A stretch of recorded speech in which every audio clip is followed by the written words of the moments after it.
Okay, I've never played Inertial Drift. I don't know anything about it. I assume it's a racing game. Looks like it maybe has like some vaporwave aesthetics to it, which is cool. Don't know if the audio balance is right, so when we start playing here, let me know if it's too loud or too quiet.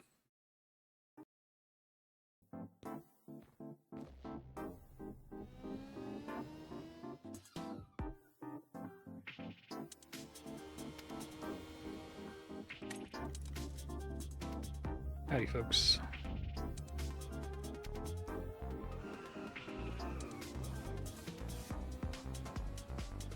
Sad frog car. What the headlights look like.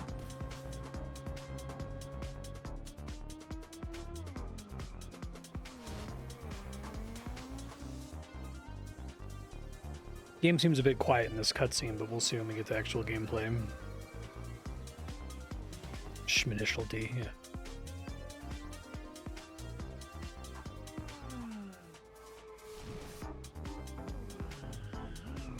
Deja vu.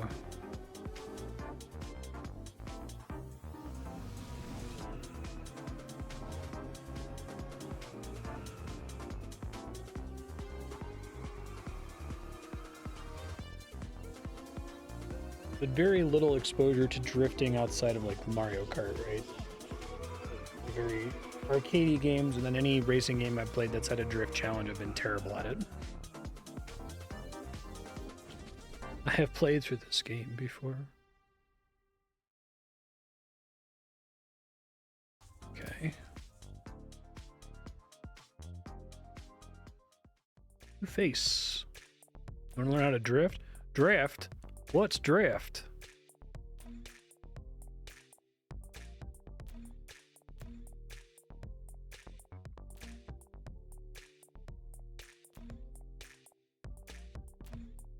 All cars have phase shift impact prevention systems fitted, so you can just focus on your line. All right, that's cute. So we're going arcadey with this, not simulationist.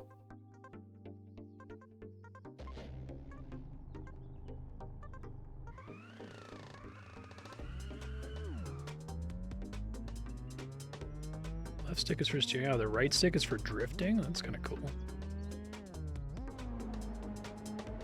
I like that. That's a cool idea for controls.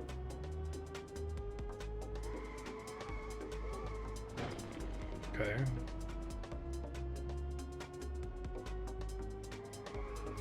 Yeah, making it an analog stick instead of like a button you press certainly makes it a little bit more intuitive to understand what it is you're doing. Usually I'm used to like, you have to like tap the handbrake or something and then you do it all with the left stick. Okay, lift off the throttle while drifting if you need more angle.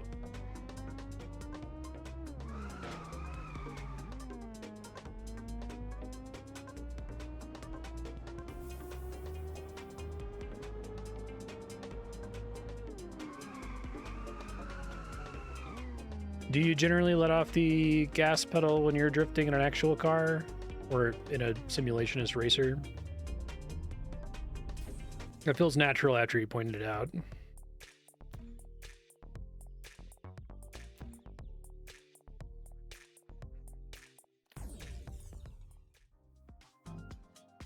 Just story mode.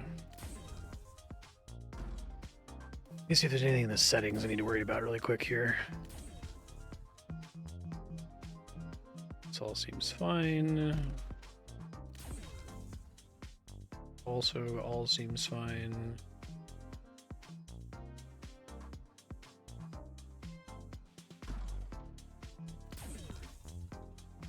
Just turn the bass audio up. That seems better. Any of this that needs to be turned down when we start playing in earnest, let me know.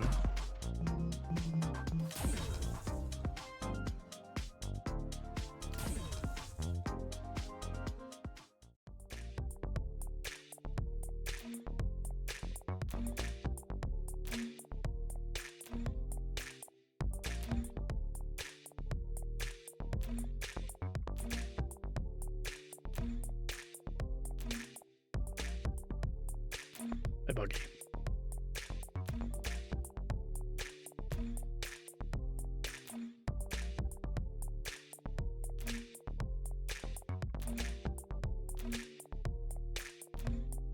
is 2020. Okay.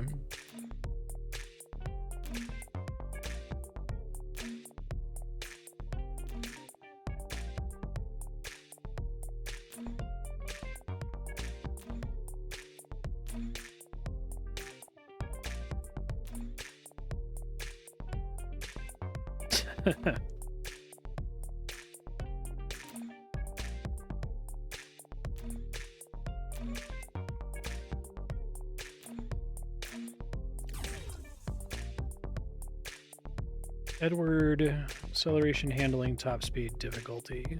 Probably need to take the low difficulty character.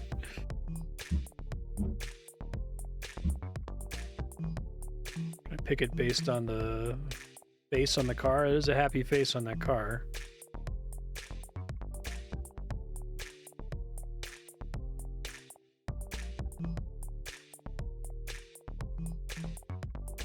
I think I need the handling. Oh, okay. Is that what main plus extras is?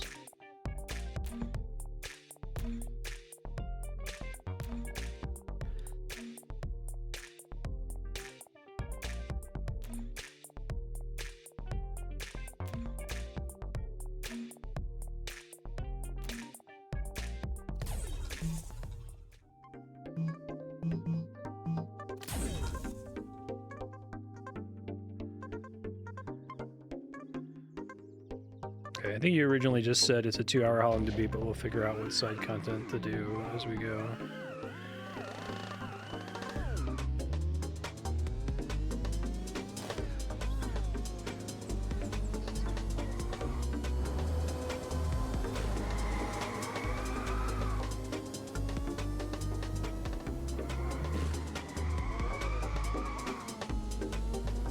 Okay.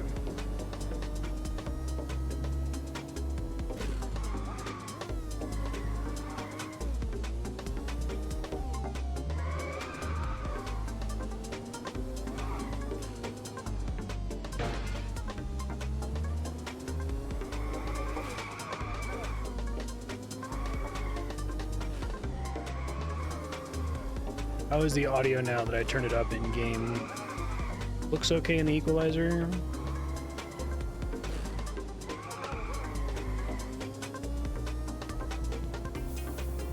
Okay, thanks.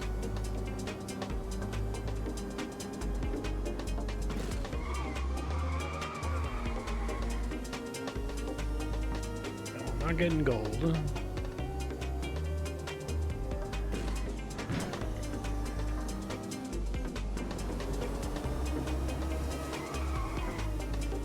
The game's very pretty.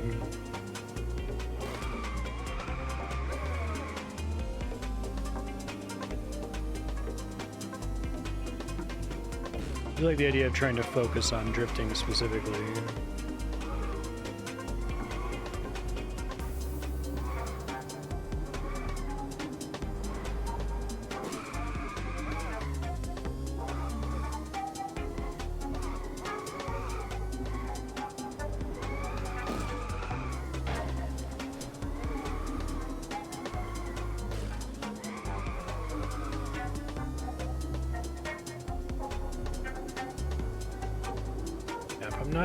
Pressing the drift stick at all, like you can barely turn.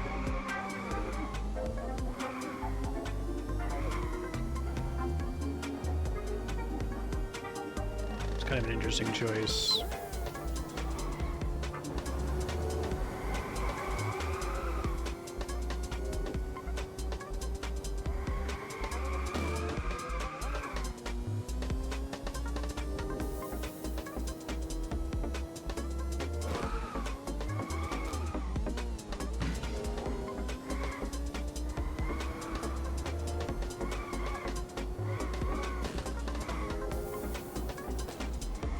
Usually the right stick only gets used for, like, camera, right? In simulationist racers?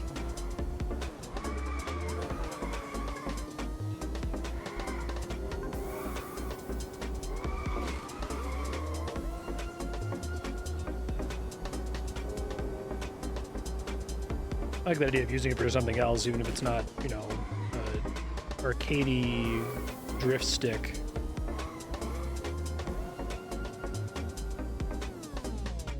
There.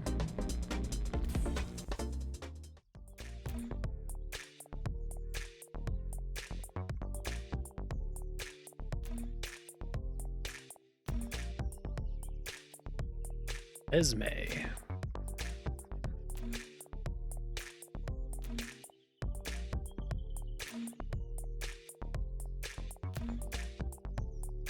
I like their idea of having you phase into the other cars just so they just don't want to deal with like collision. That's not what the game is about, so we're just going to abstract that out of it.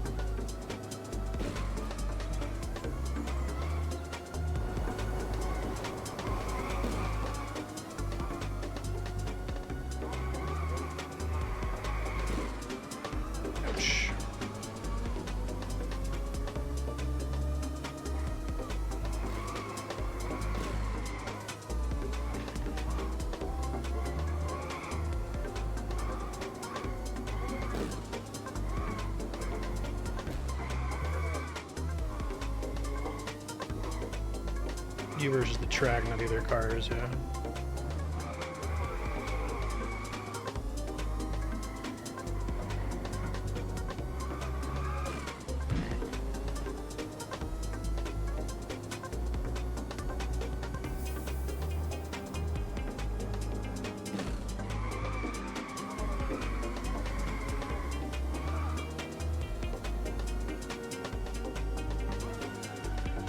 Cool.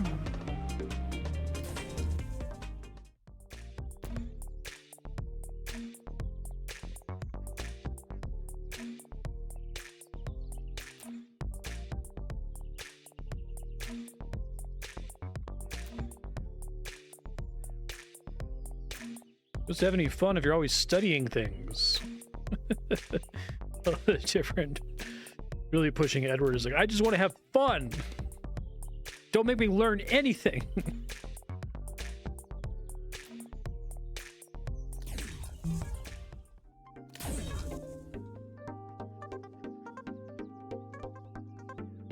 Looks like a little sleepy guy.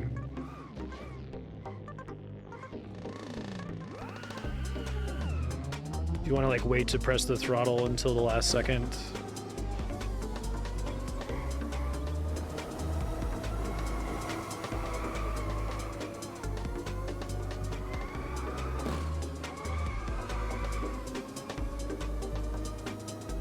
So if you don't have collision even in a real race, what's the difference between a ghost race and a race, I guess?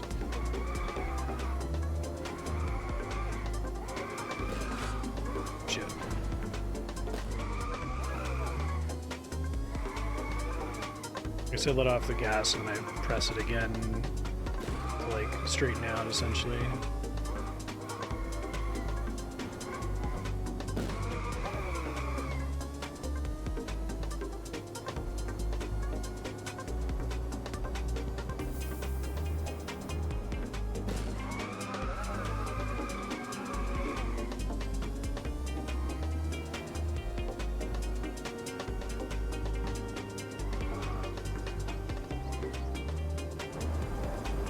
The ghost race was only one lap as well.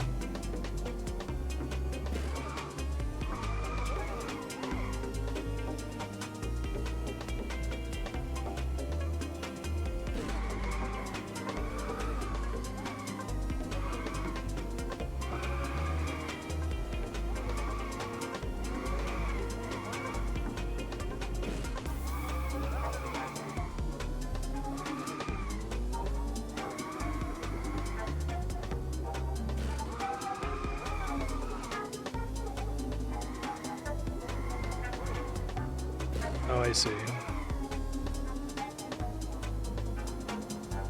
For the ghosts.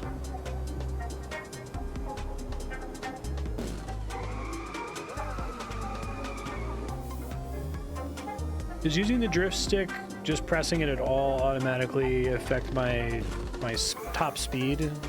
It's hard for me to look down in the corner.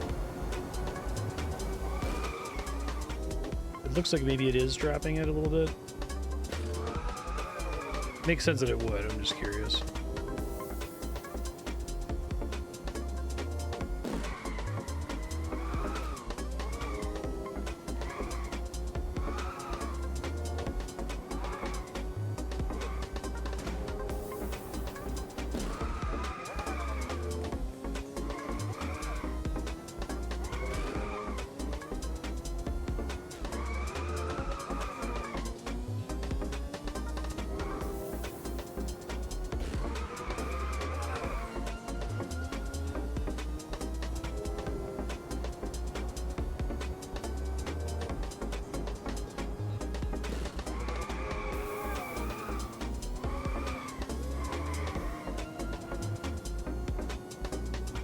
Nice.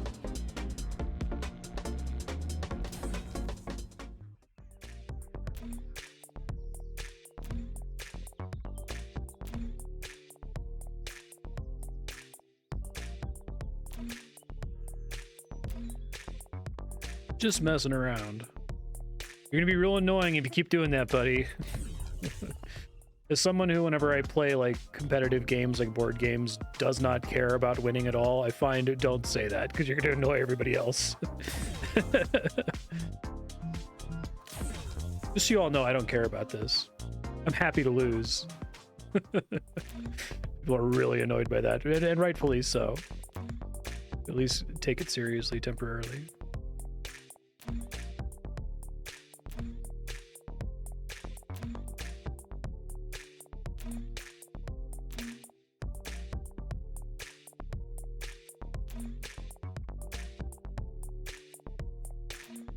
Right. I'm better than caring about this kind of a thing, yeah. I will joke when I'm playing like a, any game that's involving building an engine where it's like you have to make choices between getting victory points or building the engine. I'm like, I'm not here to get victory points. I'm not here to win the game. I'm here to build an engine that abruptly fails when the game ends 7 turns before I was expecting it to. Come on.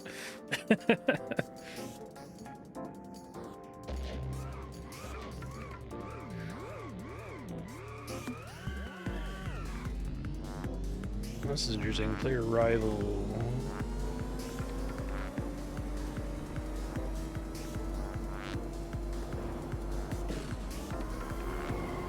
I hate Magic. I'm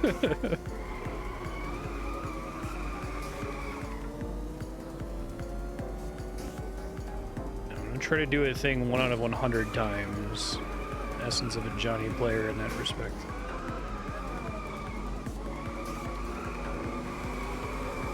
Very much that meme with the little girl like thinking about doing something versus actually doing it. That's me with Magic. Reading Magic cards, all smiles. Playing Magic, miserable.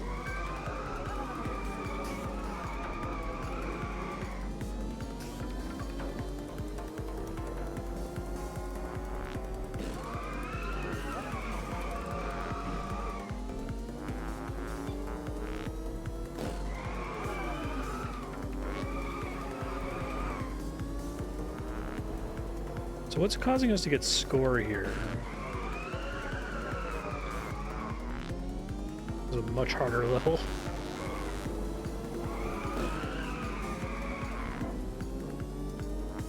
Being in front? Okay.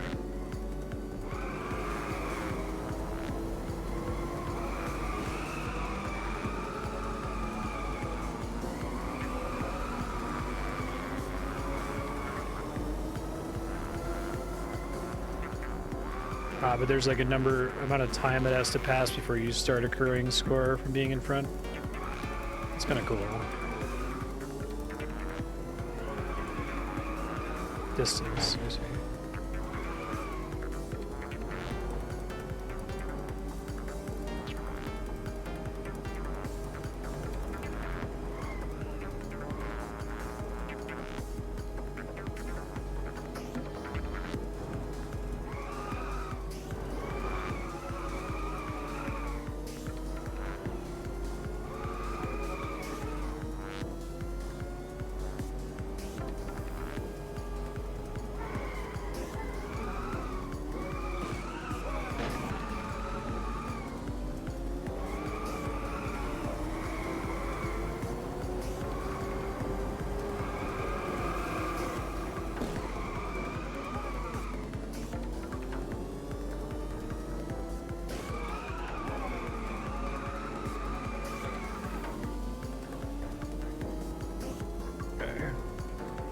And like the score builds up more the more distance you create, it seems like. It's kind of cool.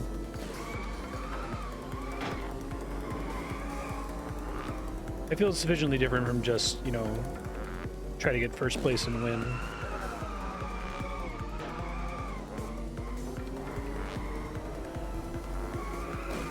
I guess it requires me to learn this map a lot too.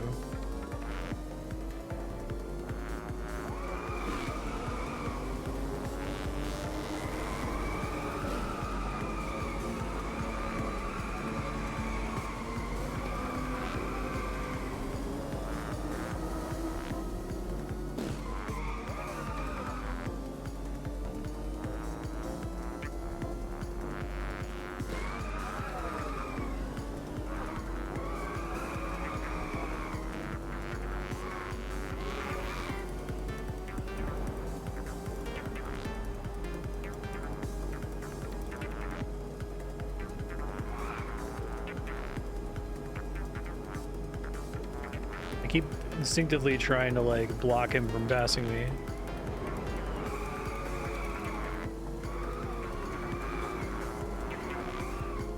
I think he's better on straightaways than I am.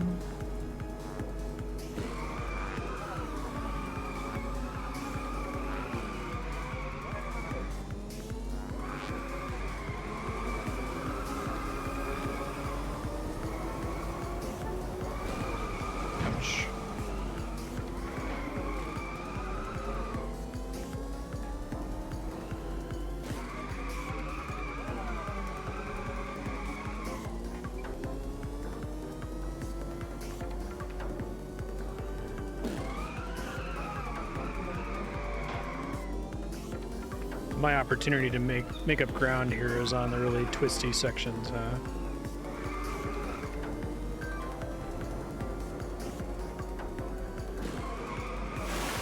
You don't want to touch the water, I guess. It slows you down a lot.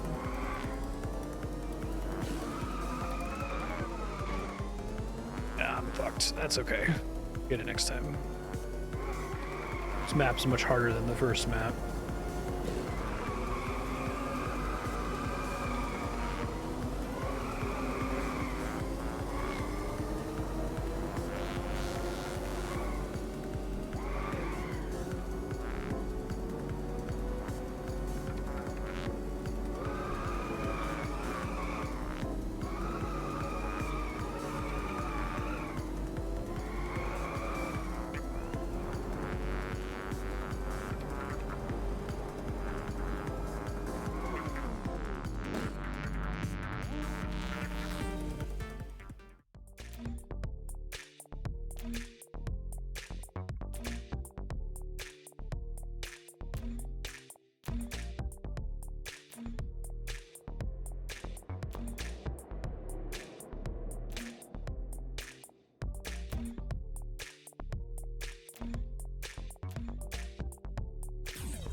Ghost battle.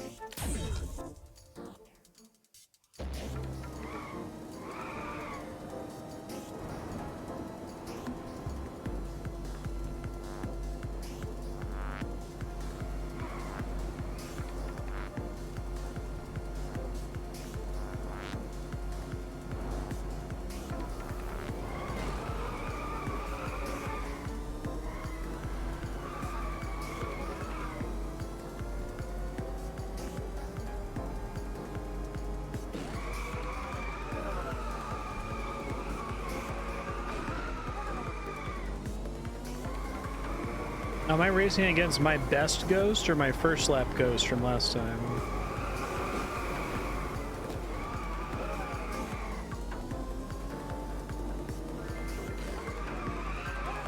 Gotcha.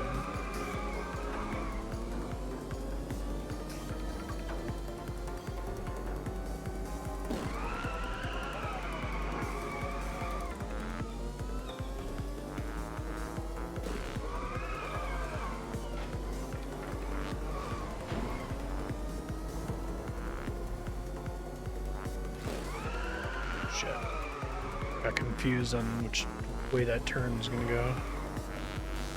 Not be able to make up in the tunnel? No, not now.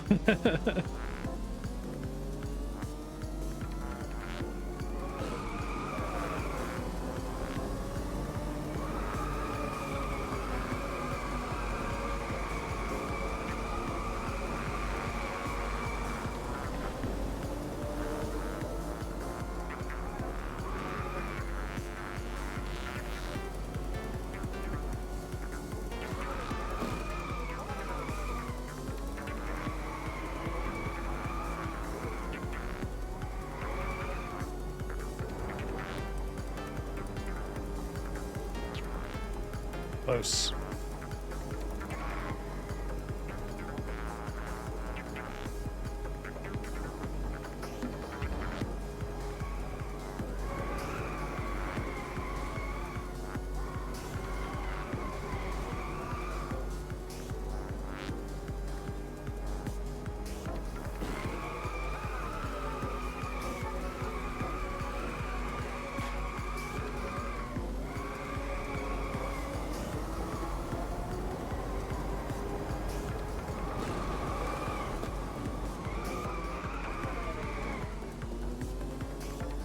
Walls are all very close.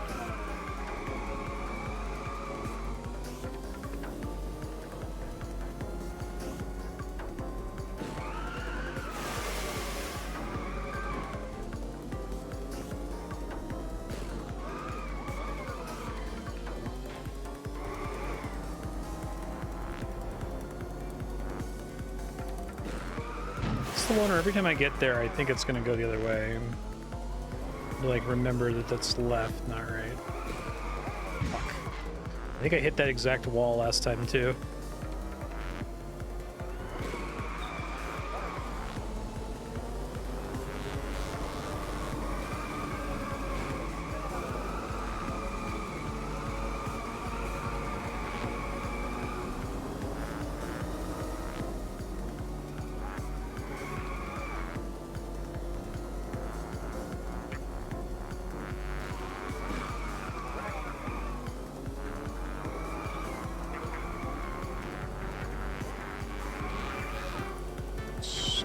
Risky now.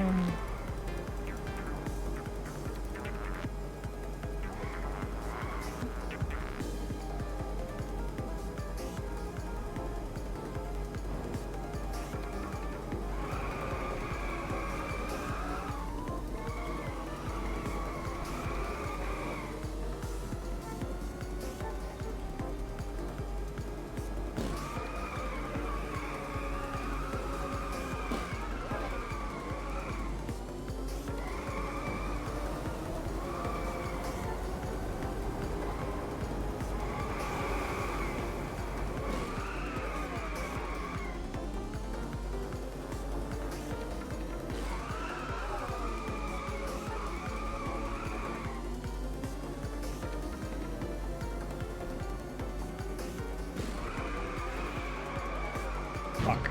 I don't know if hitting one wall is making it impossible. We'll see.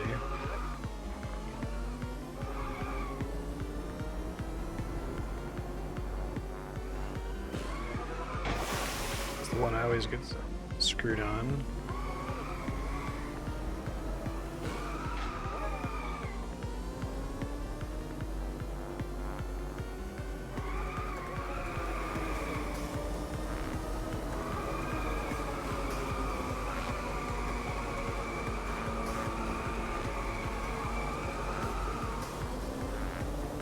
So like when drifting, I want to be closer to the inside of the turn, so I have more room to slide out to the other wall.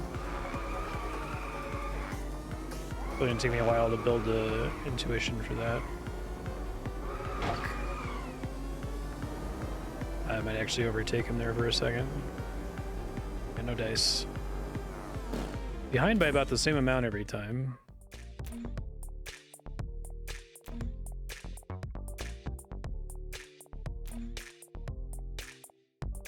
Oh, interesting.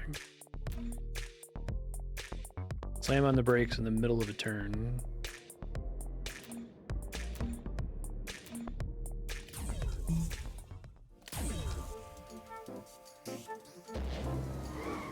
You need to go backwards this time.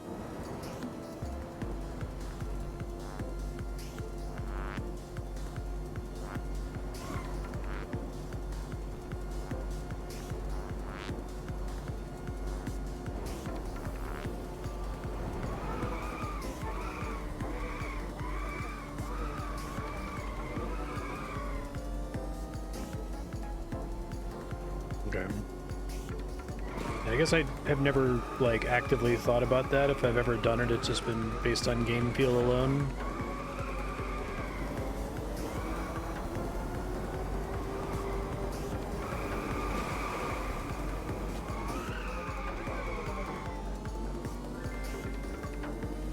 Lightest curve that fits in the track.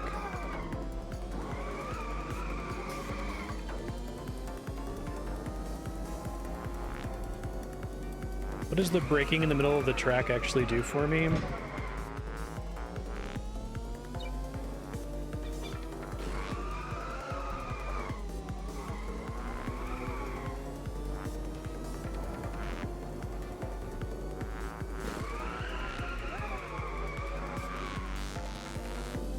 I see.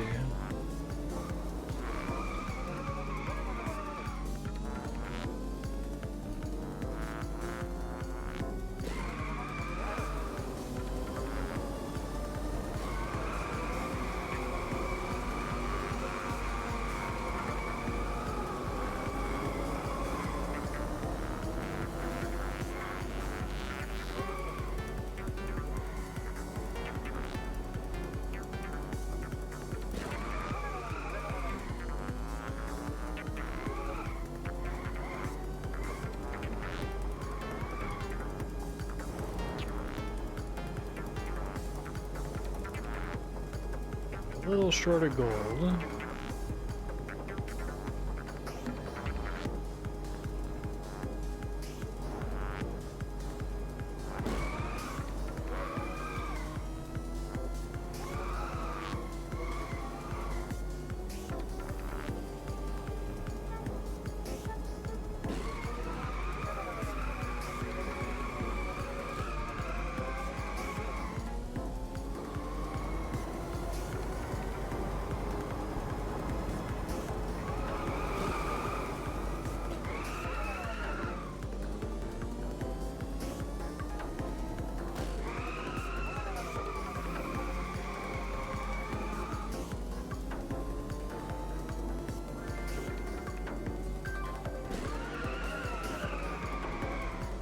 I assume the water does in fact slow you down.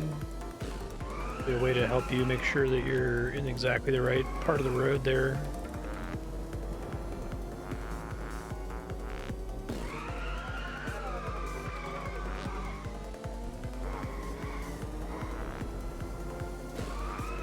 I tend to hit that wall every time. I don't need to figure out what I'm doing there.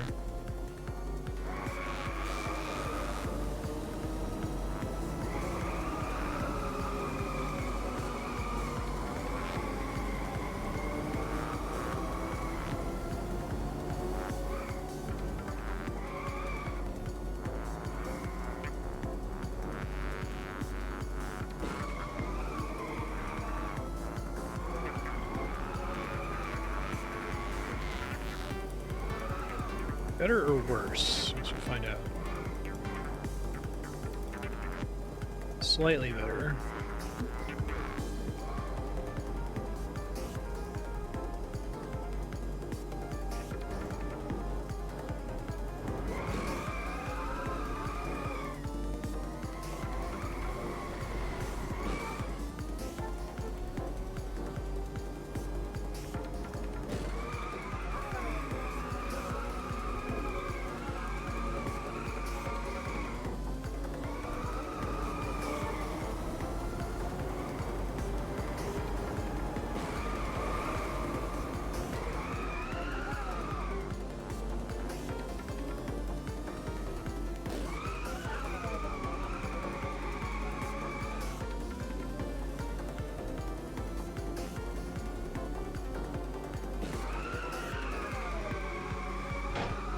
I think when I'm braking and pulling the drift stick at the same time, I can see the car actually turning sharper.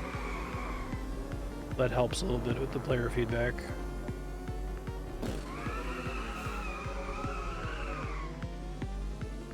The wall that I usually crash into up here.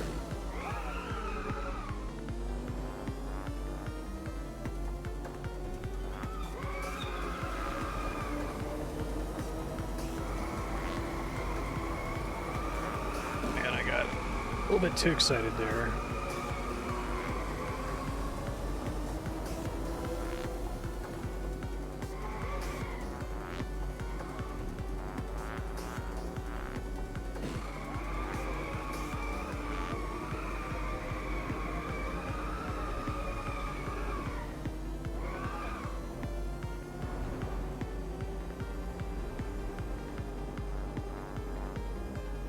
All right.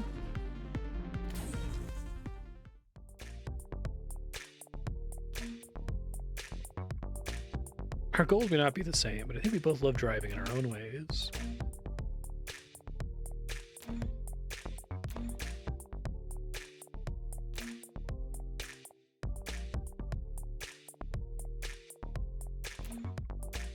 Learning from others can be fun.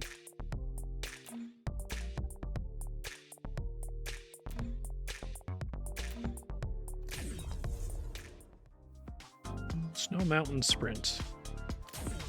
Our character is learning something.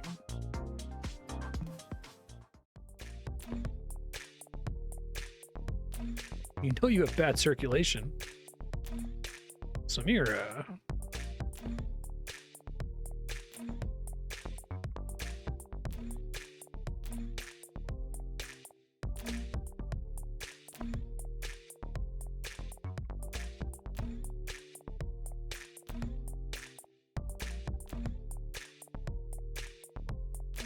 Corey's ghost.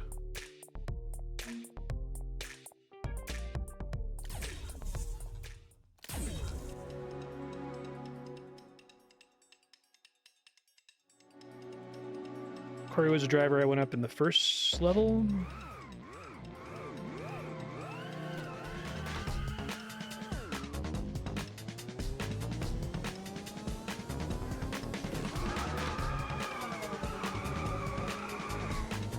Oh, okay.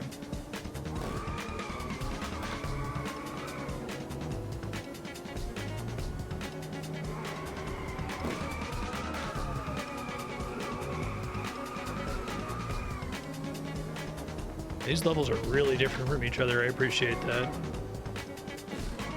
It's easier to get away with that in arcade racers.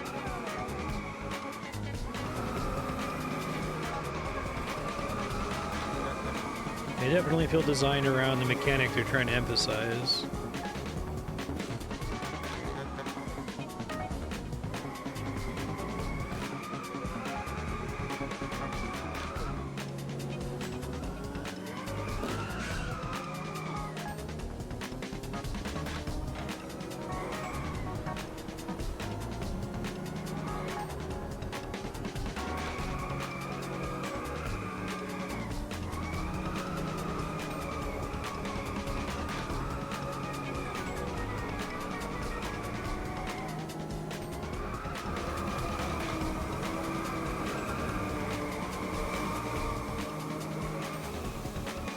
Don't touch the snow.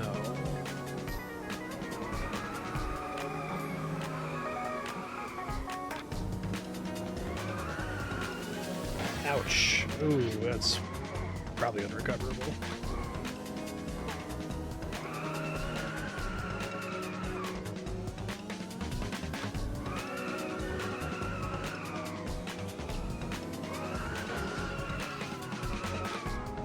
Maybe not.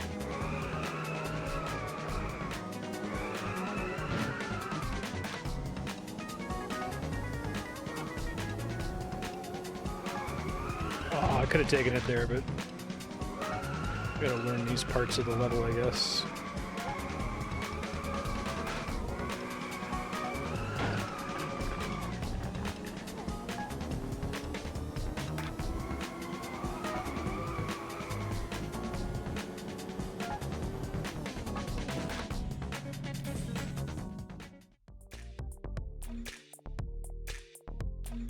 Track's so complicated.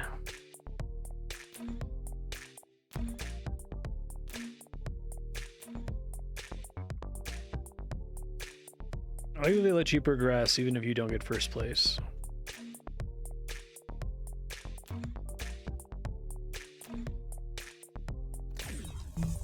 Style. Okay, that's new.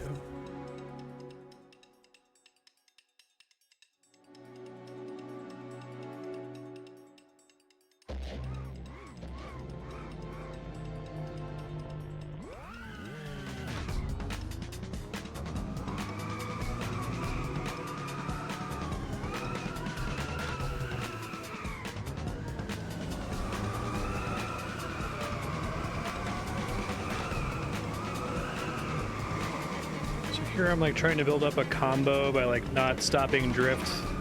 Like I'm doing like a Tony Hawk combo, I suppose.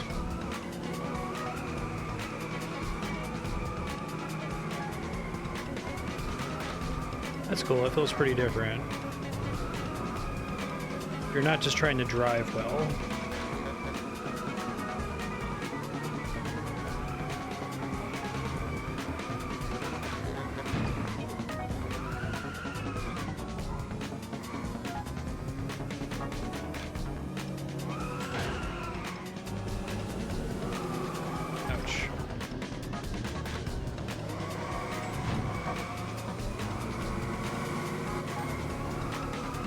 Drifting and being close to the wall, I see.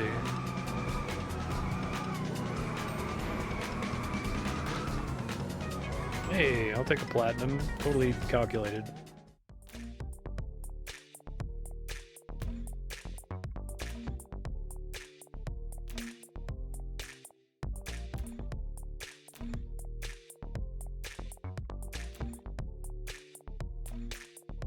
Life is too short to do things you hate.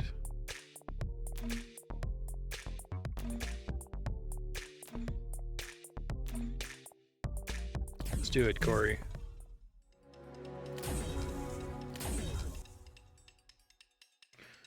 Platinum, like, blowing away, because it didn't even tell me that there was a platinum there.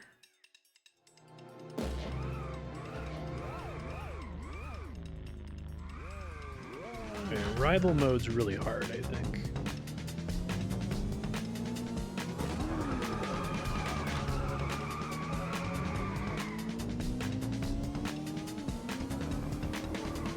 It's not style mode.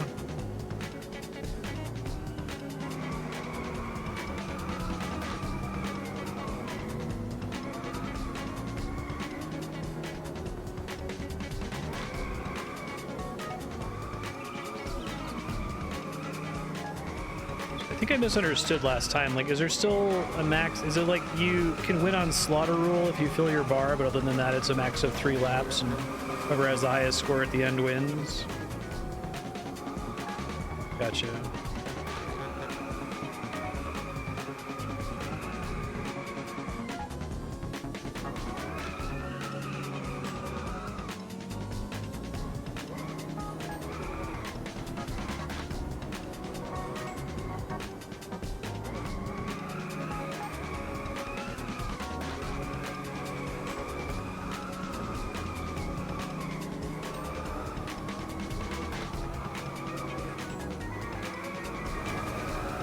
I like this level a lot. It's very hard, but it forces me to play a little bit better, it feels like.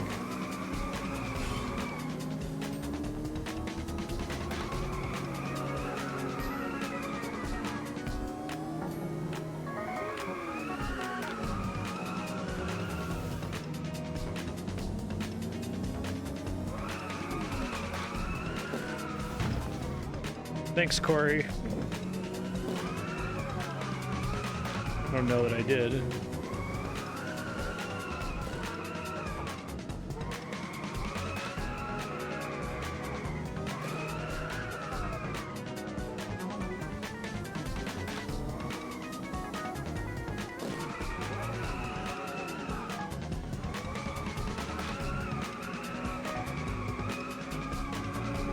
I really appreciate that when you brake while drifting, it makes your butt hang out more. It makes it a lot easier to tell the effect of braking while drifting.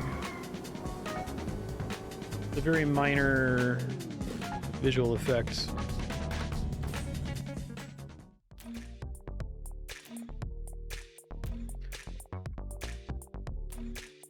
Beat them.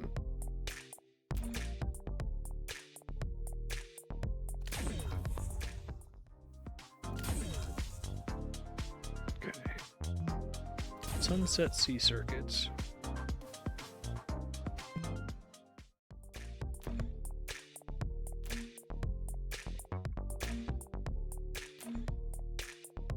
Esme makes me think of I can't not think of the name of the baby from Twilight. The vampire baby named Renesmee.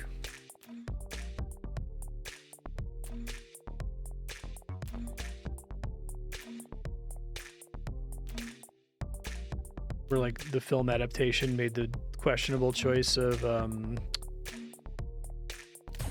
like the book describes the baby as looking like weirdly adult or mature, and so in the movie they tried to make like a baby puppet, and it looked really weird. And so finally they just enhanced a regular child with CGI, and it's creepy looking. Look up Twilight Renesmee.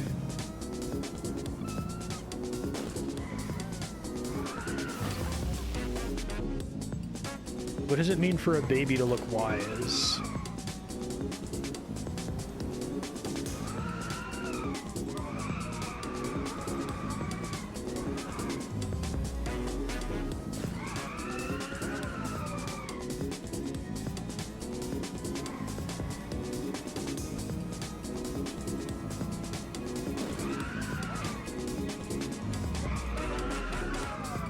Okay, so this one's kind of like level 3 was all tight drifting corners, and here it's more of a mix.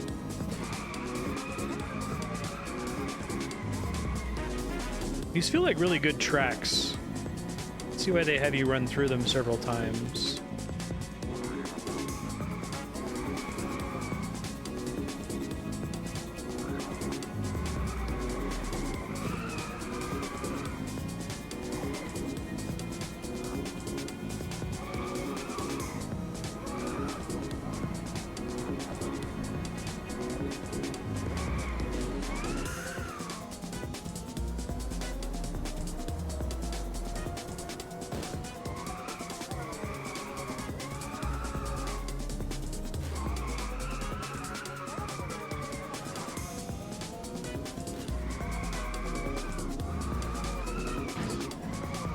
Oh shit.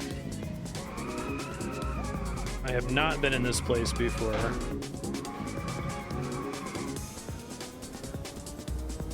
Yeah, that's cool. So they want you to really learn the track rather than sight read it. Tracks.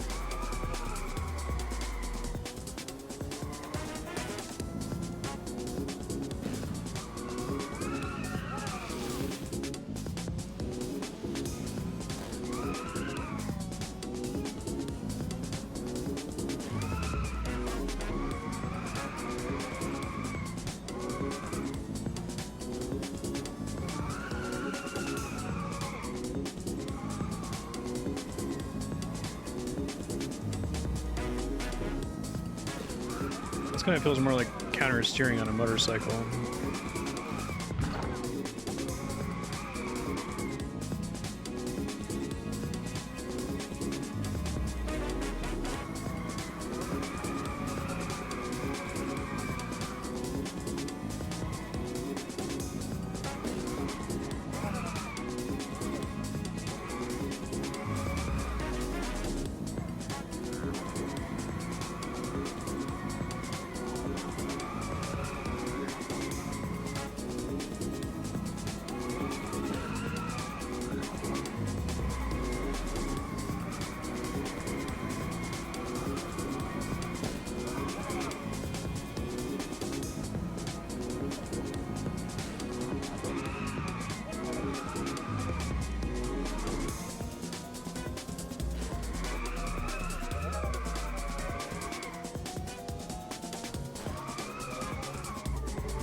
Section is brutal.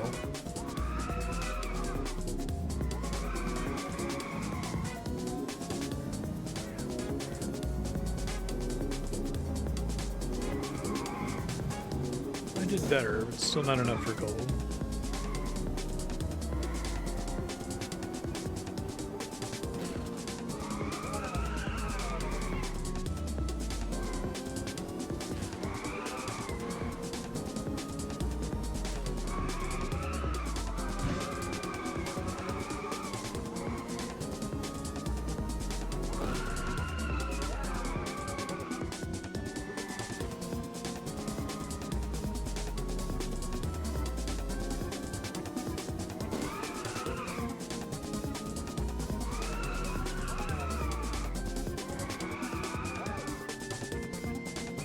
It's interesting that they don't give you a little like map of the track.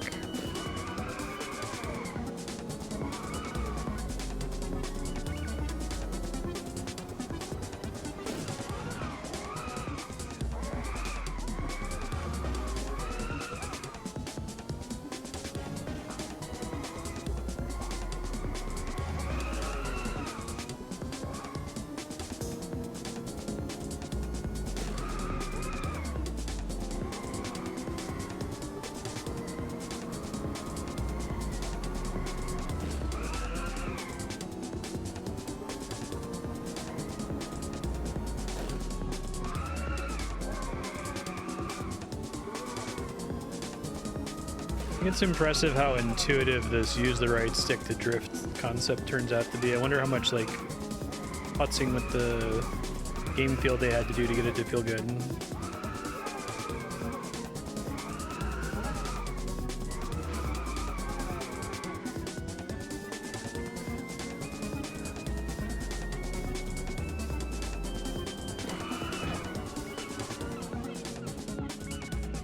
Okay, I had a middle lap that was better. No room for mistakes anymore.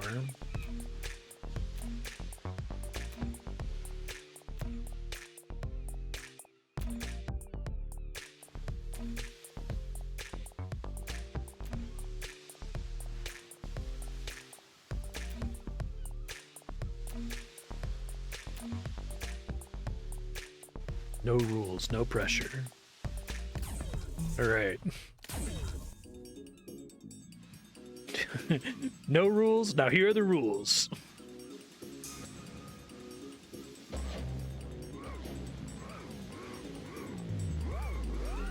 Futurama gag with the dimensional drift guys.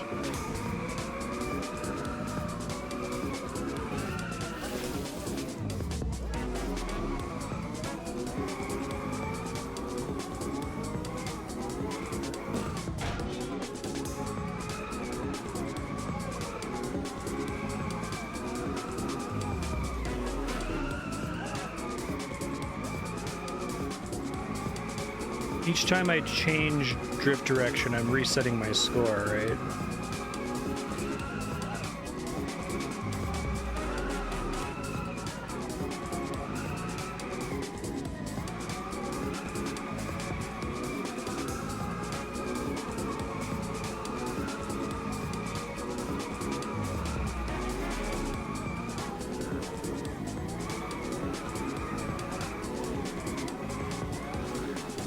Dirt drop.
Let's go, Esme.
smash that.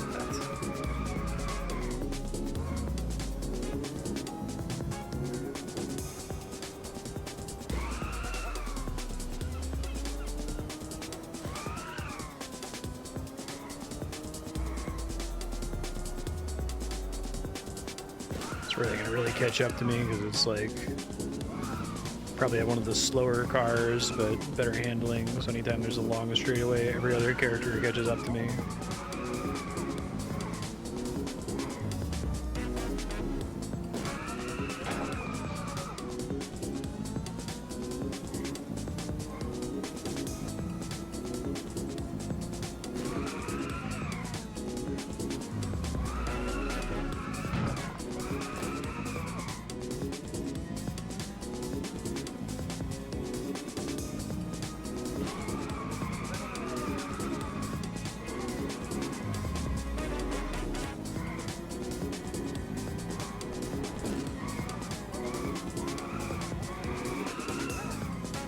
Thanks, Esme.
Confused? They're like, you're lagging way behind.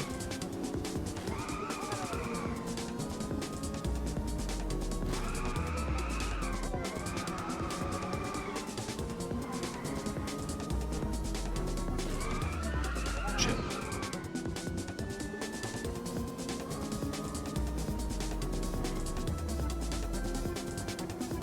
Crap.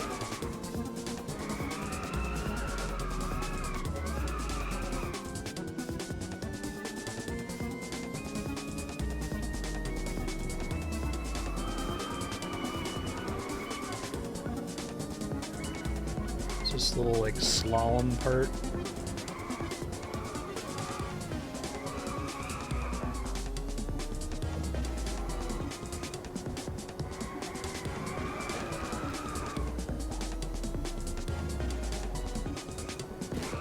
We lost a bunch of time on the slalom.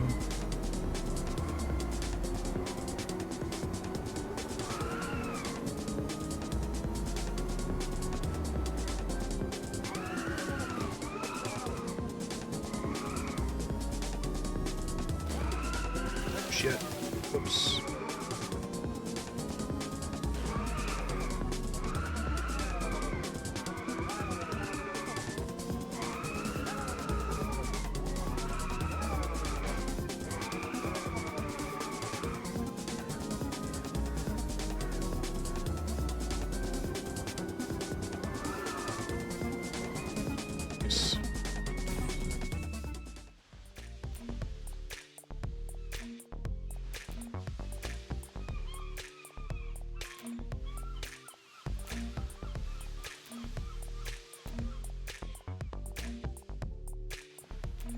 What's a proper racer?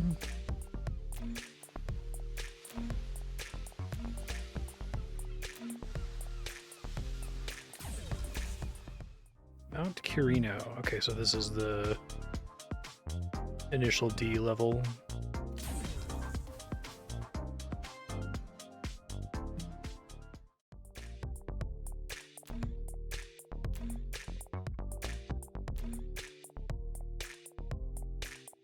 Second.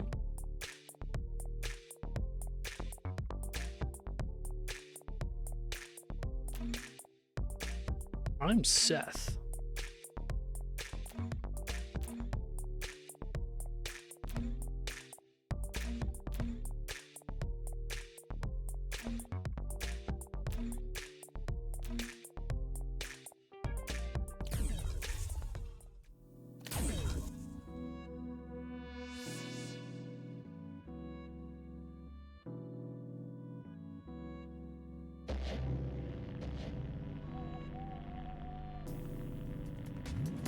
Oh.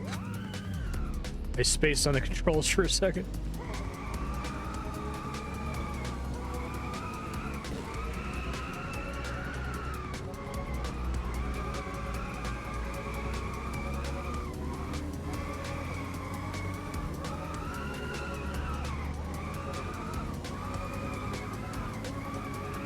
I really like this game's graphics.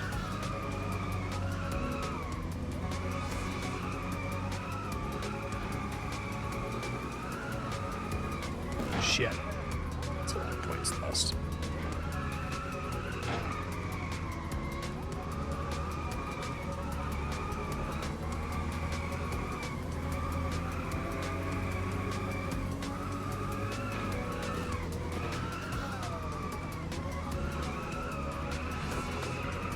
Grinding is when you haven't crashed into the wall, but you're just touching it? Okay.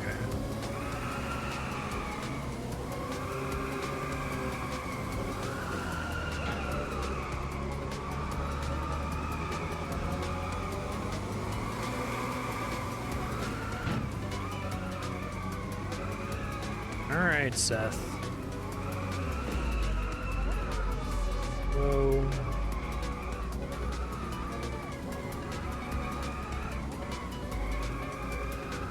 This one.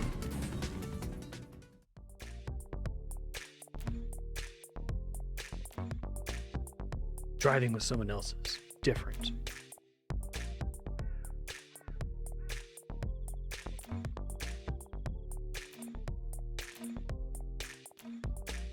This time I'm doing it for myself.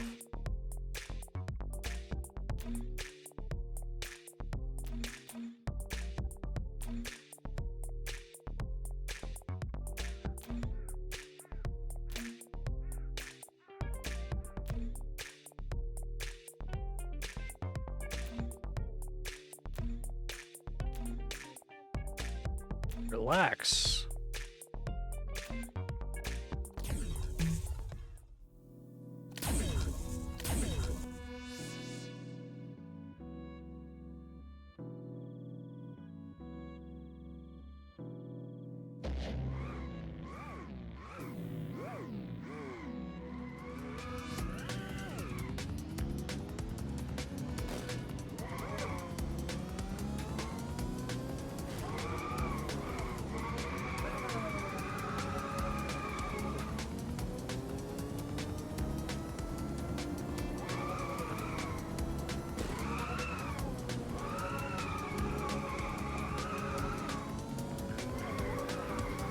Hey, Robin.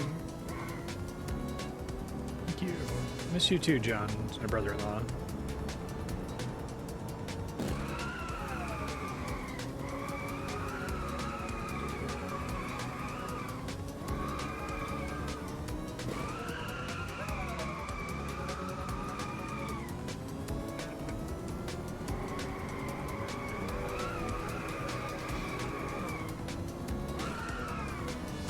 This is a cool level. I like this one.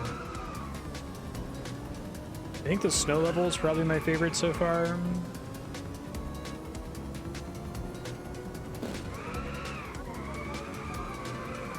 Probably the best at teaching me how to play the game, at least. Fuck. Whoops. No. Things were going well. It's really twisty.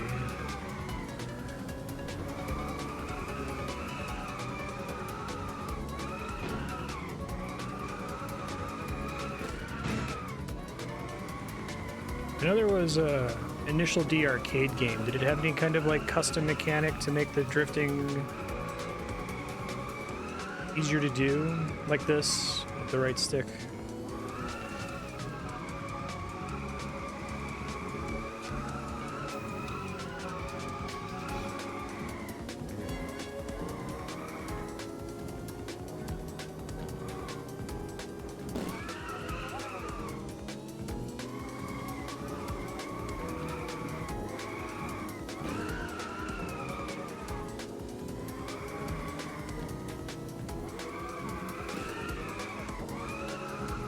I like this part of the track.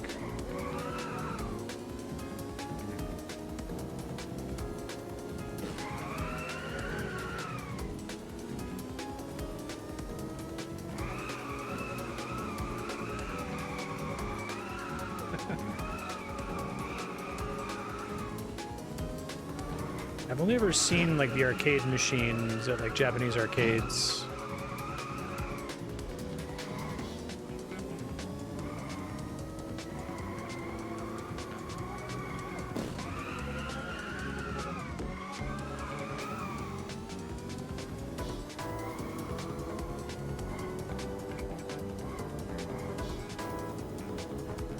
Straightaway is very bad for me.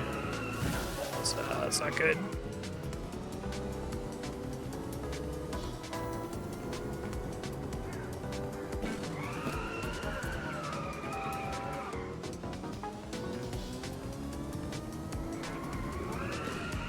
Also not good.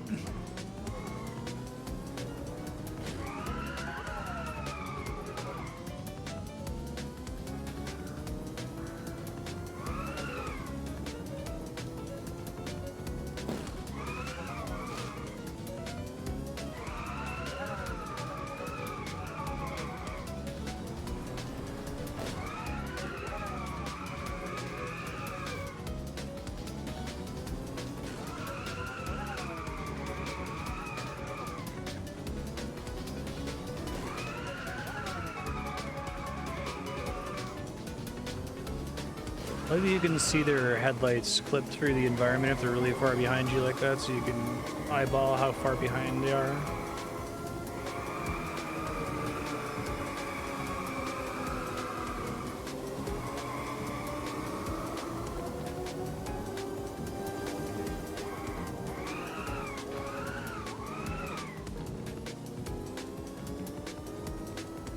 I really like the skybox for this level too. It's like the sun rises toward the end of the map, it seems like.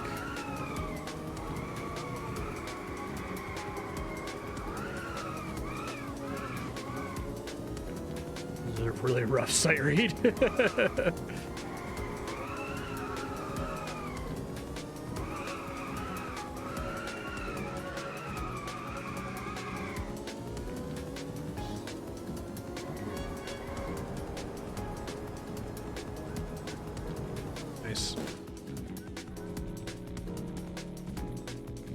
Use a wheel, heavy relied on no handbrake drifting.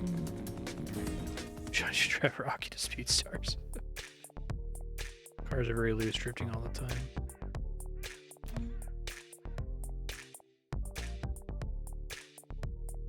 Yeah, there's like a crazy Japanese arcade that moved into this like abandoned shitty mall in Columbus, Ohio. It's really cool. Burnout standardized a tap brake once, a drift style handling for arcade racers. I see.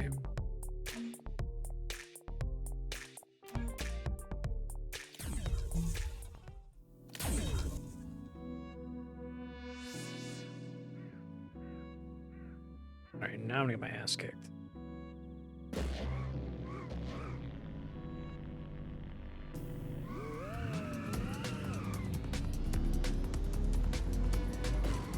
We get an ellipsis from Seth.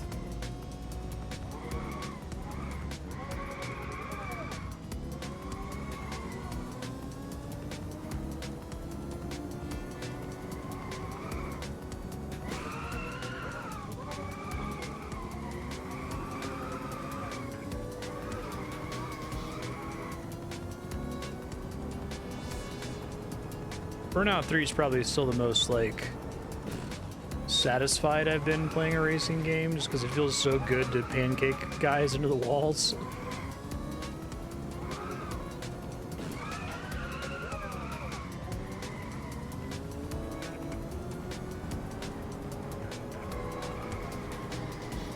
I think the game feel in this is really good though.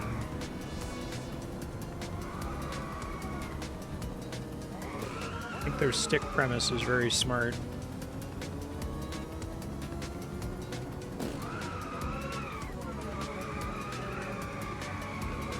Like I said, I think it's really cool that they change what your car looks like it's doing if you brake while drifting. It makes it a lot easier for me to internalize the benefits of doing that.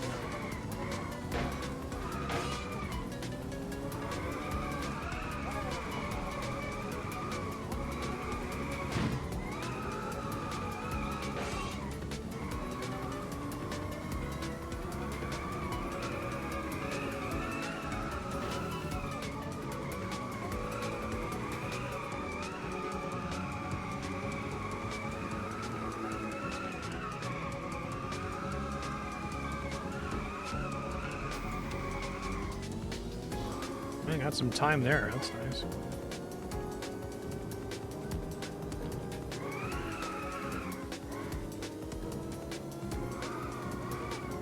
I feel like it's going to be really hard for me to go to a different car.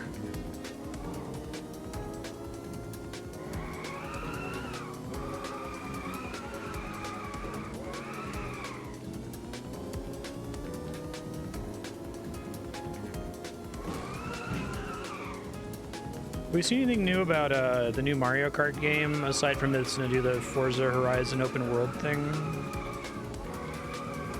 I don't know if it's going to have, like, Diddy Kong Racing style missions. That would be great.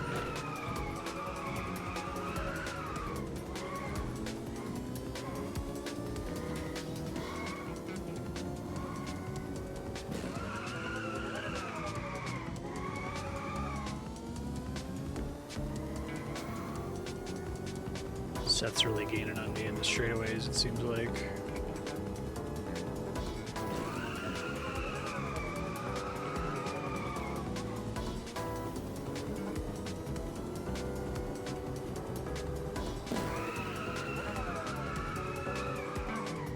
Cow memes. Ah! I think I fucked that up last time too.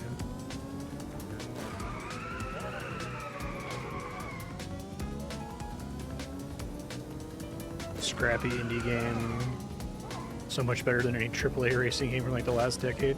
Yeah, it's like trying to do something cool. It's got an idea. It's executing on it really well, I think.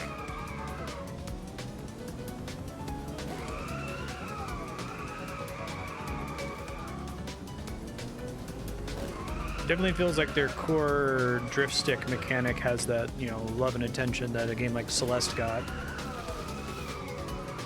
Or it didn't necessarily need to feel so natural.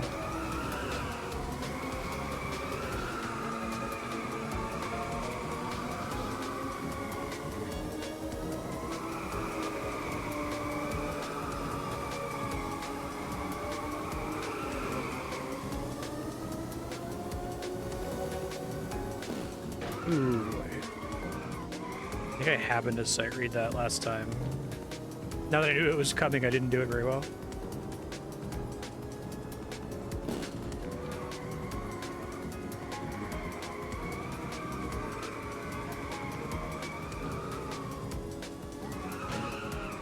This is the one I was remembering. Okay.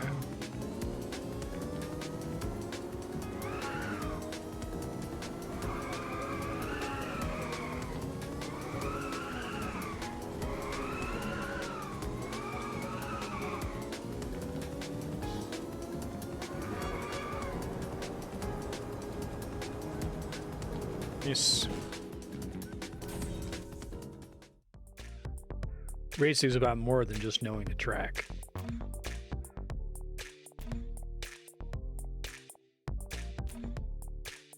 But I was just enjoying the race.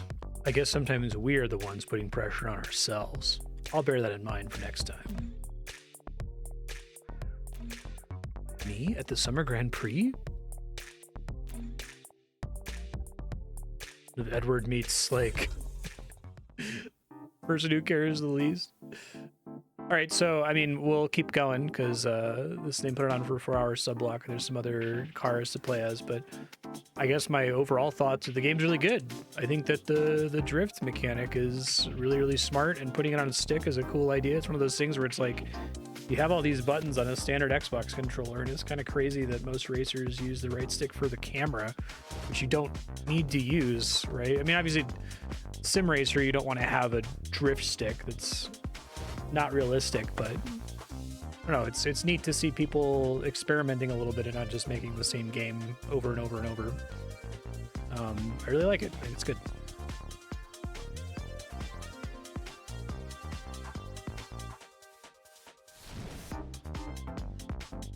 I think it's also a good choice to let you progress without necessarily getting first place in every race. It sounds like they just like wrap it into the story a little bit. Developed in Northern Ireland.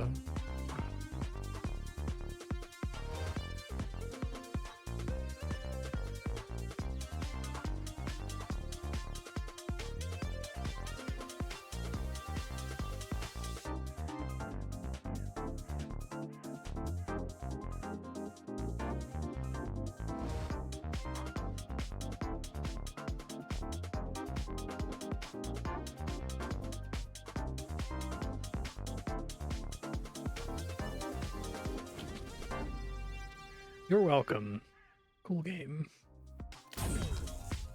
Extra Crispy is now available in story mode.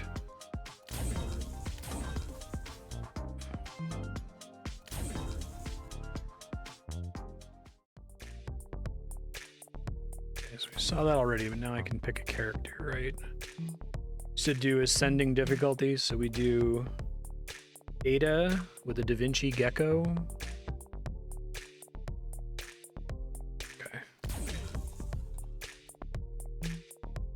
Okay, we're not gonna do Extra Crispy. I'm pretty good at this game.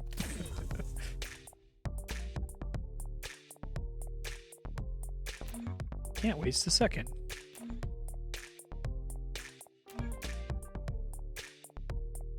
Follow their ghosts at first. You're gonna feel for things. Corey's like, no, you can't follow my ghost. Oh boy. Okay, this might be a little messy because I've been using the same car for an hour and a half, so.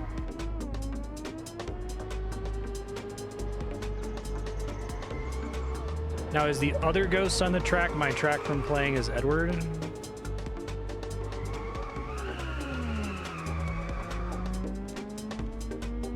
Corey!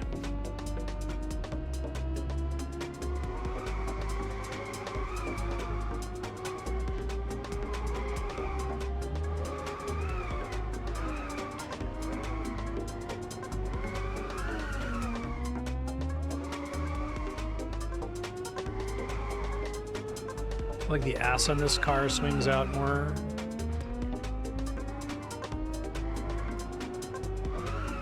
Oh, I see.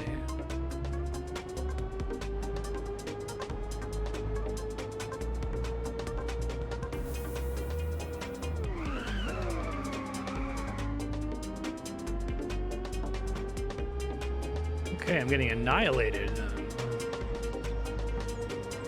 I need to drift less.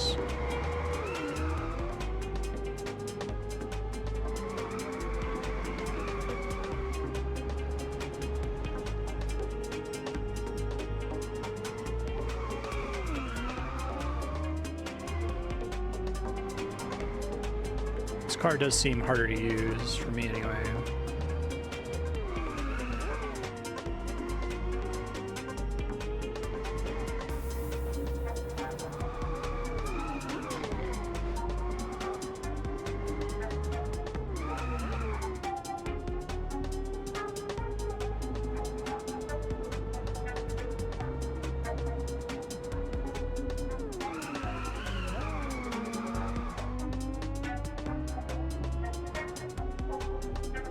Waves.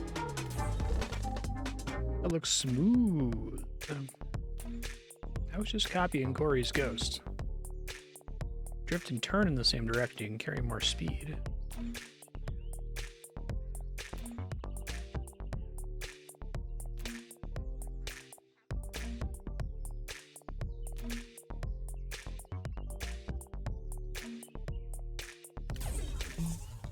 Oh, that's cool. Back-to-back ghost battles. So they really, the different campaigns have a different structure to them. It's not just a different car.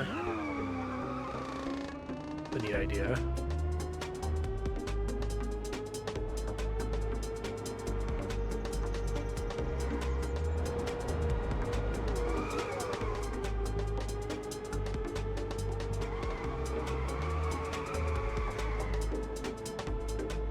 I like the long drift spark trails for ghosts and just other cars in general.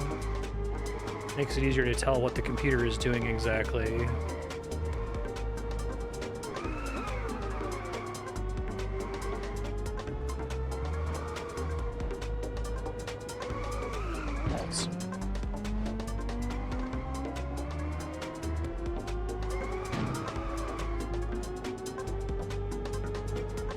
Recover from that, I don't think we'll see.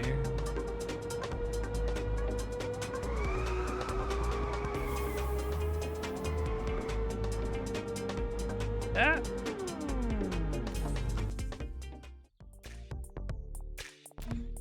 Twisty section at the top? That was so difficult before.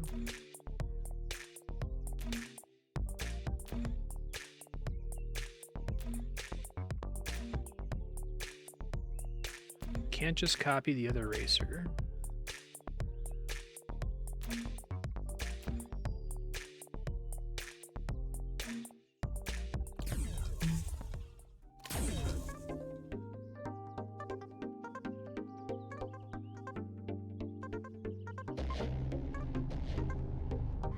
Cooler faces on these cars than the one I was racing with Edward.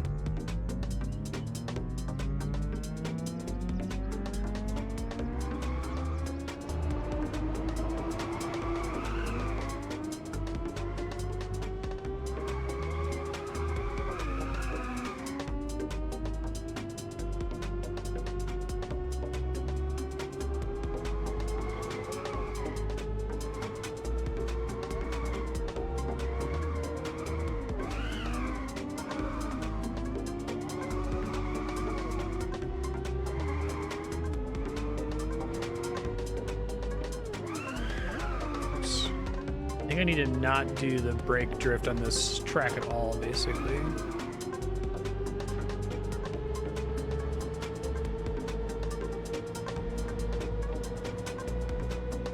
Like the game immediately loads in and it's like, hey, we have this like anti-phasing technology. Just drive into their cars. It doesn't matter. This game isn't about that. I wonder if they had car collision at some point and decided to get rid of it because it wasn't interesting. And it's always so tempting to do the brake drift. I think it's just a bad idea in this car. Maybe on this track at least.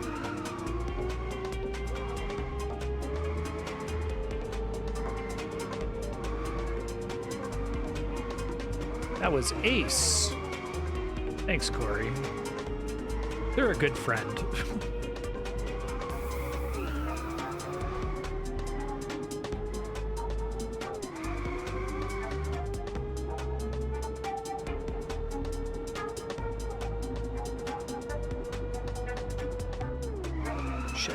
Instinctively there. Gotta like put a thumbtack on the brake button for this track.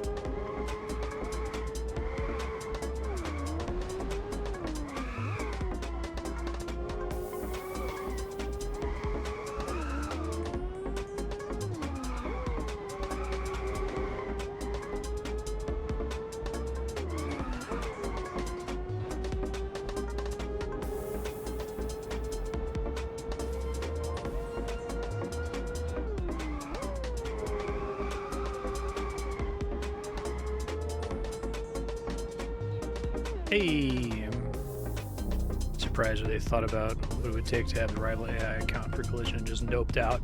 Yeah. Respectable choice, right?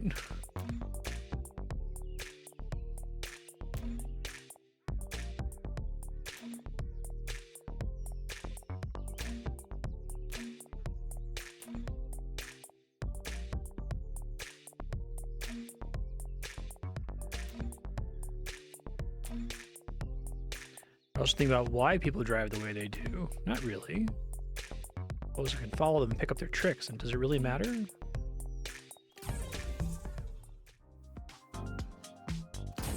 This was a cool level. I was pretty bad at it though. I think this is the one I performed worst at.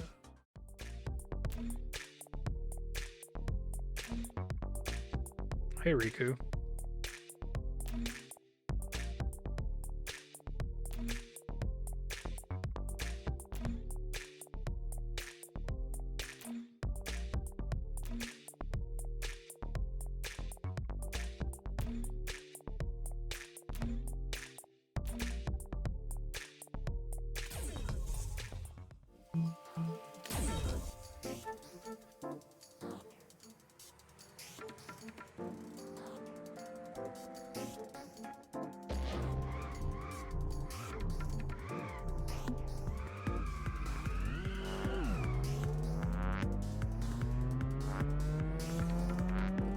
Anything I can do to get a better start? Like I'm always getting dusted right at the start of the race here.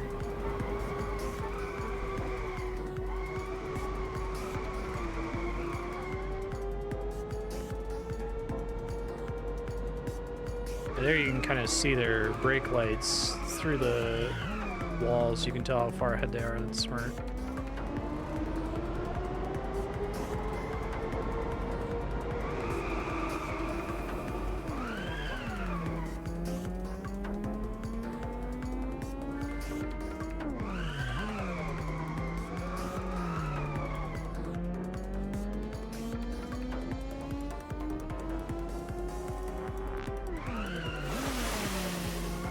I see.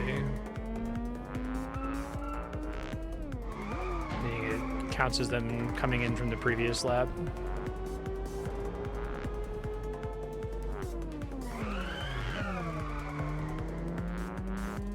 It's weird.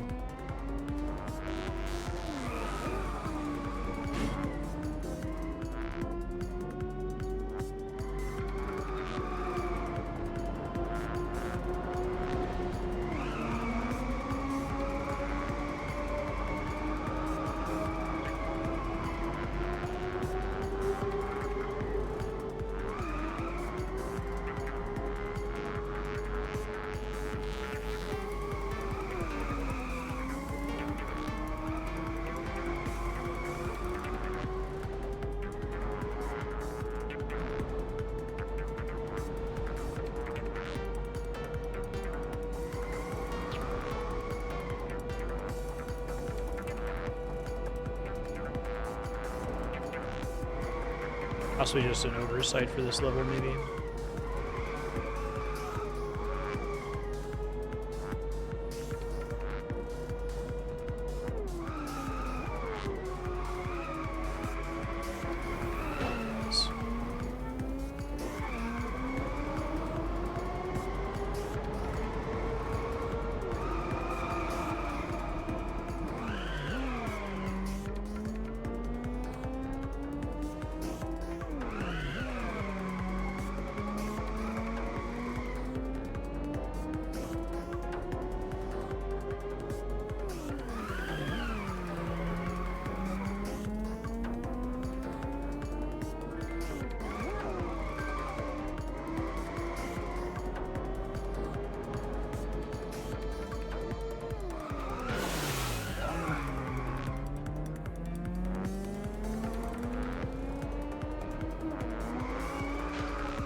Yeah, I saw the formatting issues in the credits where it's like they had a font size problem, it seemed like, because like the Made in Northern Ireland thing was like screwed up way too early, and a lot of them are cut off on the right side of the screen.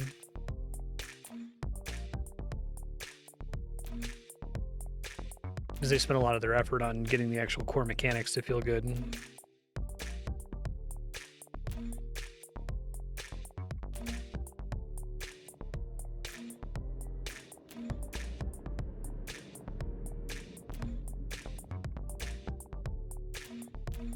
Yo, Jay.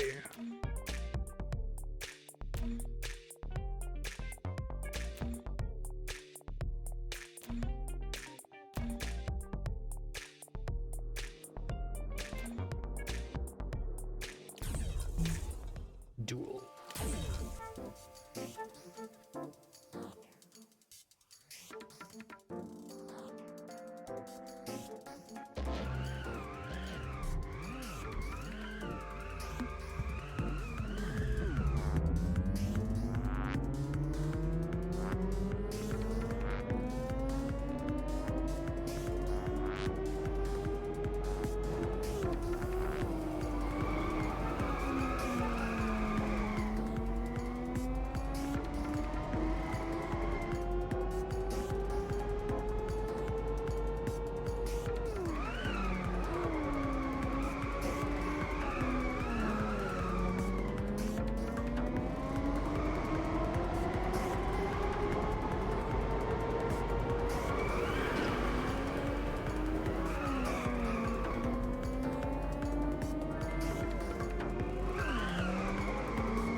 Jay, you motherfucker.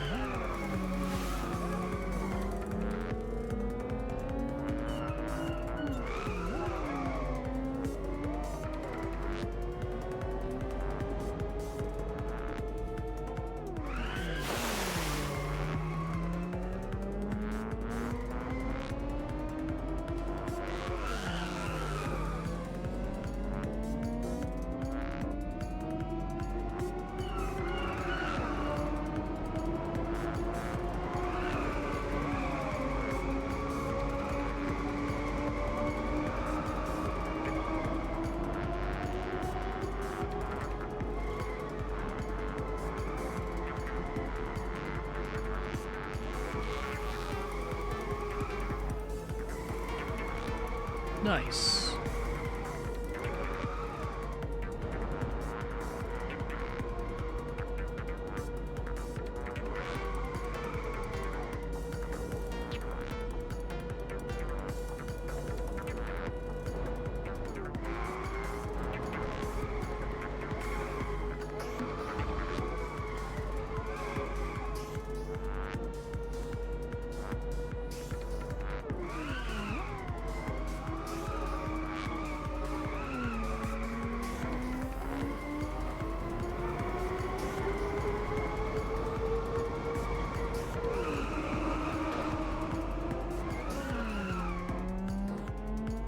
I think this format and the style format are my two favorites.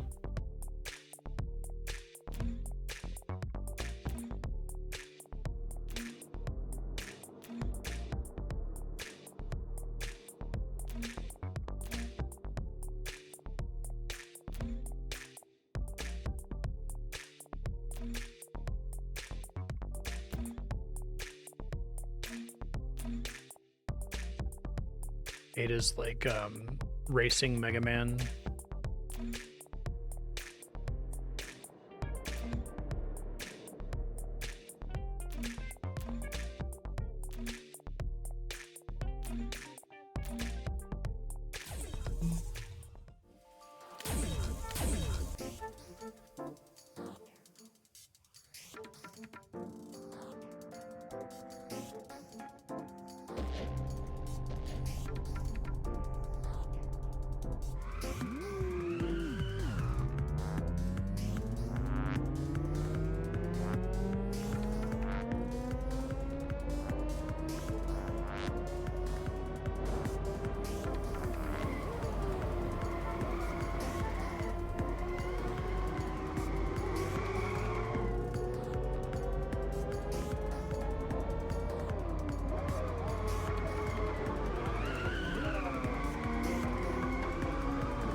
Hard to put my finger on it, but I feel like in this game, because of the core mechanic of the drift stick and the way you can like brake in the middle of it to get a tighter turn very abruptly, it feels like it's much more forgiving for someone learning to play it. So I feel like a lot of racing games, kind of the reason they end up needing to have a rewind button is because of the extreme likelihood that you're going to fuck up really bad and crash into a wall. And crash into a wall basically guarantees your loss in anything but the easiest difficulty levels. So you don't have a lot of opportunity to be like, oh, I fucked up. Let me adjust to try to minimize the impact of the fuck up, right? It's like you still lose time, but you don't like, you know, just insta-fail.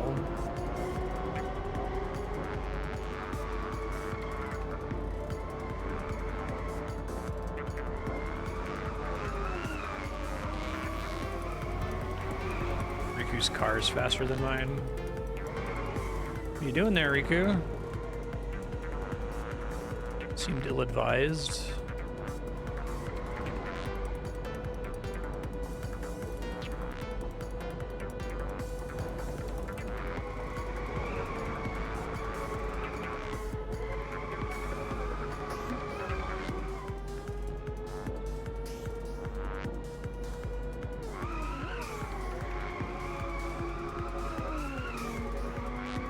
feel like a lot of sim racers, at least in my opinion, it feels like I'm incentivized to just play as safely as possible.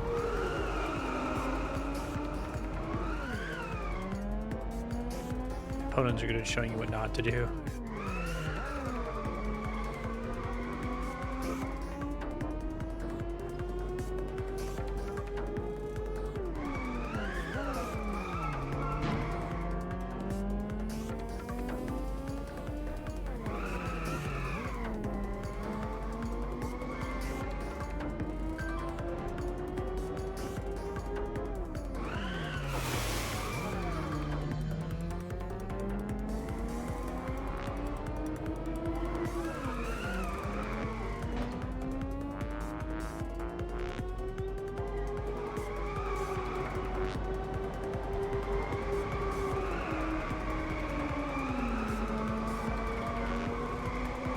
I love how friendly everybody is. It's great.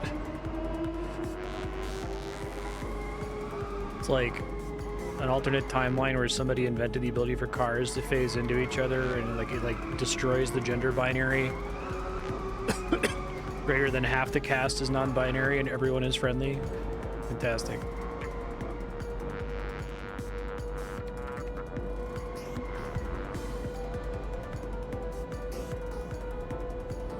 I'd be no match for my speed. Tough break.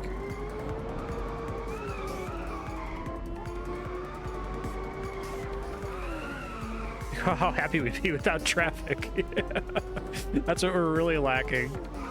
Get our fully automated luxury gay space communism. Finally fix traffic. Letting everybody drive through each other. Holy shit, we turned on no clip and fixed society.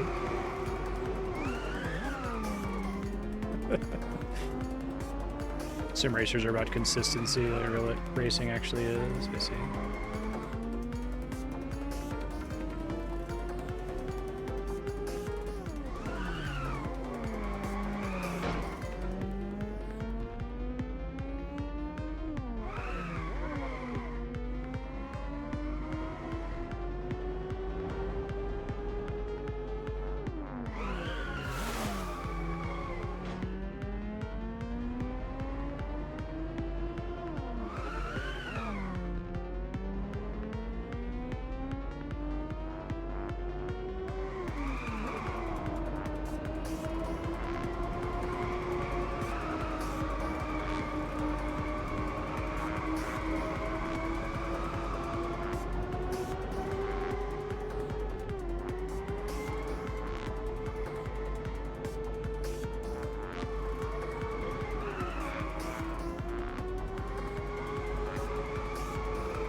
Nope, no chance, Riku.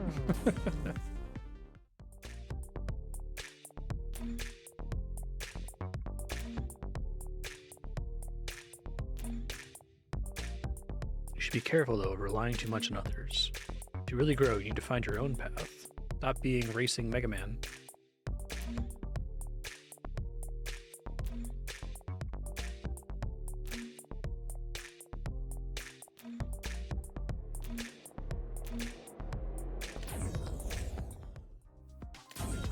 Snow Mountain Sprint.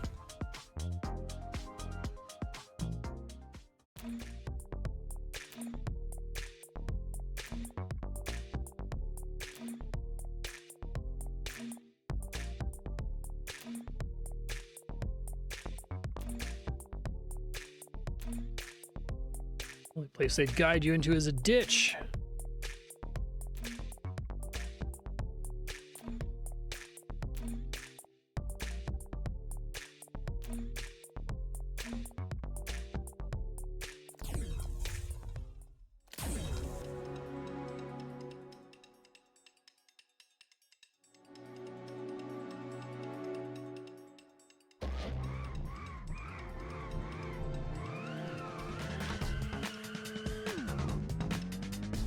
This level's pretty hard.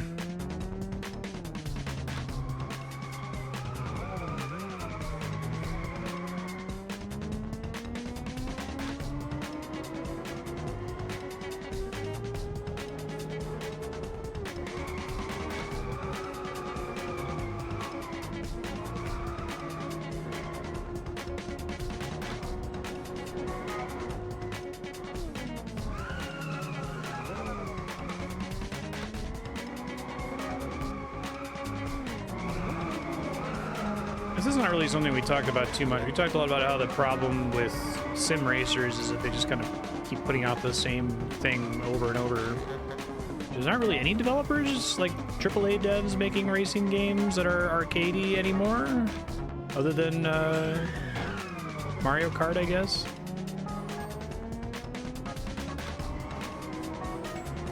Oh, Need for Speed still coming out. Okay. What's the most recent Need for Speed like?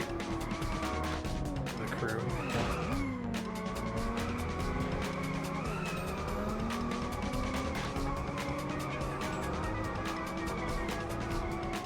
Does the Crew have like a specific gimmick?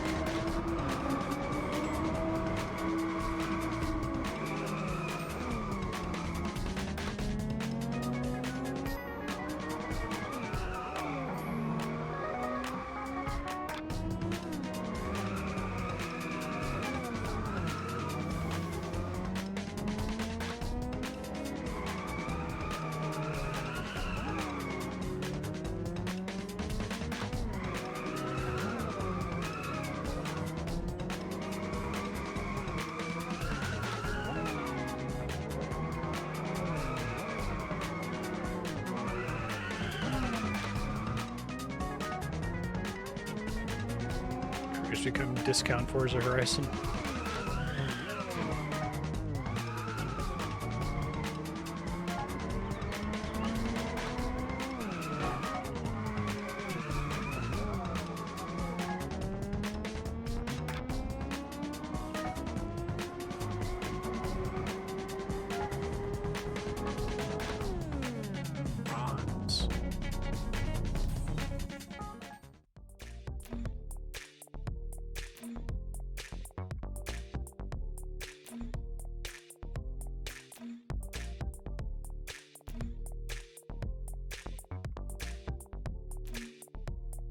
Gotcha.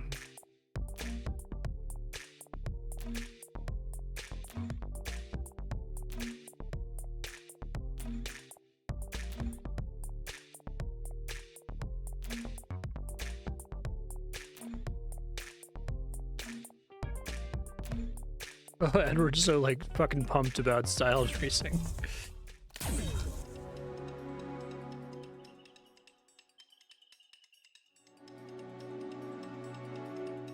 I think this game has a very important realization. I'm gonna pause really quick to talk about it. Rock Band realized this. We're like, wait a minute. Like, if you do badly in the song, that's still like reflected in the record, right? Like you won't get a good score. So like failing you is pointless, because if you do bad enough to fail, you'll just get a really bad score at the end. And that's the same thing, but it's less annoying, right? So here it's like, yeah, if you get bronze, like keep playing. Like you look at your save file and go, oh, I got bronze that one time. I guess I could try that level again. I get gold if I wanted to. Keyword if I wanted to, right?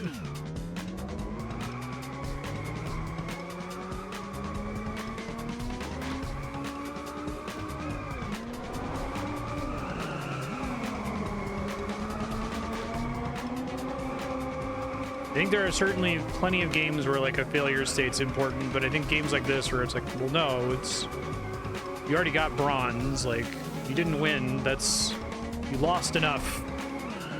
You don't need to double lose by making you repeat this over and over until you get first place.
Or be like, that was ace.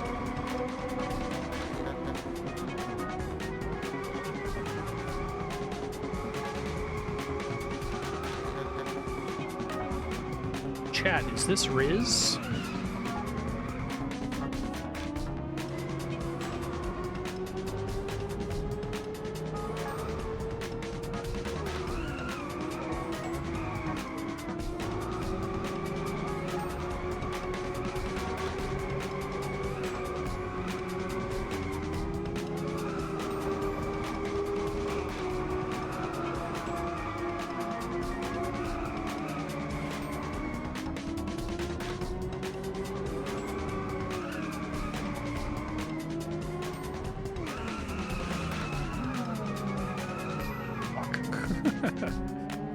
This is hard.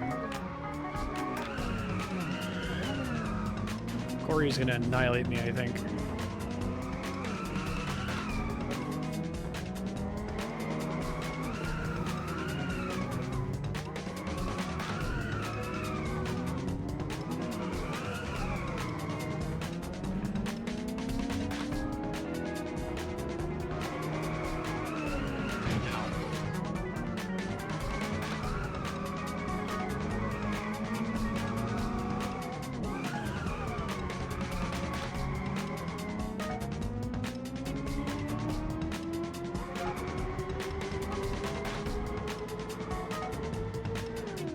Wrecked.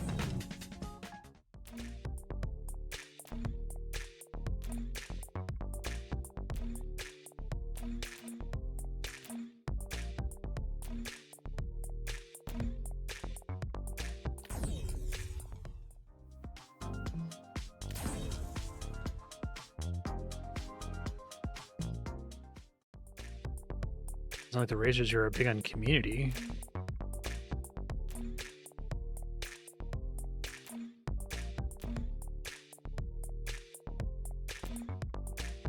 I feel like that each of our characters has some kind of flaw. They're trying, right? Very scrappy, but...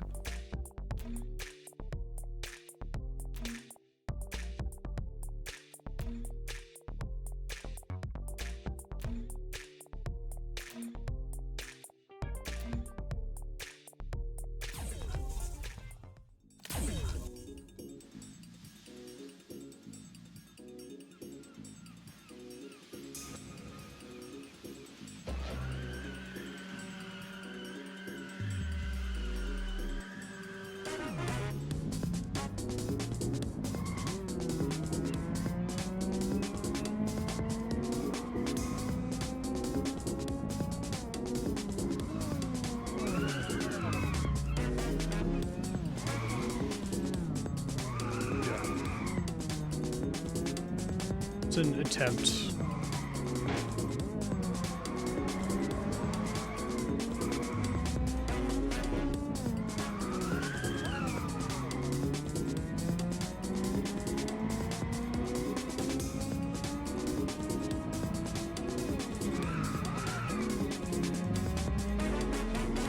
I do like that each racer has a different format for each of the different tracks. You don't necessarily do time attack, ghost, race every single time or whatever.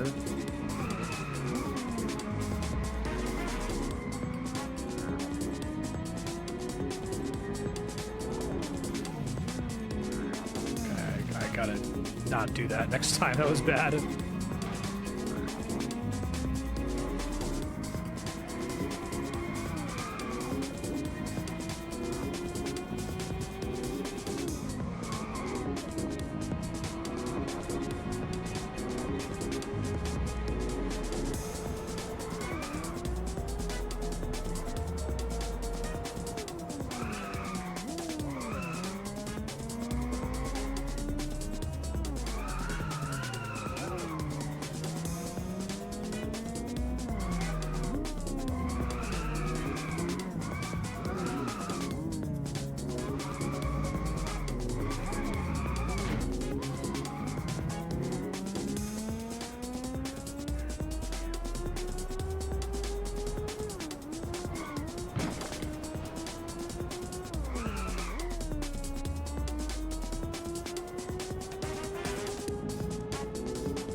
silver on my first lap.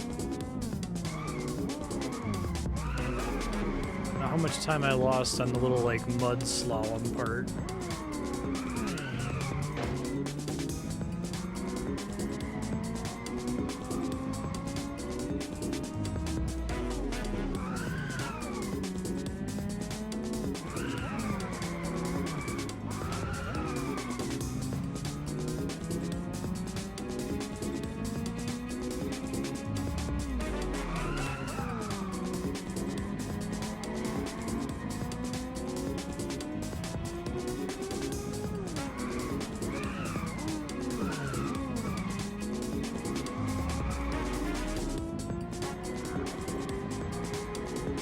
Of a difference that makes here.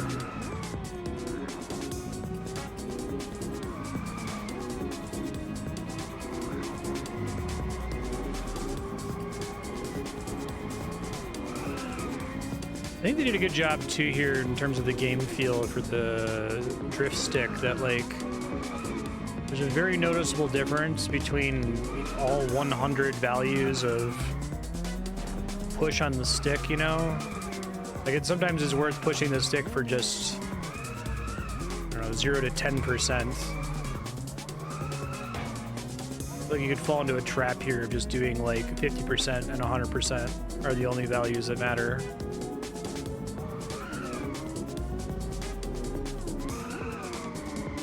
I feel like the number of games that actually use the full range of the analog stick are very, very small. I mentioned the other day that when I first played Super Mario 64 at a Blockbuster kiosk, I was blown away by the idea that you could like move the stick just a little bit in Mario with tiptoe, and then I realized, wait, that never fucking matters because I'm always gonna hold it at max.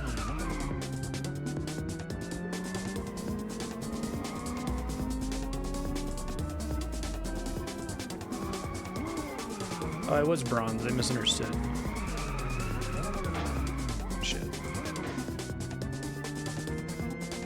Cool, you can see how much you're pushing it too at the bottom there.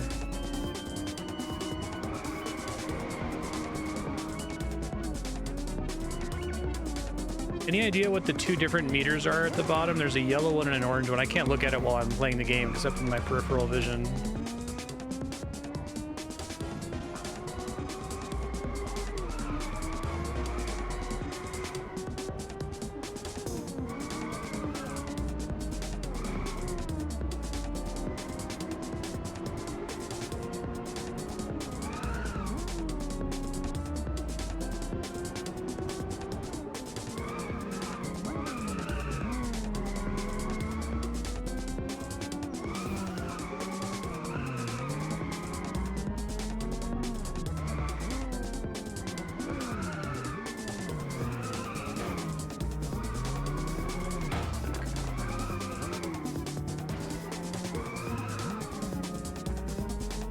One is how much you're turning, one's how much you're drifting.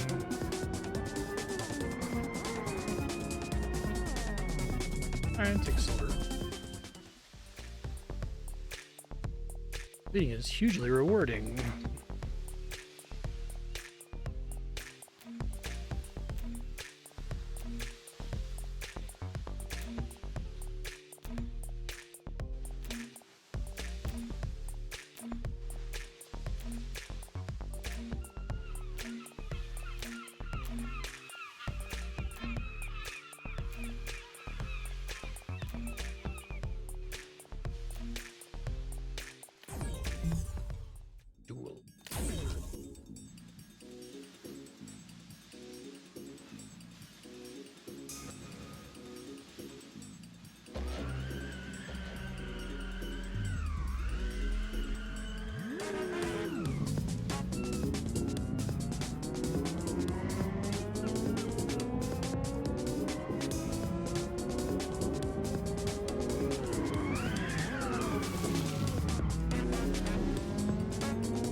Yeah, racing games are 99% of the justification for analog triggers.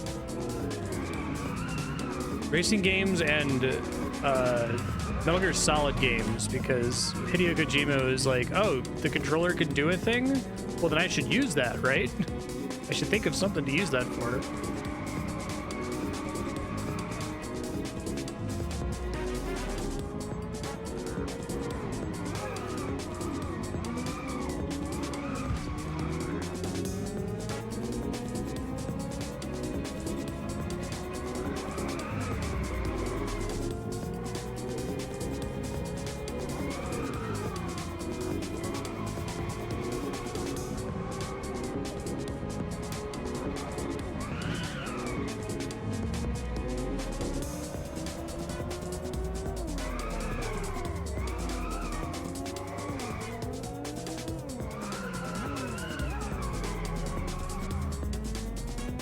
Rival is kind of hard to win in this car if the other person doesn't fuck up kind of early.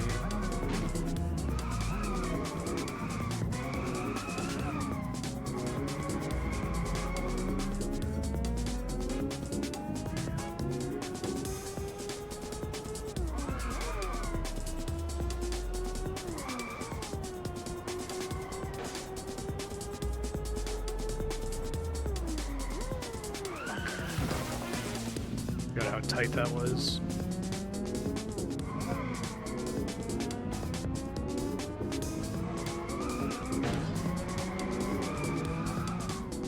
You overcooked that one.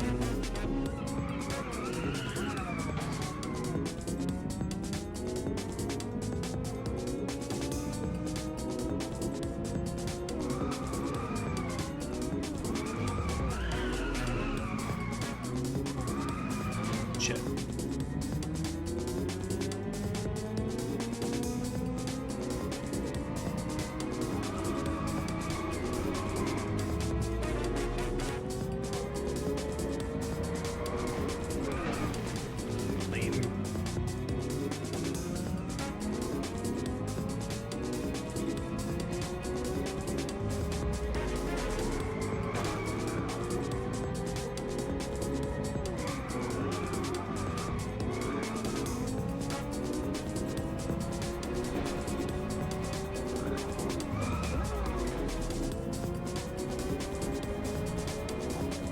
I like this mode a lot because although it's kind of similar to just, you know, race well, I feel like when you win this, it feels like you drove well for the entire time and it wasn't just like, you know, lucky at what point the race was considered to have ended. If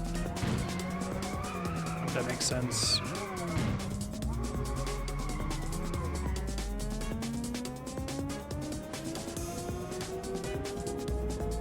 Bit of an advantage there, I think.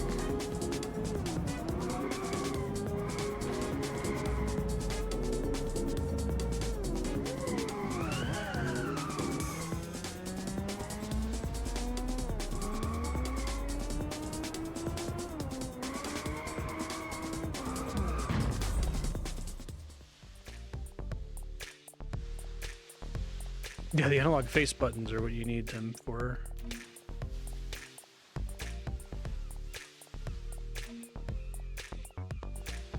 You like had to like hold it slightly to take your gun out and then push it in all the way to fire.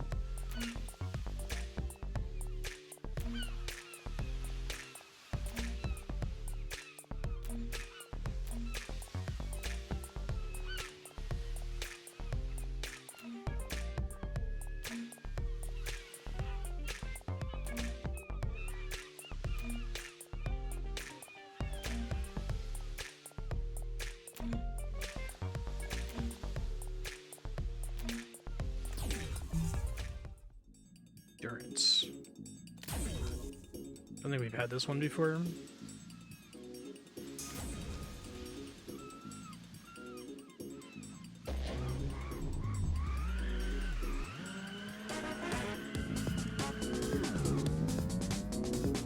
Oh, okay, distance with time remaining, I see. Well, that's neat. That's not even in Edward's campaign.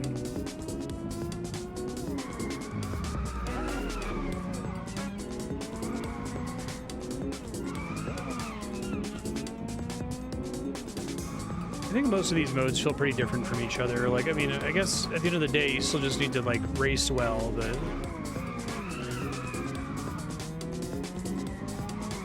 Oh, it's a checkpoint.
Lap is about 5,000 meters.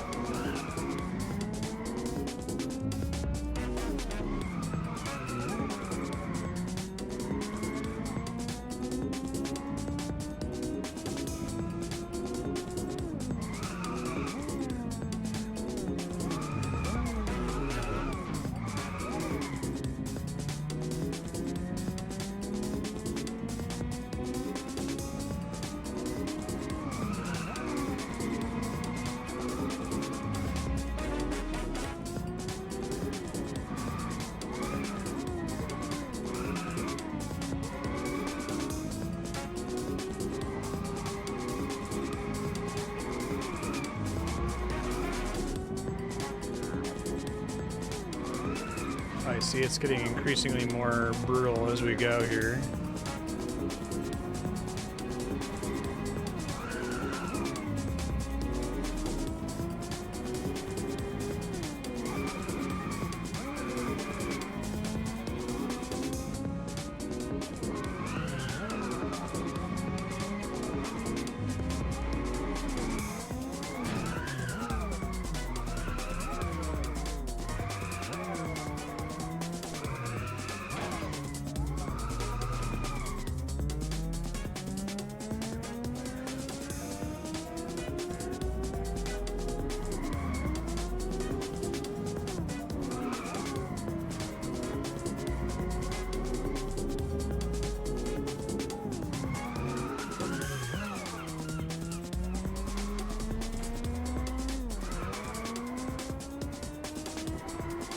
It doesn't show you what the platinum threshold is here.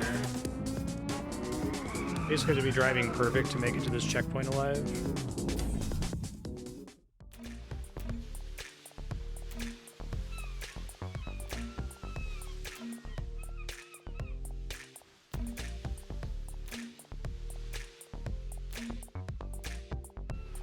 Can't wait to see what the next track brings.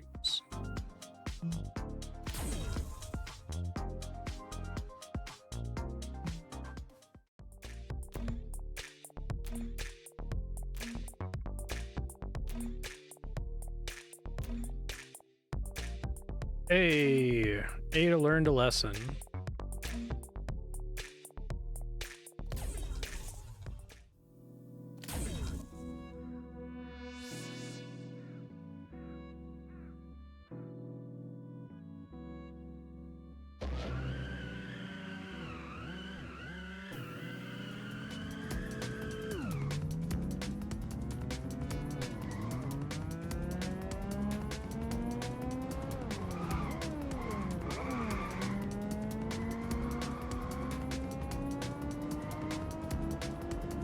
This one's just one lap for 5 minutes, right?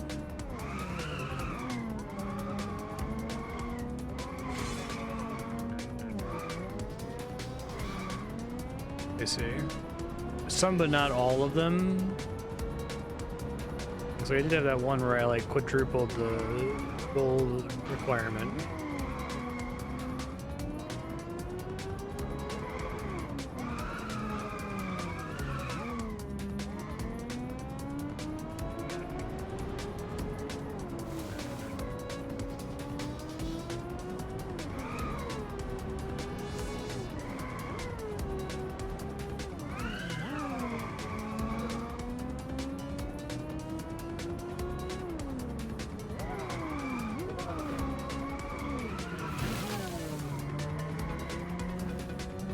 What it's like driving down the mesa from Los Alamos. I never go more than 25 miles an hour down that hill.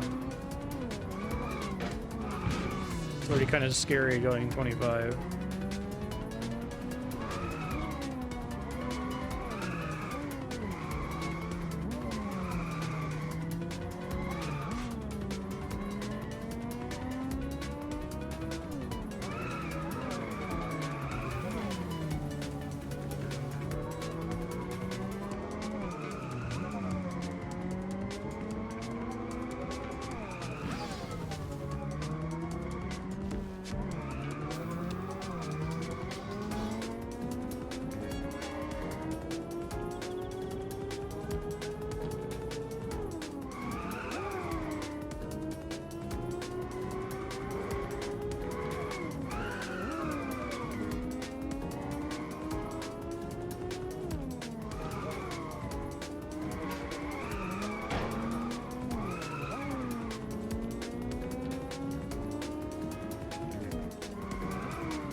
I didn't appreciate before this forest section isn't even the halfway point.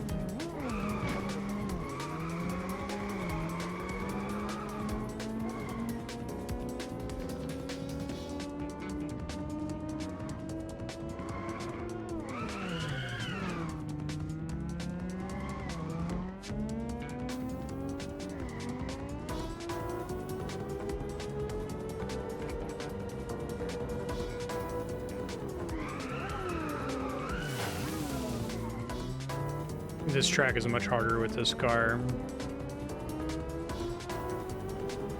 Not with Edward's car.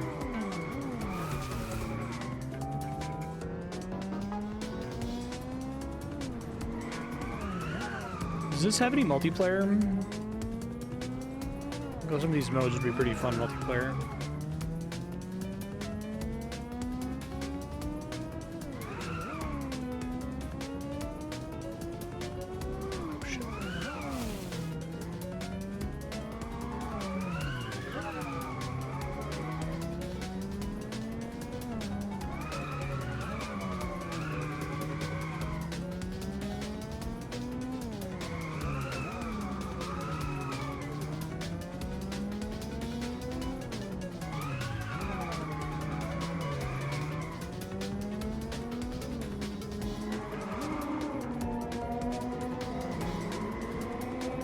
I do like the tunnel sound. They went to the trouble doing that in an indie game.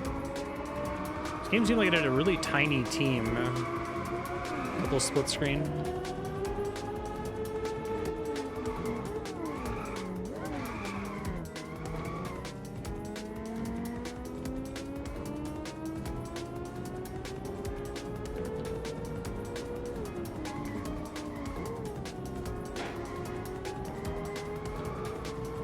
Crazy part.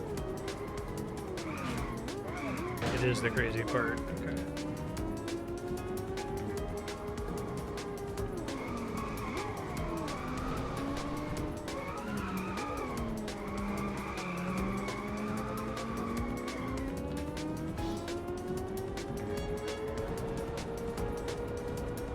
A little short of cold, that's okay.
Oh, well, can I restart?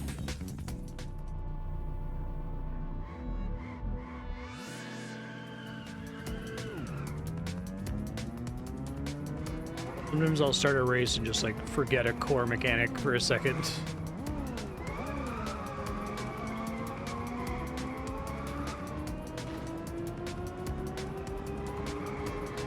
Is it just one-on-one? I guess one-on-one would make sense for a bunch of the modes.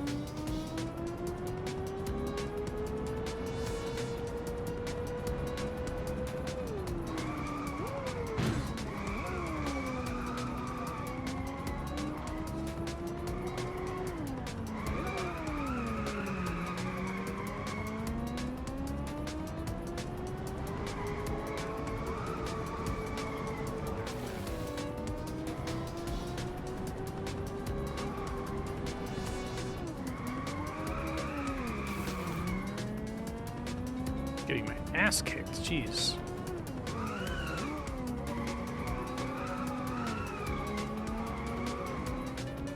Here I guess the target time is essentially identical to the time attack, but I guess having the ghost lets me see if he's doing anything specific. Drift patterns.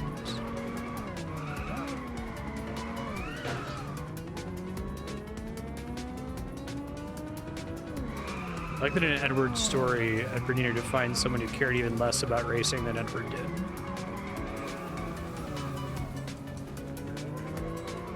Just live on this mountain.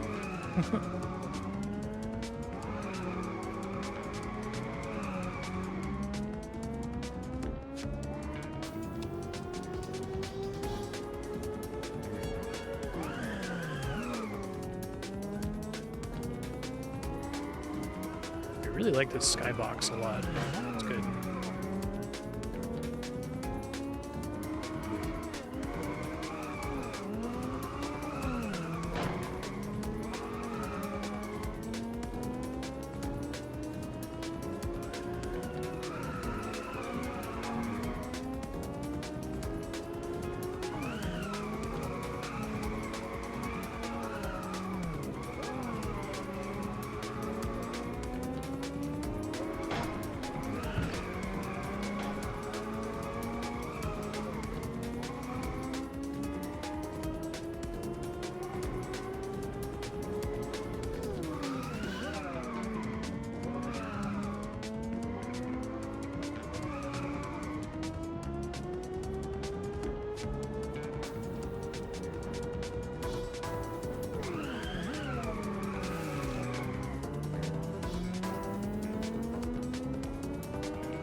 Crazy parts after the red bridge.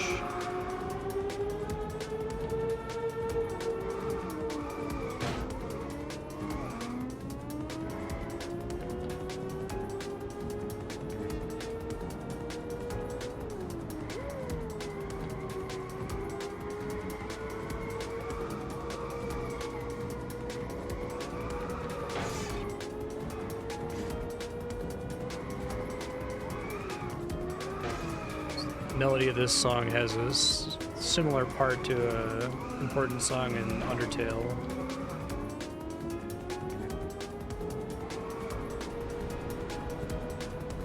Hey, you did it that time.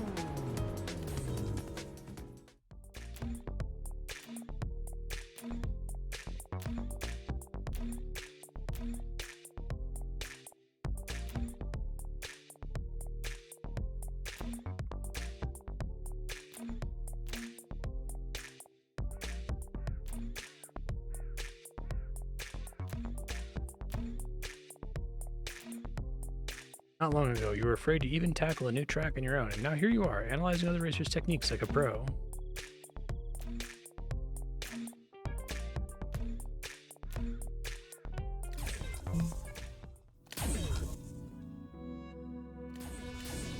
The most brutal version of this chapter, I think.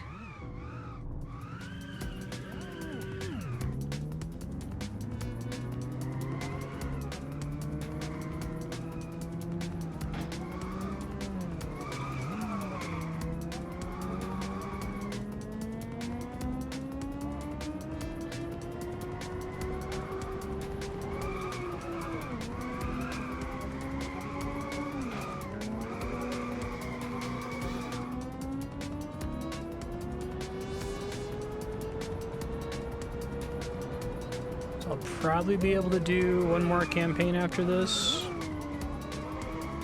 Do you want me to clear that and then do some fourth thing for the remaining time, or do you want me to wrap early after doing the third campaign?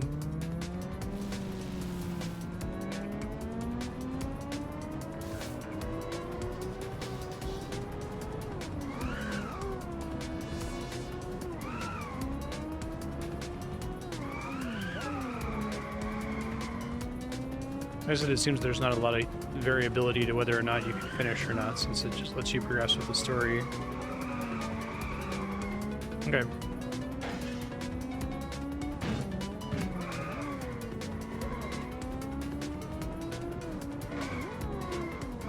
I feel like those trails last a really long time, even if you're way behind like I am.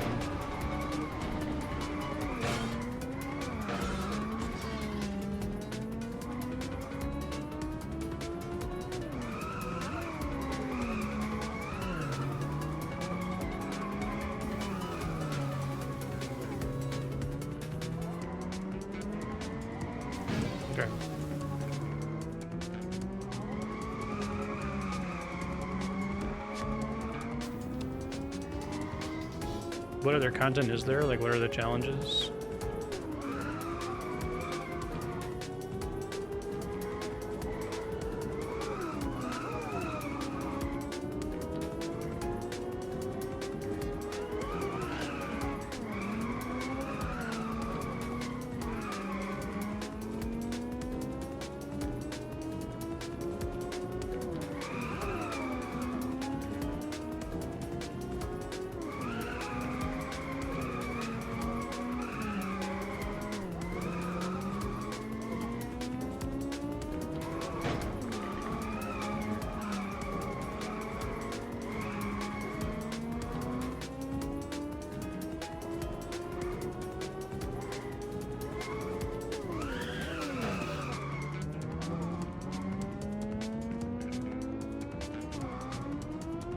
I like the bass line in this song.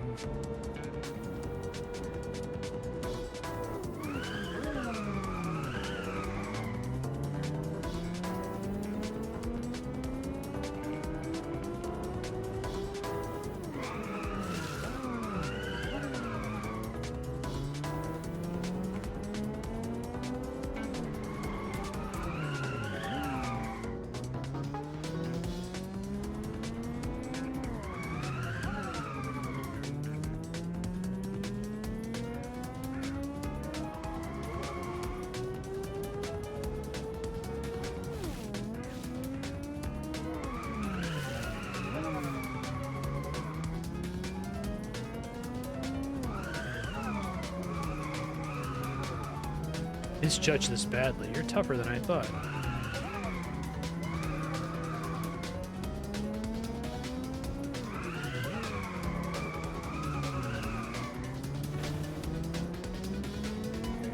Oh, I see.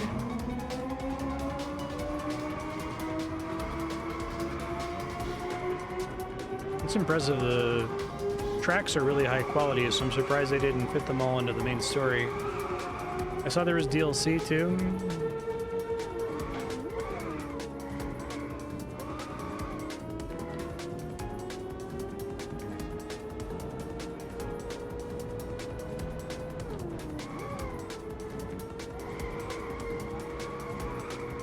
Comes the tricky part.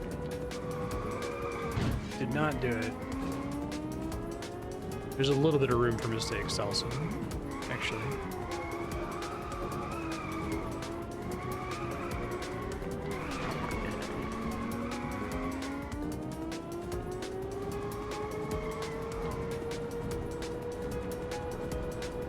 Nice.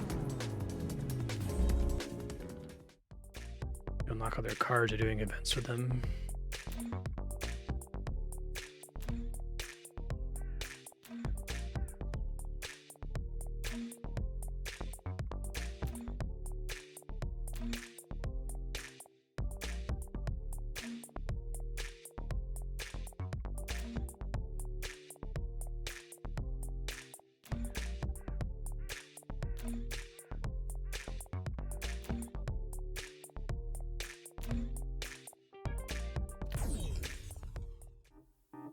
Skip this since we saw it already.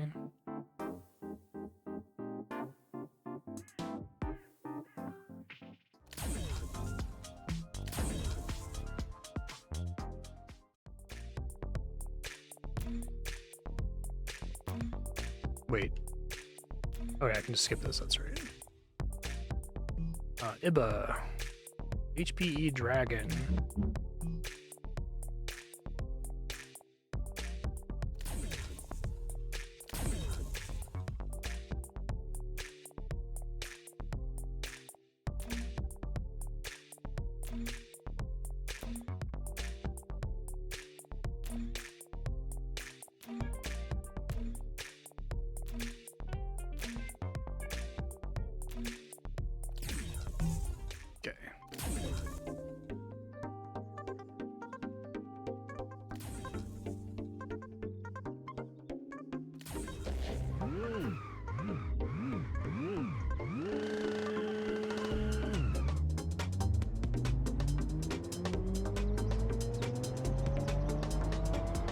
Oh, is it like harder to drift with this?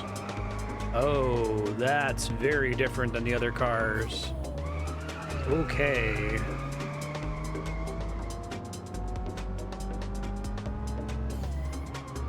I thought the second car was different from the first car.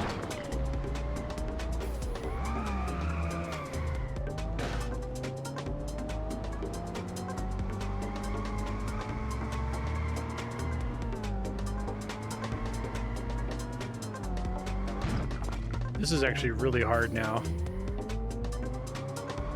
You're slowly turning the car, so like if you previously were already drifting, it seems very difficult to go from a left drift to a right drift. Oh, but I can if I let off the gas. Okay.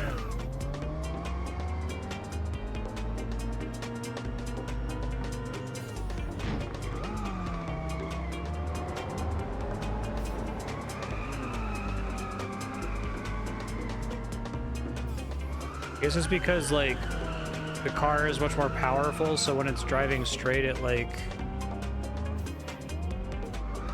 really wants to go straight.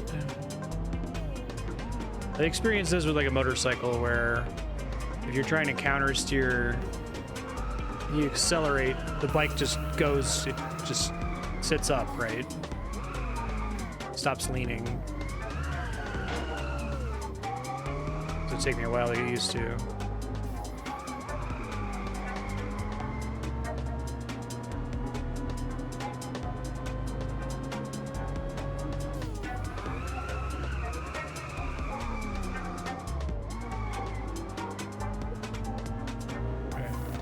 Better on the second lap.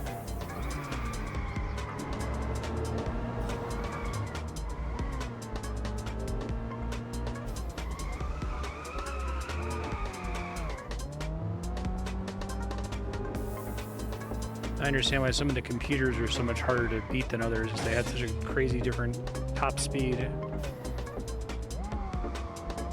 Probably why I was fucking them up on the areas of the really tight turns. Not looking forward to the snow level with this car.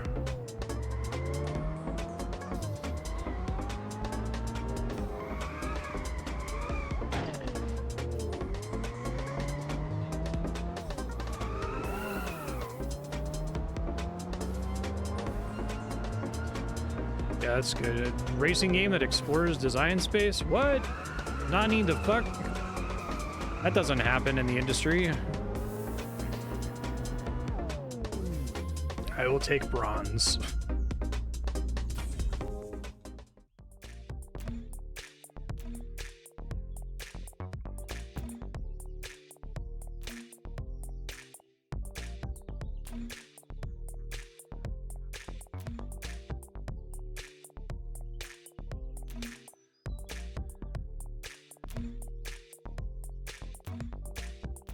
Just enjoy yourself.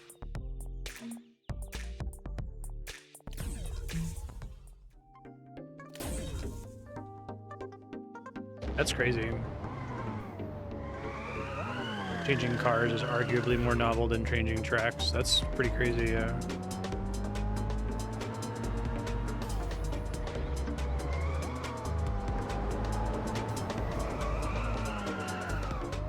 I feel like that's wild, because I feel like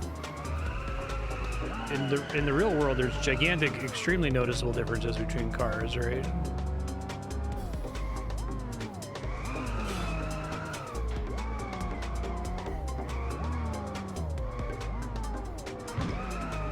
I guess I get to feel the difference between like a F-tier car in Forza 4 and a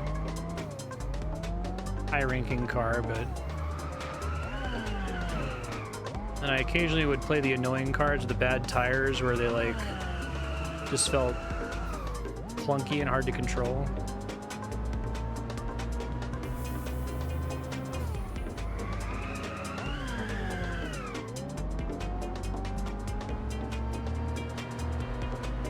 Ever gonna beat this guy, we'll see.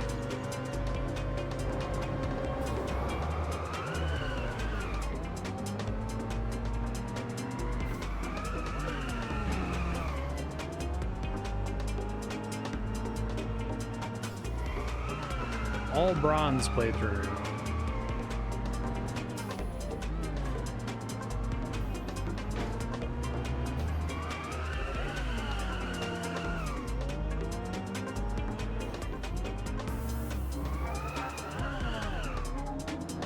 See how you like have to snap back into neutral by letting off both the gas and the drift stick for a second.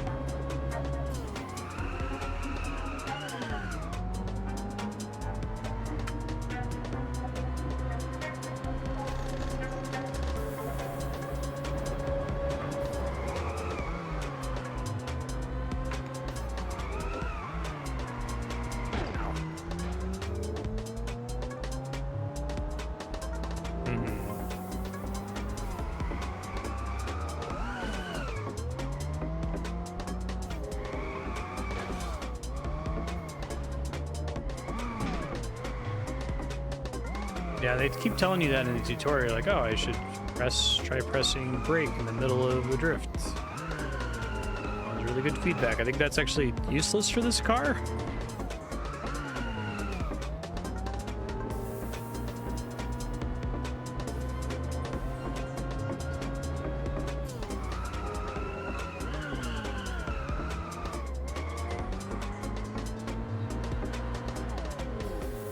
Riggedy wrecked.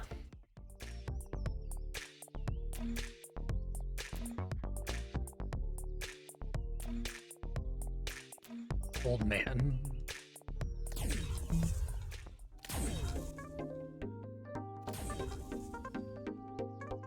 Yeah. Feels like it's a totally different game now.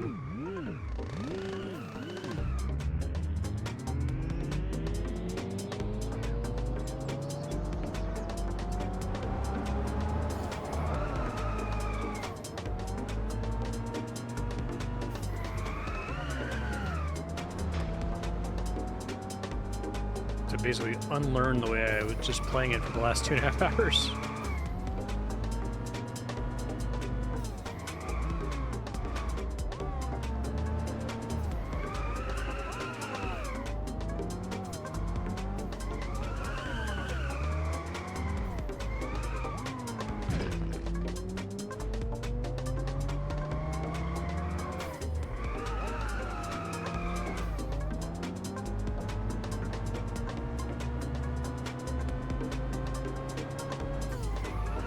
If I even should be braking with this one at all, or just letting off the accelerator and like slowing down by drifting.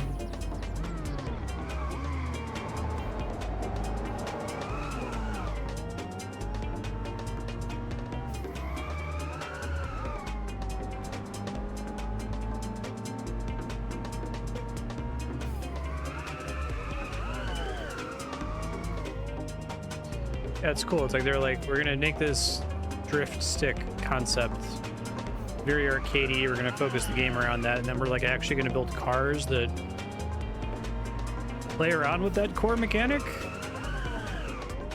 I wonder if they're balanced in multiplayer. I'm sure there's one that's just like way better, but I wonder if it's like way better, but only given a substantially higher skill cap, right?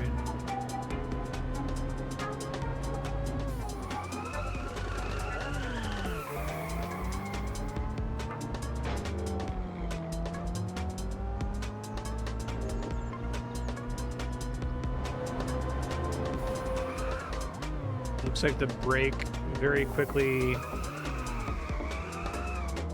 gets me back on a straightaway. Okay, that's what I want the brake for.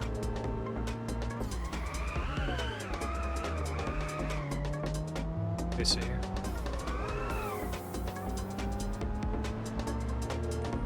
It's nice that it's like a primarily single player game, so they can like focus their development around making interesting single player challenges, because I feel like that's probably the problem with a lot of other racing games, is that they're designed for multiplayer first, so balance is the first question, and so there's really a lot of limits to like what they can do about the core mechanics for each car if they want the game to feel fair.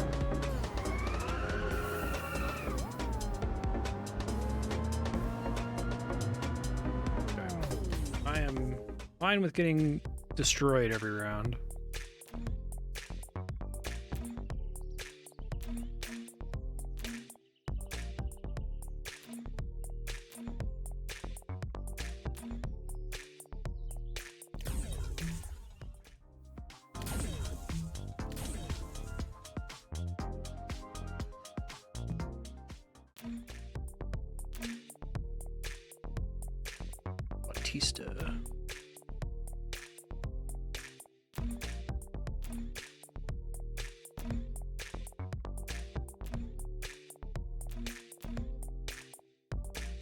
Top speed, acceleration, and braking.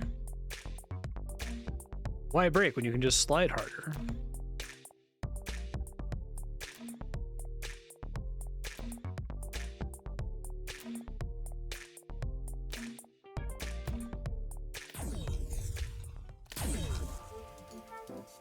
I'm gonna get, like, I'm gonna die instantly in the duel. There's no way.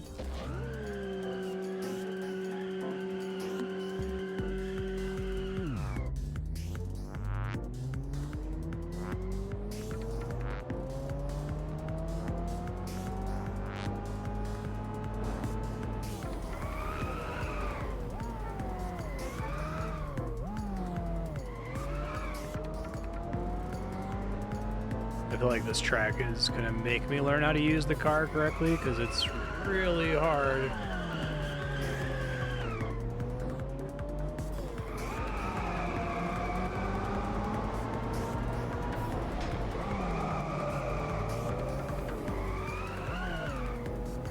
So the brake is fantastic because it lets me start going fast, going straight again, like immediately.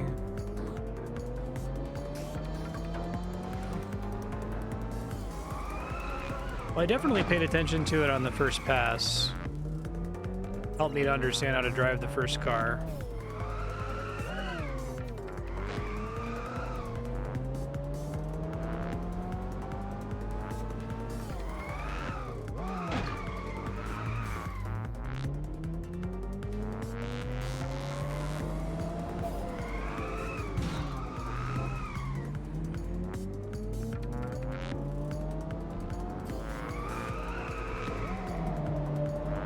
I guess it might help if it was integrated into the race.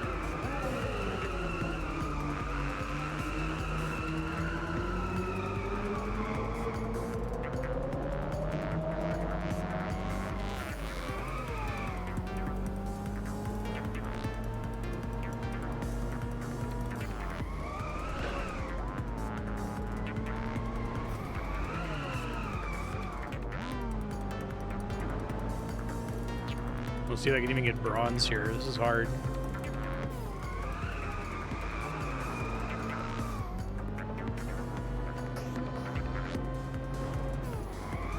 This car is basically like playing a different game at this point.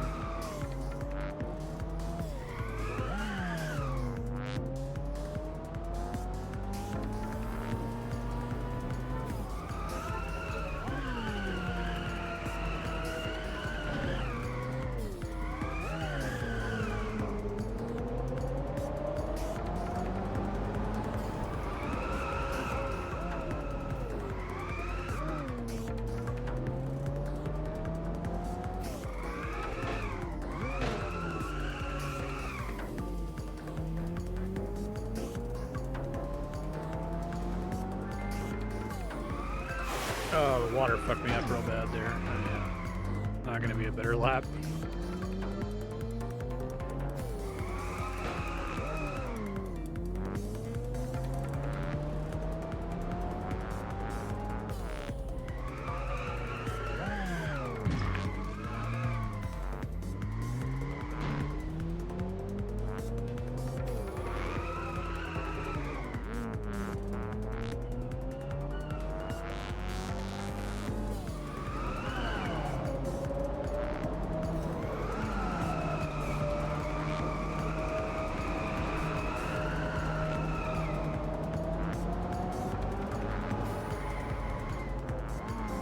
You understand, like, percentage-wise, how much max speed am I sacrificing by drifting? Maybe there's parts that I should be drifting through more of it, rather than trying to constantly brake and reset to going straight.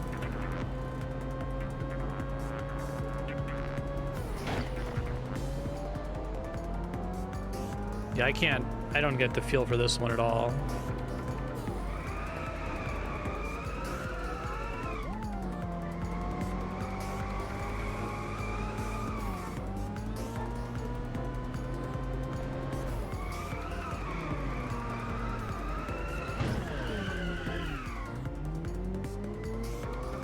Fortunate they seem to just let me progress regardless of performance, because I would be stuck on this probably for like 10 hours.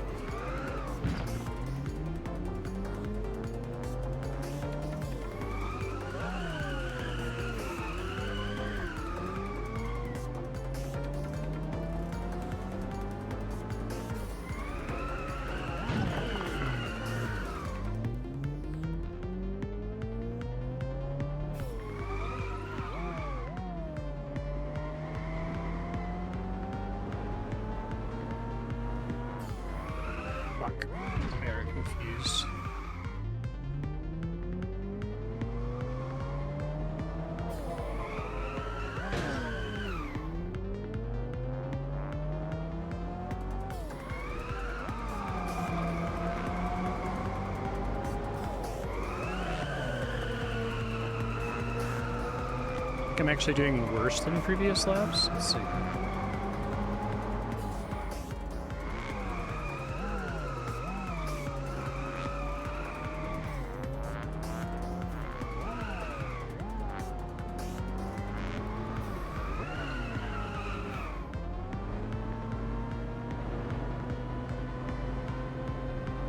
Let's do it a little bit better. Better luck next time.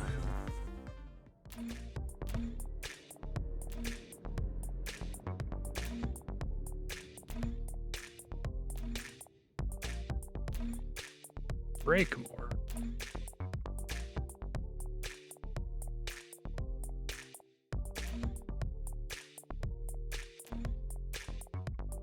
Okay. Uh-oh. I have to at least get bronze. I see. Fuck. That's bad then. Well, this might be the end here, folks. I'll do my best, but...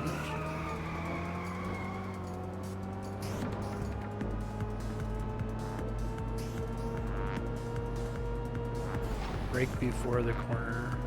I don't really understand what that means.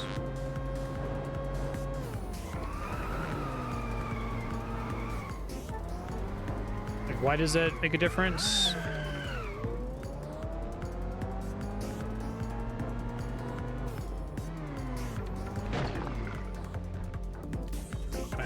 restart from here.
I try to just mechanically press the button, but I still don't feel the difference.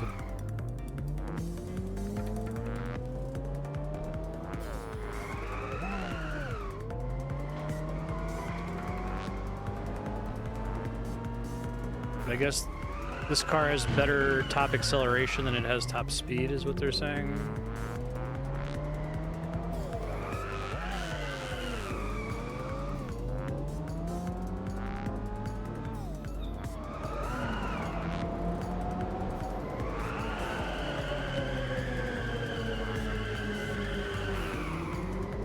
I guess one of the problems is in every racing game I've ever played, I've never really been able to tell the difference between like a slow car and a fast car.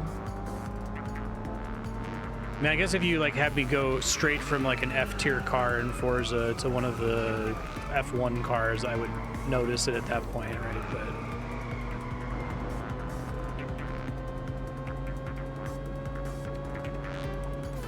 I guess I did better, but I don't know if it's because of the braking thing.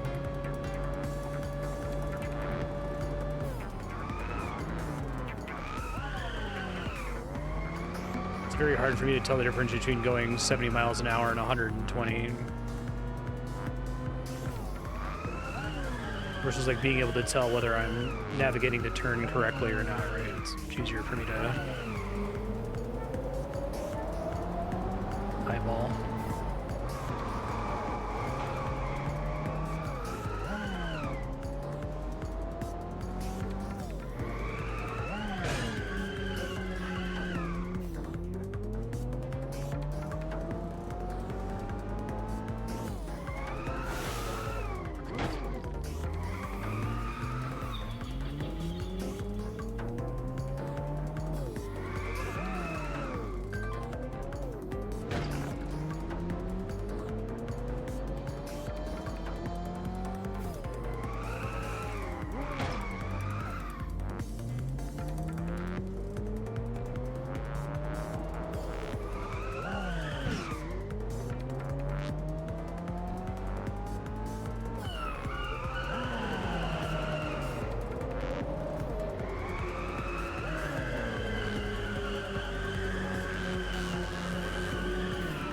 Yeah, like I think that was like 66% of how fast I could be taking that.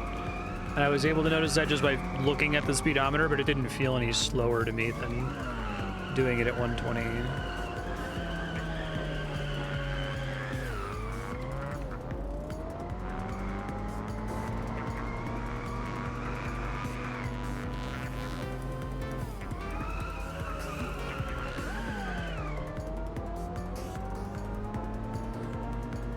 Okay, well that was much worse than my first attempt. Still looking like I'm not going to pass this.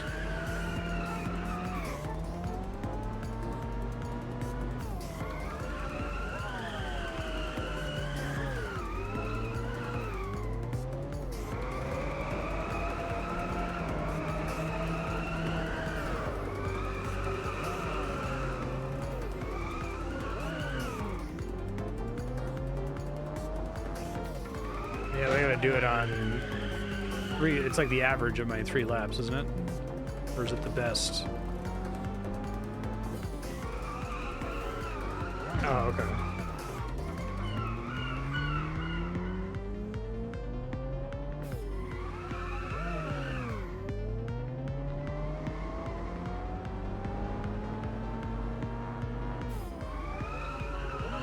get it.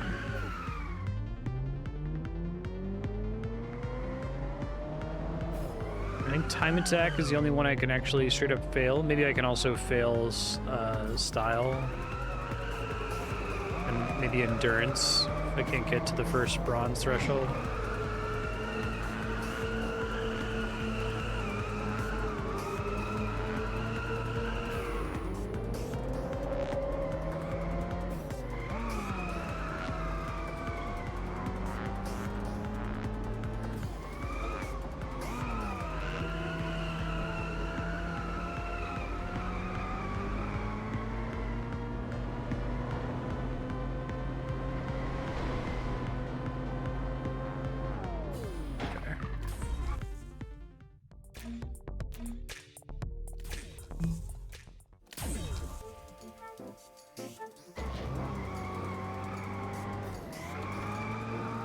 Ghost I'm allowed to just lose, which I will do.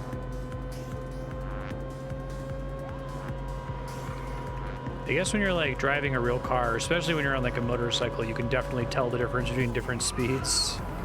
I don't know what it is about video games. It's like I need like lots of like majesty lines flying into the screen.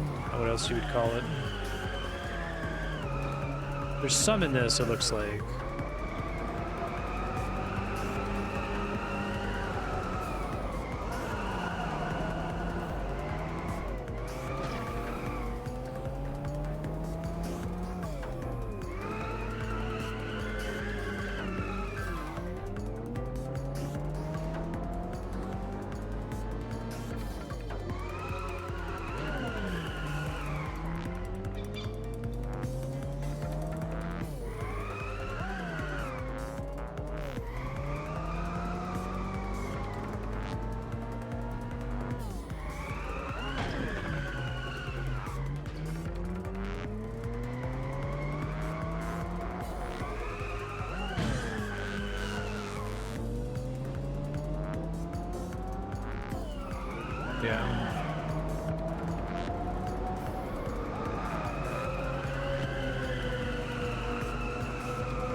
I assume the trails here are intended to help me to see the line better and like when, how long to brake for.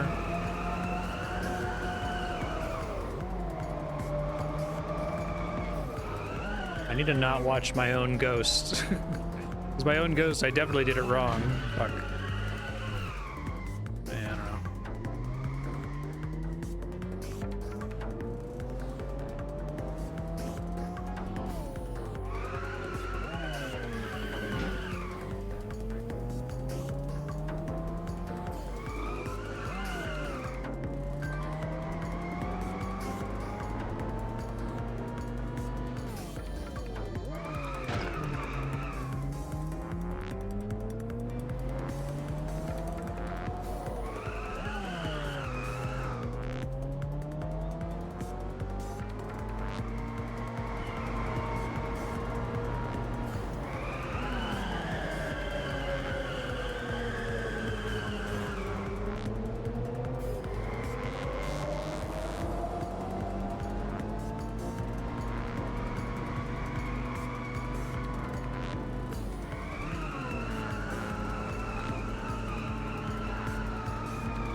If it's ahead of me, I guess.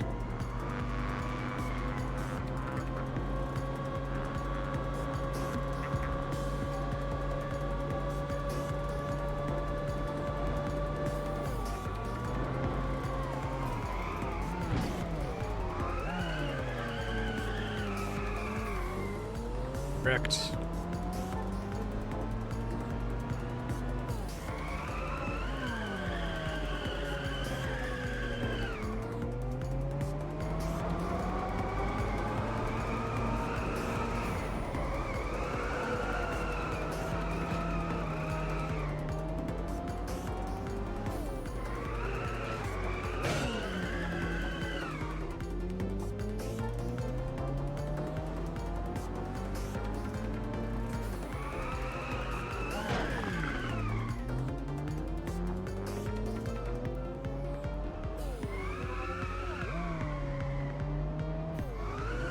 Really worried about the snow level. I'm struggling this hard with these wider roads. I don't know what I'm gonna do, and it's really tight. Maybe it'll force me to get it.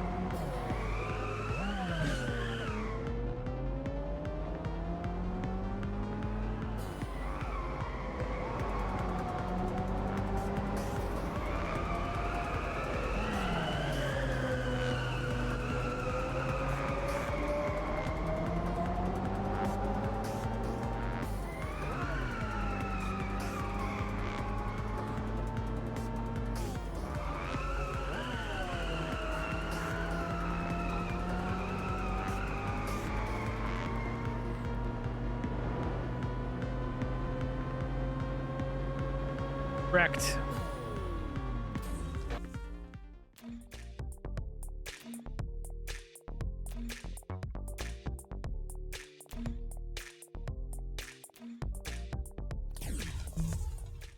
Cool.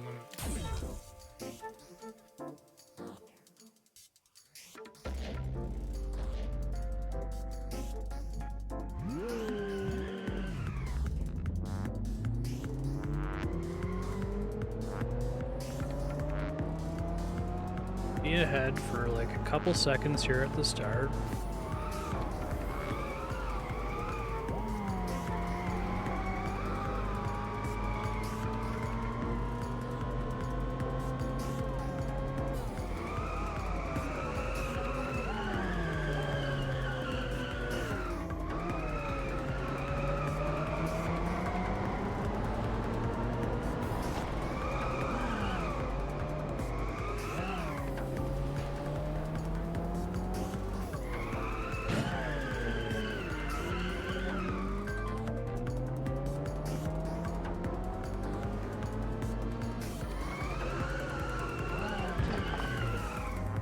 Yeah, no kidding. A mistake like that can cost me the whole race.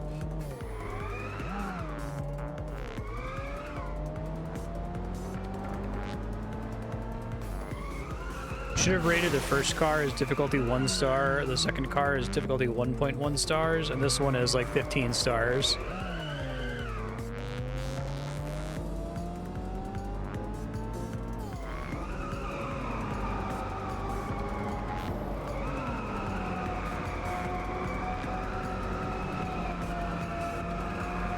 Owned. Oh, you know, fell fast.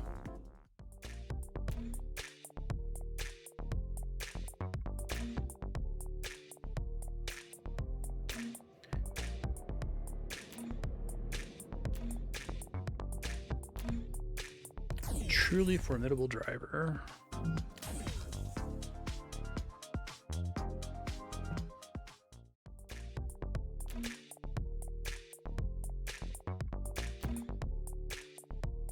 Babby mode, yeah.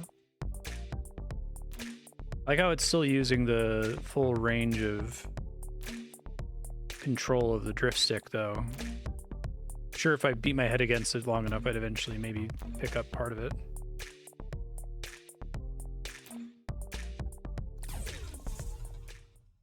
Alright, duel means I can't lose.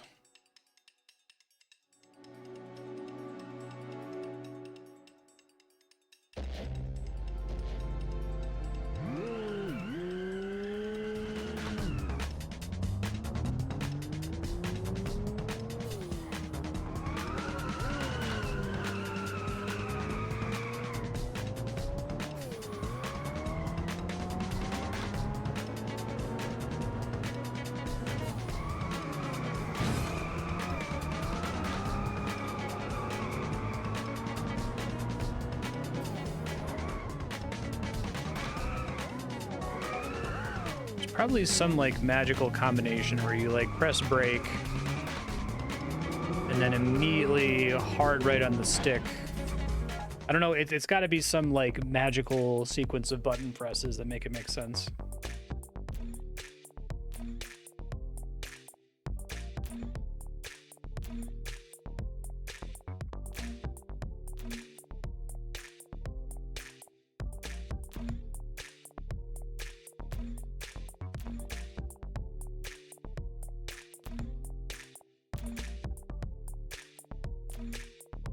Edward's really into style drifting.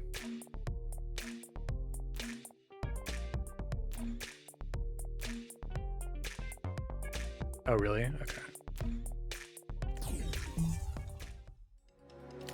Oh, so it doesn't rate you, I see.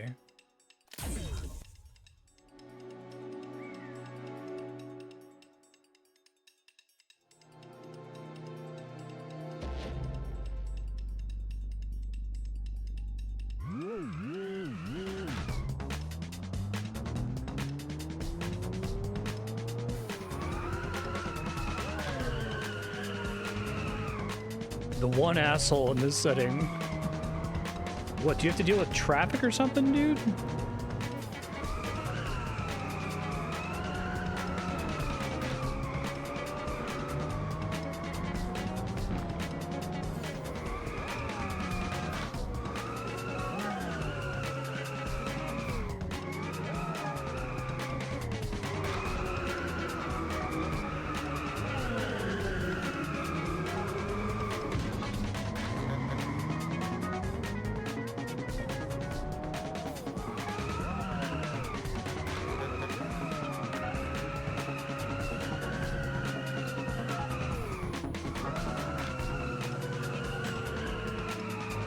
Had an off-road car and be kind of smug about it.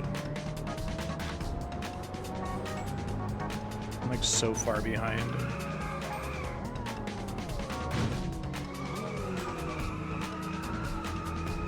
I am humbled but fascinated. What was that post? Our game should be hostile to the player.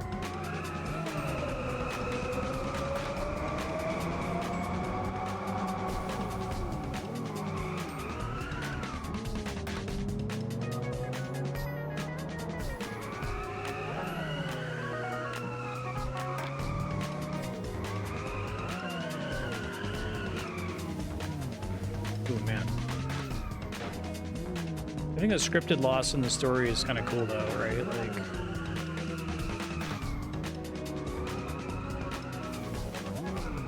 definitely breaking the formula from the first two campaigns.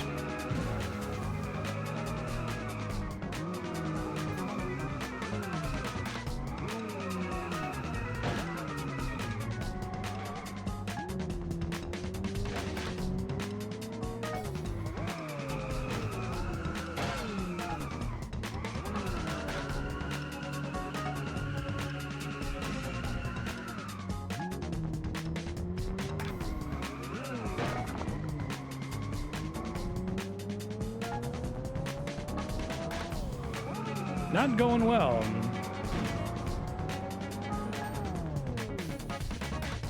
Right.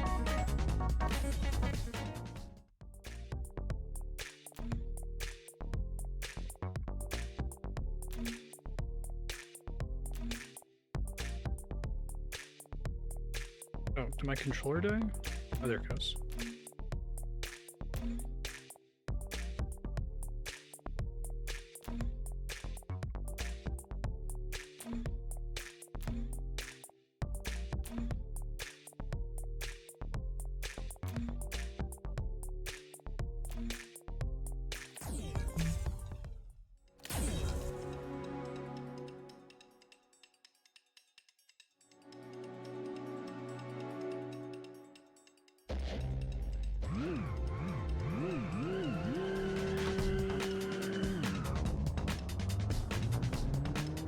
Time to take the training wheels off.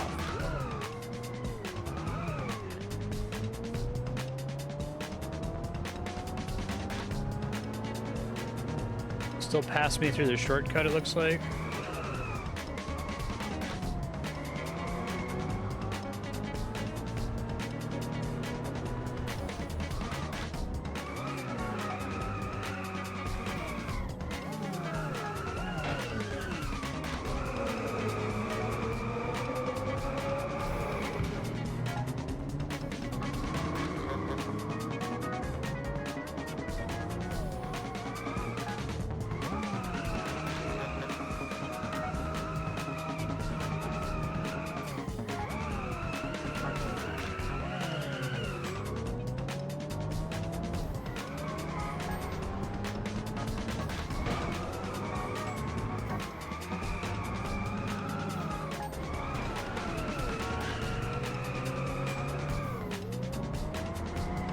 trying to just like vibe it out here rather than trying to like brute force press certain buttons at certain stages. Notice I basically stopped braking, which seems like it's not viable. I'm trying to let off the gas in lieu of braking because that makes more sense to me intuitively than trying to press brake. Other than that happens, I needed to brake there. I don't know.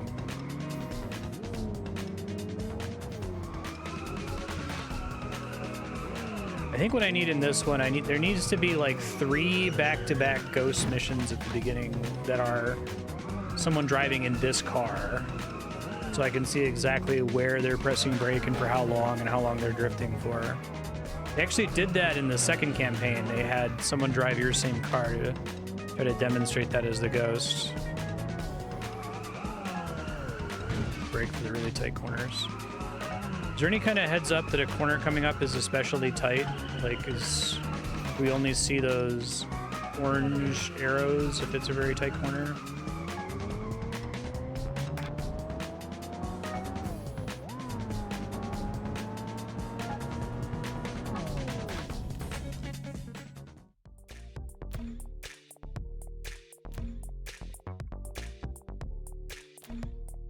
Learn an important lesson.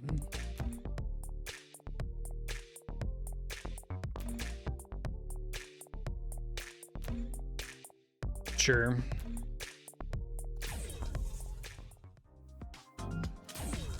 Watch out for time attacks. Ibba, my friend. The most technical track.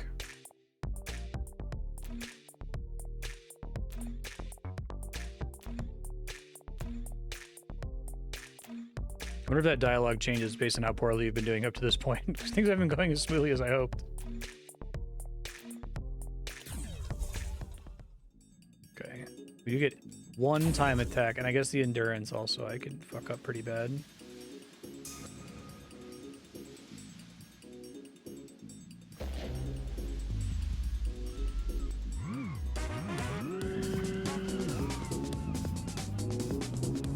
Just another ghost that didn't give me a flying start or whatever.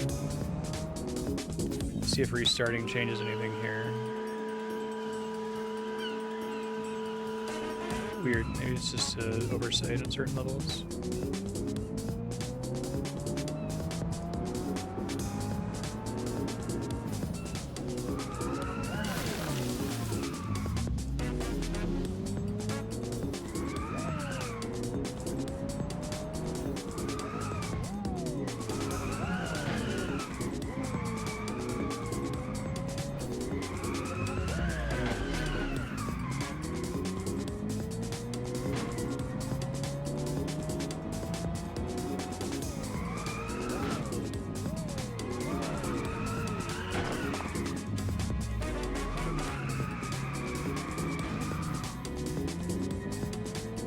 Yeah.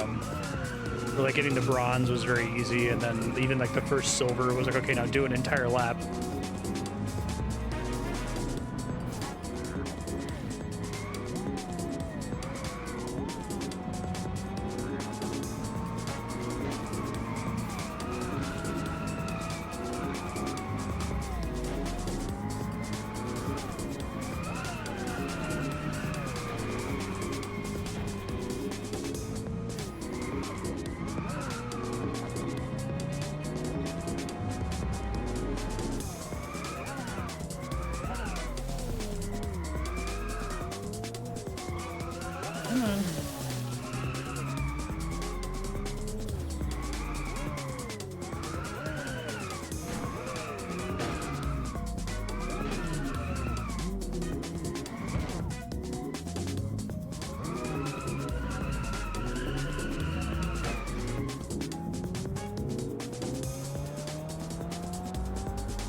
Time attack I'm pretty worried about. Yeah, I don't know.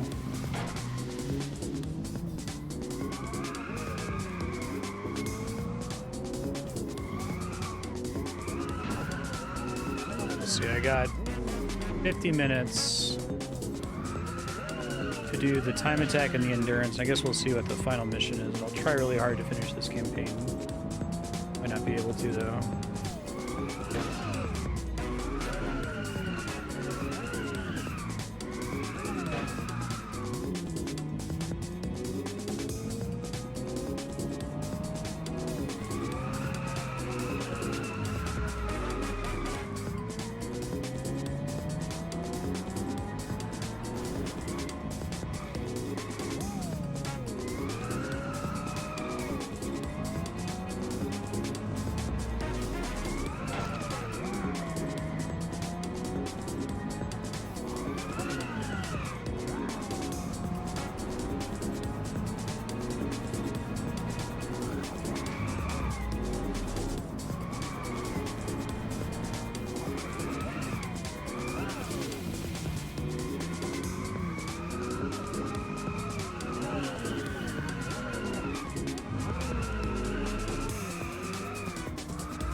Target time is 1:39. I'm guessing that's the gold time. We'll see what the bronze time is, I guess, for the time attack.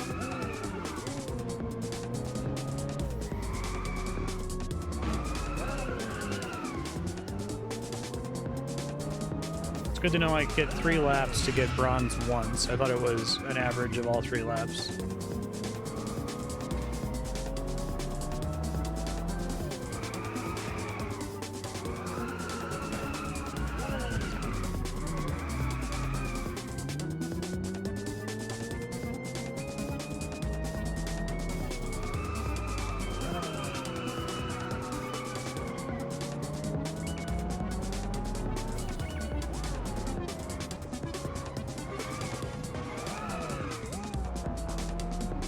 I do think the first 2 cars are really good to be like, hey, look, our drift stick system is really cool, isn't it? And they give you this car, and it's like, but it's fucking hard if you don't know what you're doing and have no experience with racing games or drifting in general.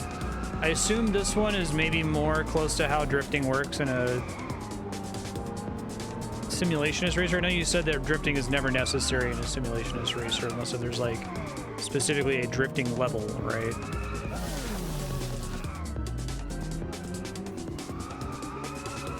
But that's the thing I have no intuition for, so the stick doesn't really help me with that when it behaves more like what I'm guessing is a real car.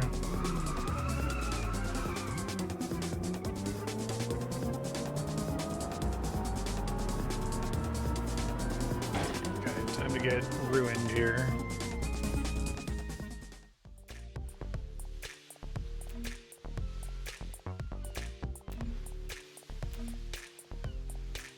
Sure.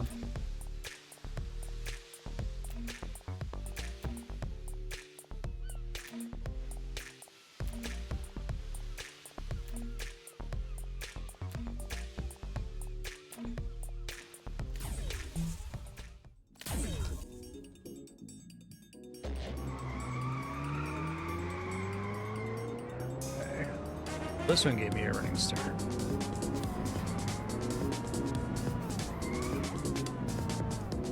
145. I think that's better than any attempt I've done so far. Nope, that's not happening.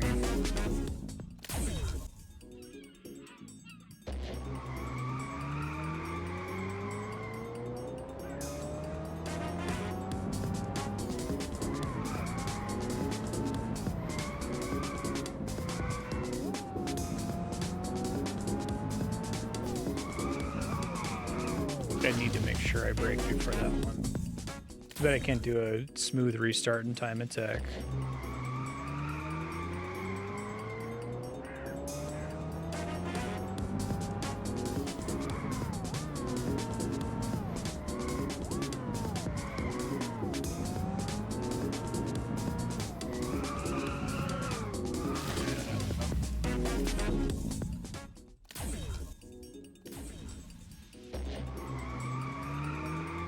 Yeah.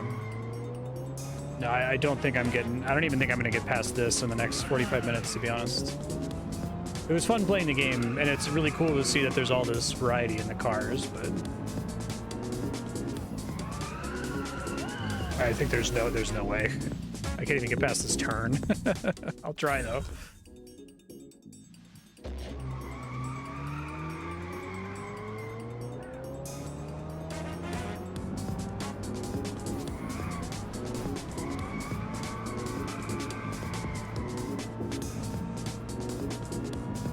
Like I said, it was like the first 2 cars are 1 star and 1.1 star, and this one's like 15 stars. It's like I'm playing a different game.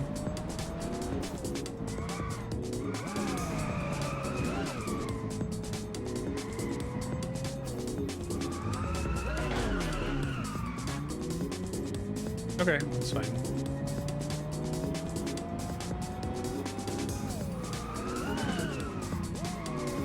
Yeah, the first 2 cars were really intuitive. I got what the stick was asking me to do and was able to kind of feel it out after just a few races. But now I would have to beat my head against the wall and just keep pressing brake at random times until something good happens.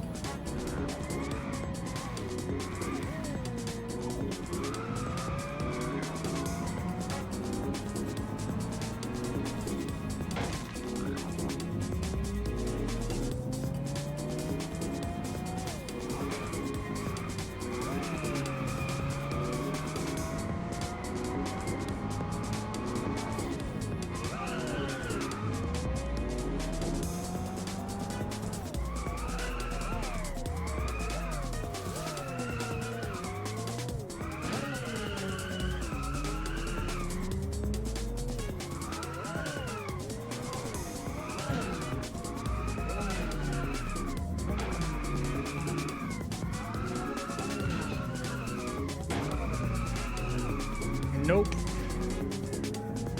I'll do 2 more laps and then I'll go ahead and just check out the challenges you're talking about.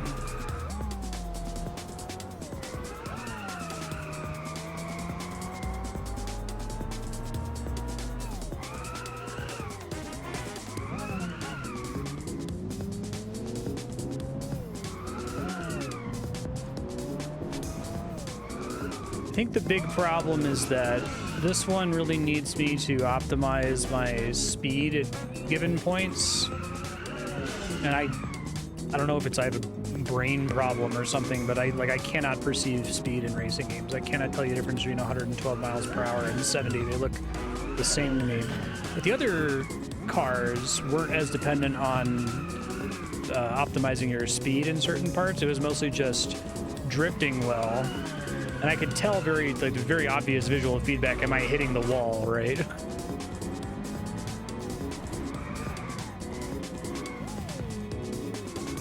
had the nice little thing where, like, when you brake while you're drifting, it would make your butt swing out even more, so you could tell how much sharper it was making the turn. Right.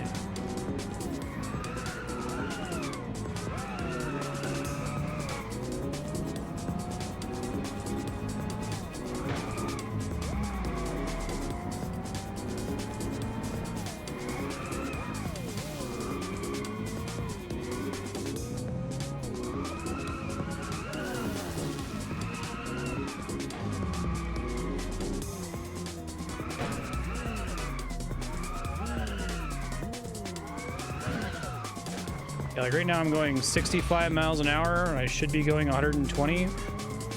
My eyeballs cannot perceive the difference. I literally have to look down in the corner at the odometer to tell how slow I'm going.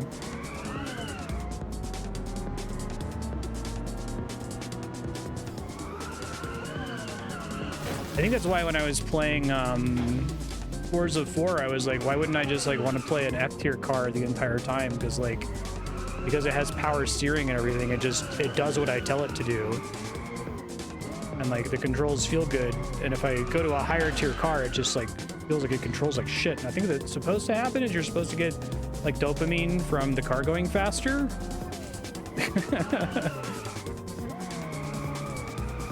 I don't know what a game would need. I would need like an accessibility or setting or something that like pitch shifts the entire game world like changes all of the audio pitch and changes the like hue of the game with speed. Do like a red shift thing.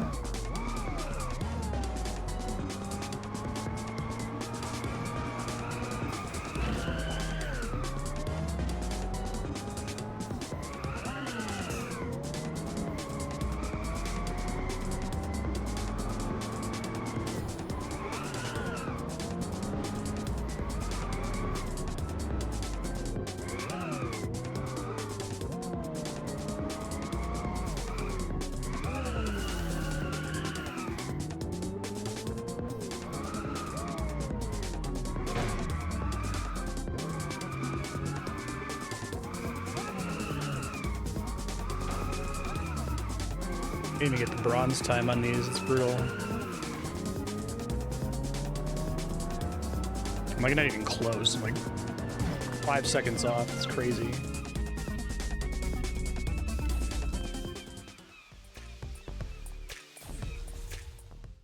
Alright, so you said challenges.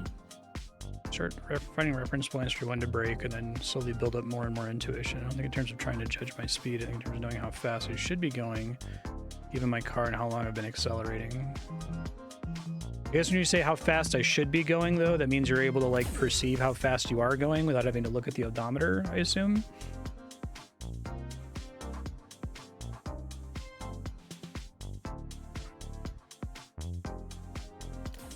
They didn't even give you any style missions with this car, which I guess that makes sense.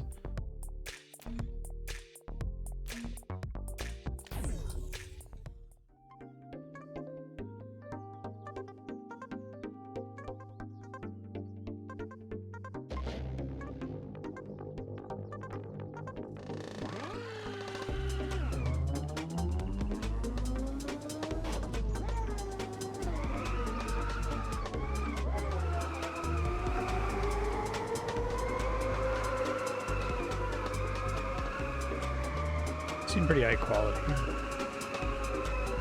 Just lets you unlock new cars, basically.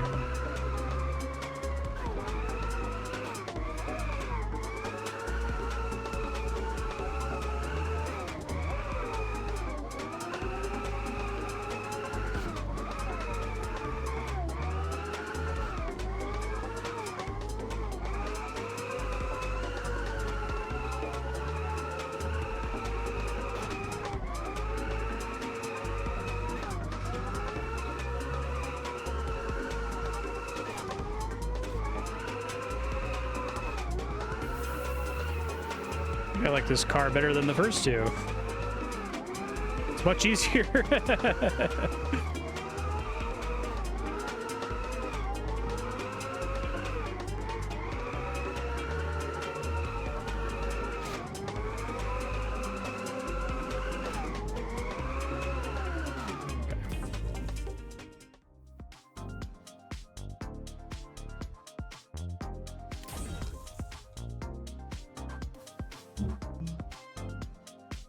Venom and bullets.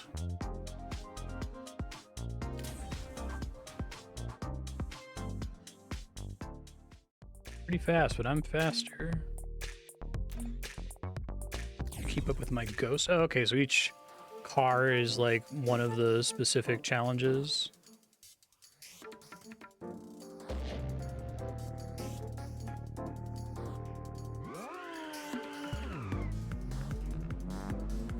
Man, it's frustrating that it's like they're supposed to give you a running start and they don't.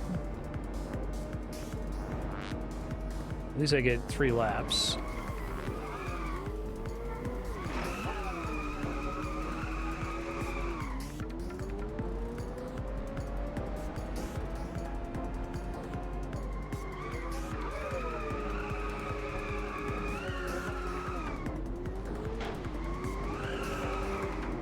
This car feels pretty different. Yeah, it like goes into that full brake drift much more quickly than the other cars. That's kind of cool. That's what you were saying with the design space for the cars, making the cars feel more substantial than the tracks.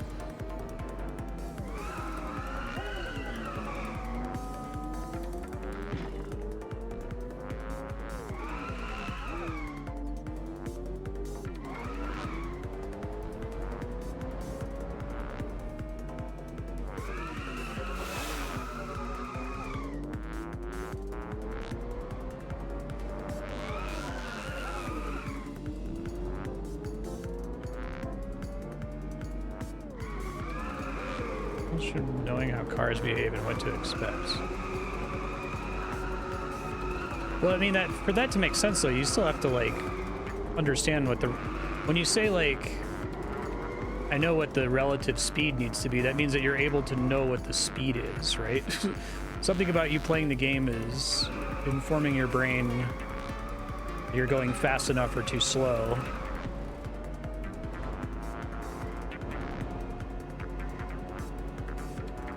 All right, now we can try for real.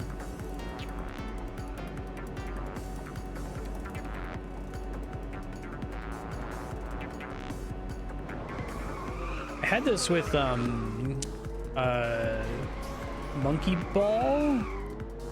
Monkey Ball, by the time I was done playing it, had me convinced that I have some kind of fucked up perception disability, because I, like, could not tell when the board was rotating, and I could only, like, barely limp through that game by assuming that pushing the stick forward and rotating the board was almost identical to moving the ball.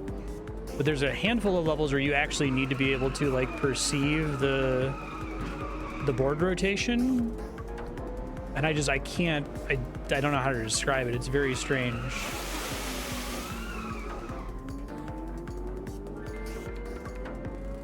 Like, I'm disabled when it comes to trying to gauge, like, relative motion. So I think what's going on here is, like, I'm trying to, like, analyze how I'm looking at the game while I'm playing it.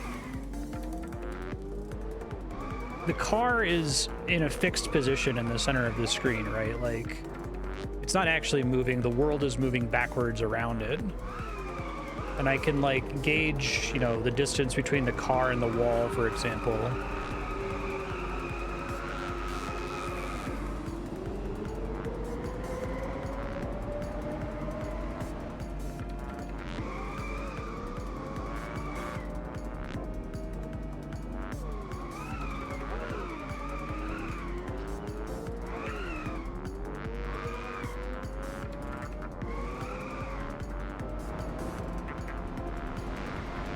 Dead Reckoning, hold acceleration for X amount of time, then brake this much at time-wise should give results C. You're not driving based on live inputs. Yeah, it's hard to articulate this subconscious intuition, I get you. Someone who has to do that a lot. Very challenging indeed. Ori. HPE Katana, nimble and responsive.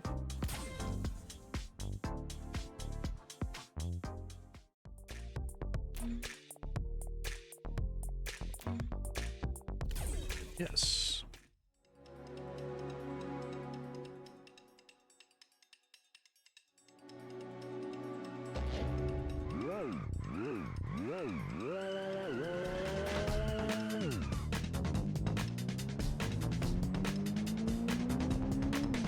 Okay, this one's more like the new car. Maybe not quite a gigantic jump.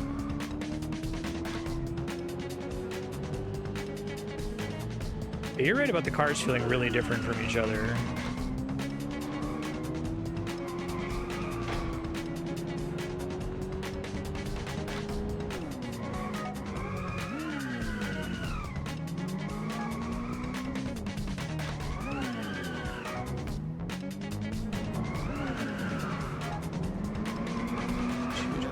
Do you have to get gold to pass the challenge, is that right?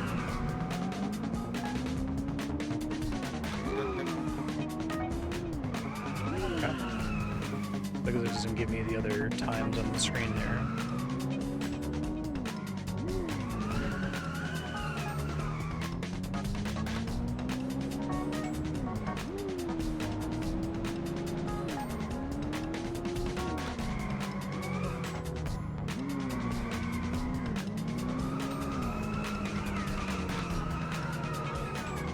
This one's actually interesting because I think that it's able to get to the full ass out drift without even needing to press brake. That's cool.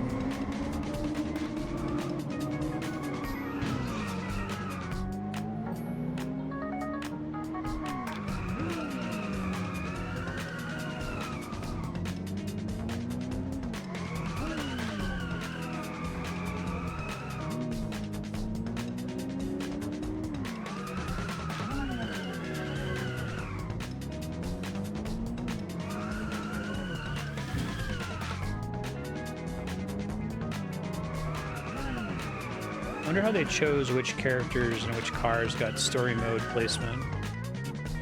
Maybe it was possible to have like a smoother learning curve with maybe having the middle car be substantially more difficult than the first car. It's actually not that dissimilar.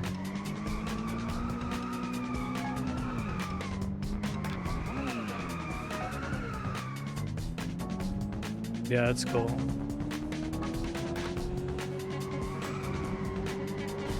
I really like that. We were talking about that before. Like, wouldn't it be nice if racing games actually cared about design space and mix and matching design space the way that like every other video game does, right? Why is it that racing games don't seem to care?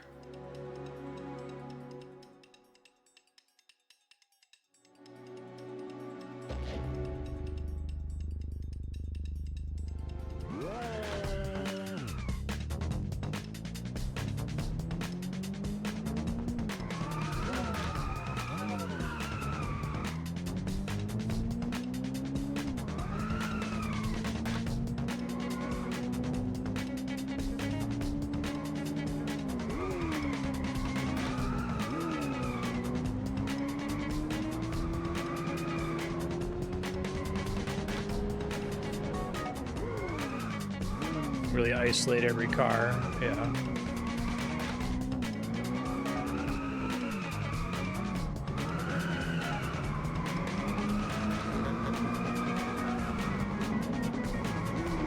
I was off by like 5 seconds last time, so if I can just avoid hitting a wall, maybe that's enough to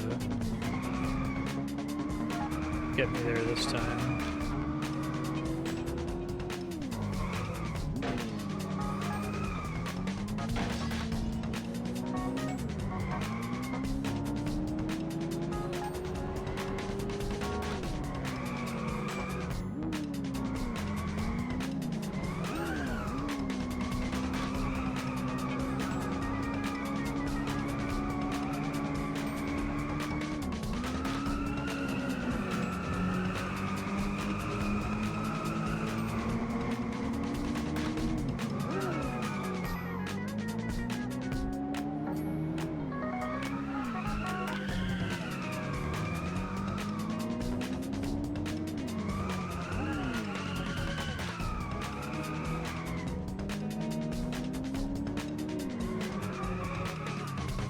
Oh, that's...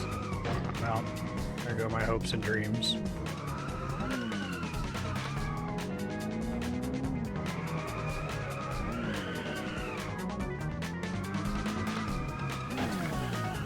This section's pretty tricky.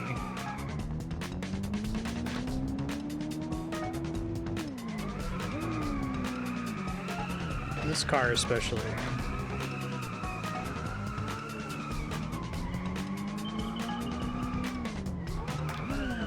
I did worse than last time?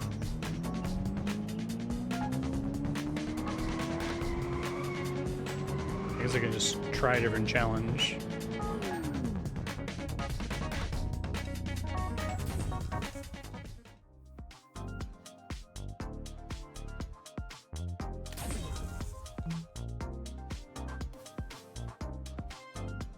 Oh yeah, which one is it? Which character do you know?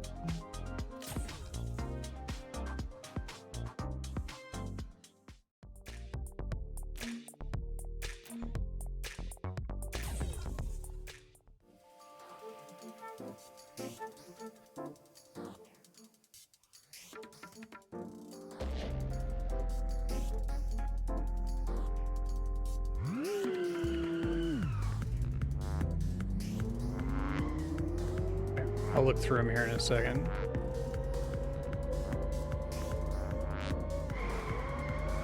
Yeah, this one feels really different too. And like a mix of the car I did 2 cars ago and the really fast one.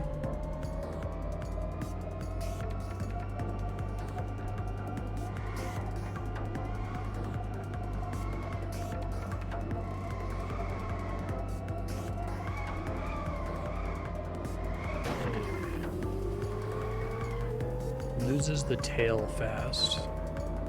I wish I could make sense of that. I wish I spoke racing game.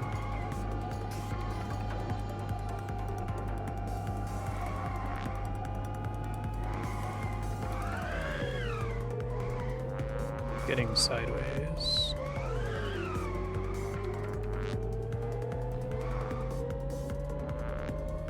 So it's kind of this one's actually almost the opposite of the car I was struggling with in story mode. In story mode, that one like wants to go straight constantly and really struggles to become sideways. This one I can make sideways like on a whim, essentially.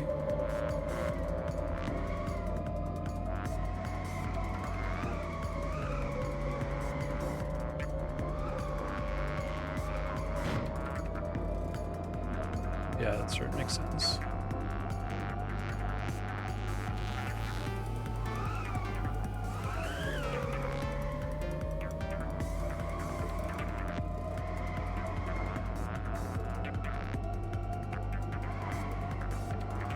This car also feels like playing a different game, but one that's easier for me to intuit. Probably not going to get the gold rating here, but...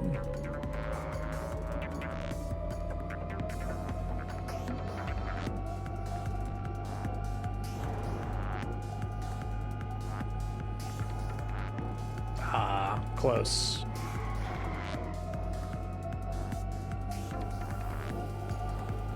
This is a different track than what was in the campaign, isn't it? Or, well, it's the same, like, tile set, but track is new.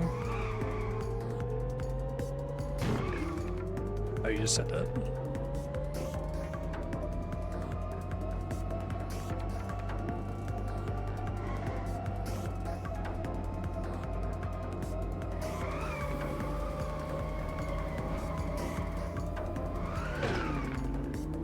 Be unrecoverable, we'll see.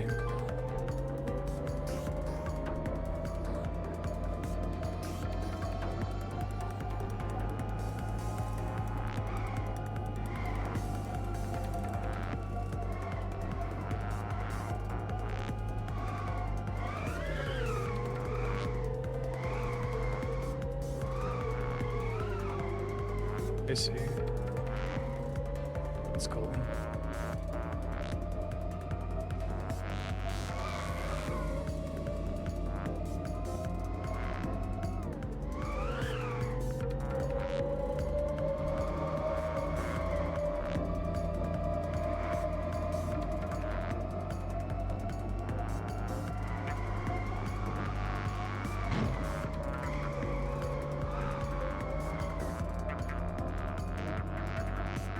Split second?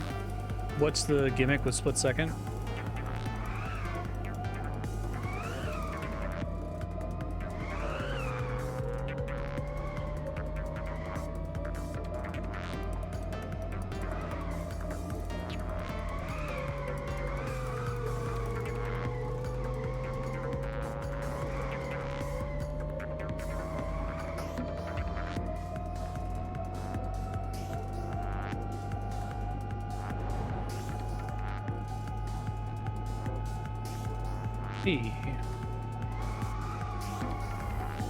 Does that mean that I passed and now it's just like for fun, I guess?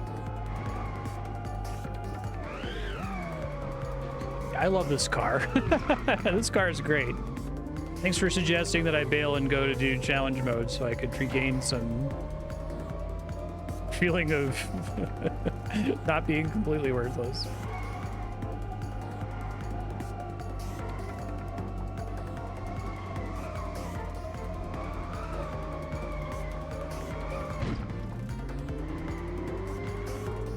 Oh, pause and quit would end. Gain boost from drifting and overtaking. A lot of boosts if using for turbo. You can blow up a dam and change the track. Oh, that's cool.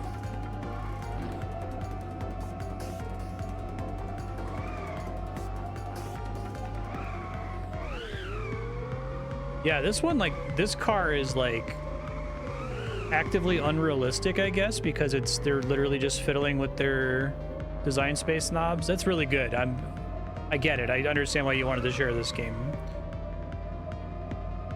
Because like, it's insane how quickly you go fully to sideways and then revert back to neutral. The pancaking cars against walls. Use your meter to attack with the environment. That's cool. Inspired by Burnout?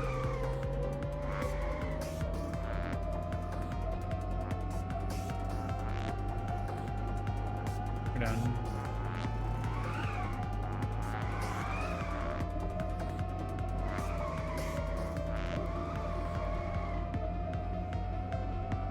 Burnout 3 specifically. That game feels so good. It's just a constant dopamine fest.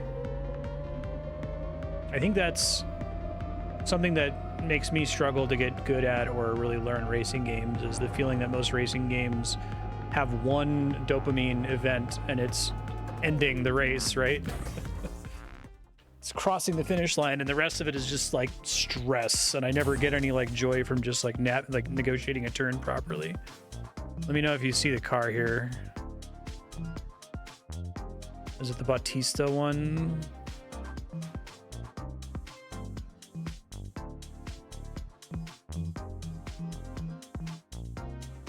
Oh, is this the Initial D car? I thought that's what they were implying about Seth. That's too bad.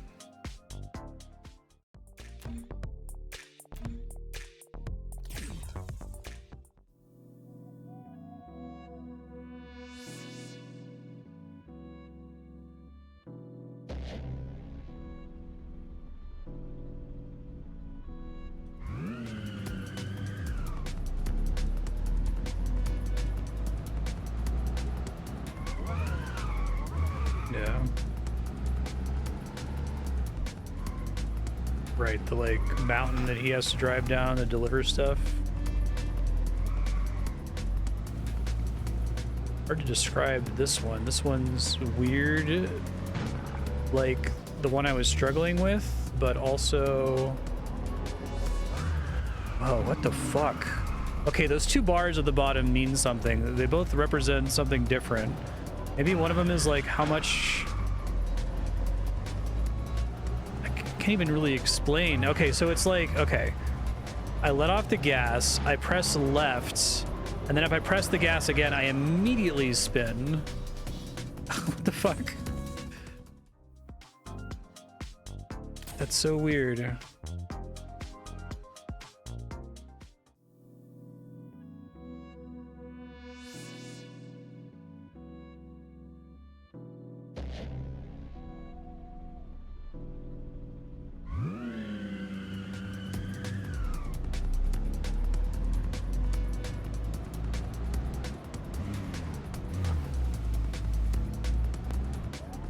Here it's like you have to let... That's so fucking crazy.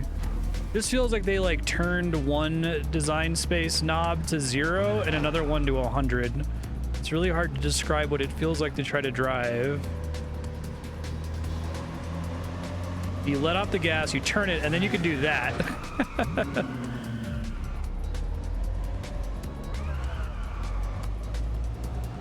That's crazy.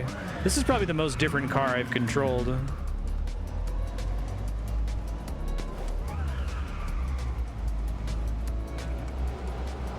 I'm glad this game feels like it's free from the need to make sense, you know?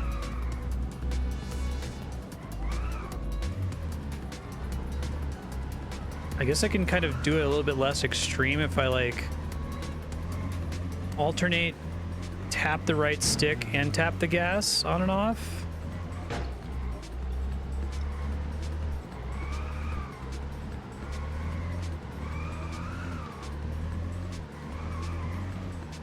Car he wanted me to see wants to murder you. It's like this one, but way worse and stupid fast. That's funny. Cool.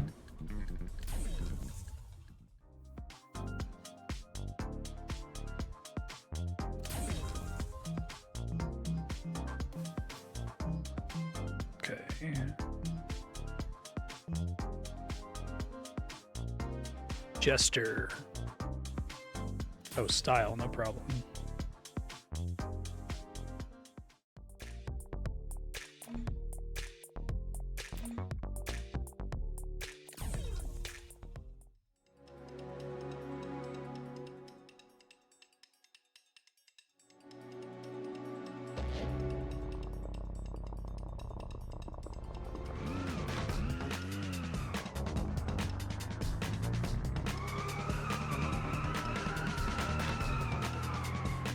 This one, it's actually kind of hard to come out of the drift into another drift. I'm glad we're doing the challenge mode because you can really quickly see the huge differences between the different cars.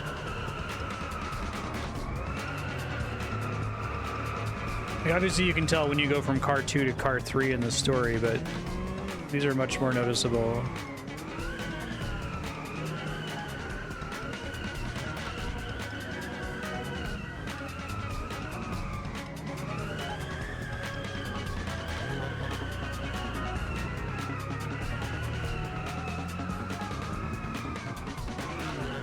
I don't know if they just like calibrated this to be too easy. I feel like they must have just calibrated it to be too easy. I don't think I'm particularly good at them or anything.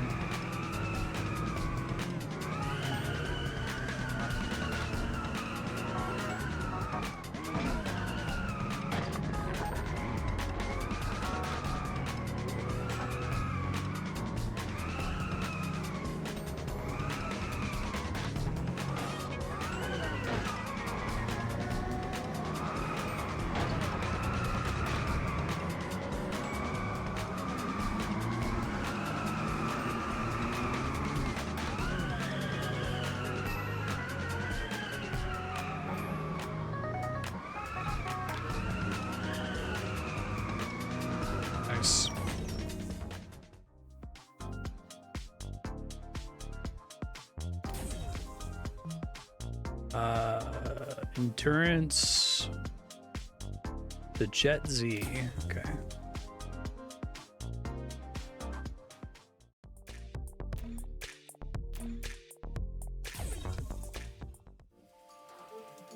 So it's harder to gauge the skill floor and ceiling than racing, right?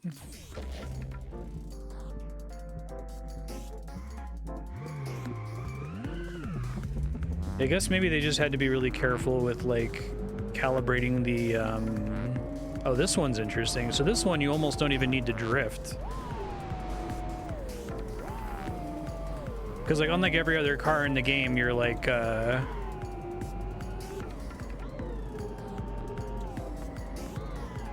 every other car in the game, when you're driving, if you just use the left stick, you can barely turn, like at all, really. This one you can actually turn a little bit with the left stick like it's a normal racing game without drifting, but then the drifting is still kind of interesting. Yeah. No, this is great. This game's really, really interesting. I would hope more racing game enthusiasts have played it or tried it. Oh, and it only goes into a full drift if you brake. It literally cannot, like I'm just like pushing right and stick, I'm holding it all the way over. It will not let me drift at all unless if I brake. That's crazy. That's so cool.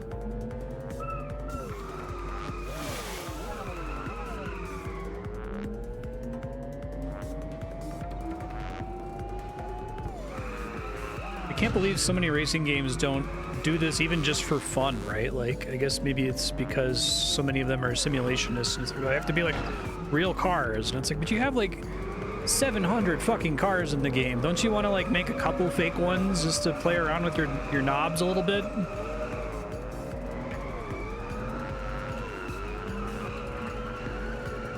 Because some of them have like really insane strengths.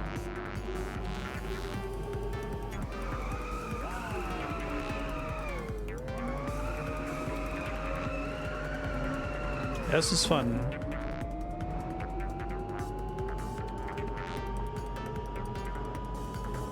You said one of the locked cars is just like actively mean. Like it's deliberately almost impossible to drive. Is it trade-off that it's like super fast or something?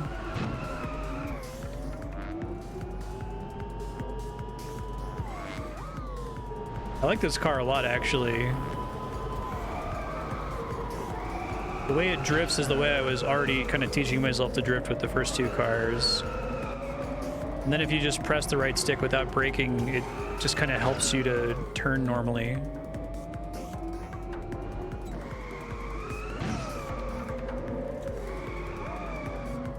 I think it's just unfortunate that that third car from the story was the one that was just incompatible with my brain chemistry for some reason. Like, I cannot learn what you want me to do, game, at all.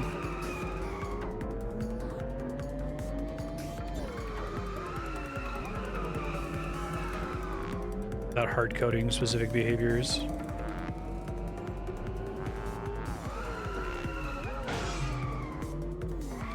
It might be true. I still feel like they like set one thing to 0 and one thing to 100 with that earlier car, the initial D car, and they probably just did that a bunch and then asked like, okay, is this a car, right? Like, is this interesting enough to put in the game, or does this just suck?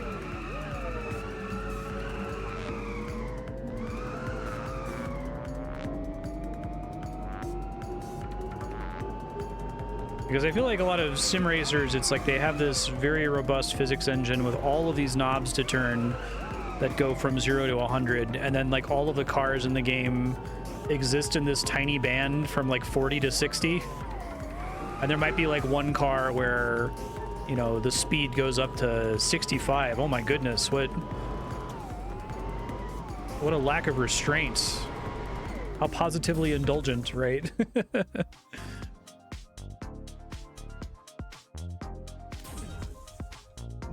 All right, I think we got time for one more here. Let's do the hardest one just for fun. You said the Lucas one lets you go off-road? He has a gimmick where he ignores bad terrain. That's cute.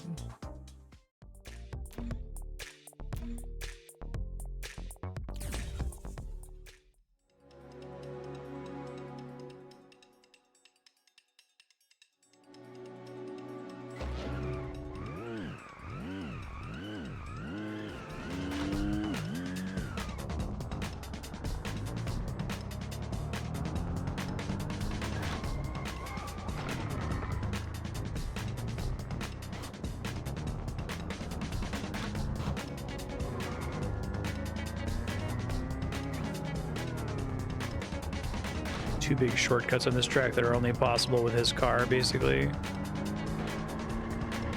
Is there one like right at the beginning or something?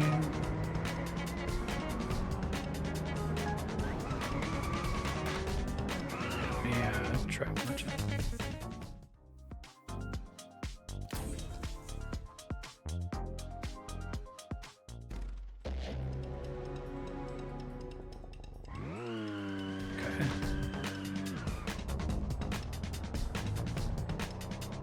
Over here. That's a really cool idea, because like there has to be a value for how much does the terrain slow this car down. Just pick a car and set it to 0, right?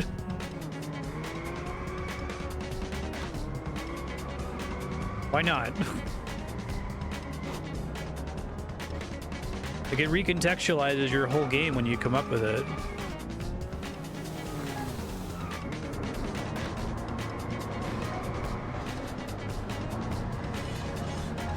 So that you can have stuff in the level that was previously intended to be a hazard. Oh, that's the other one right there. Okay. I probably can't win if I don't take it. That's cool. Thanks for putting this on. I really, really enjoyed this game. It probably should just be a one-off because I don't think I can get much further in the story, and I think we've seen most of the cars here in challenge mode. But I like it. And if you see anything else like this or anything by the same dev, it makes me excited to see what else they're able to put out.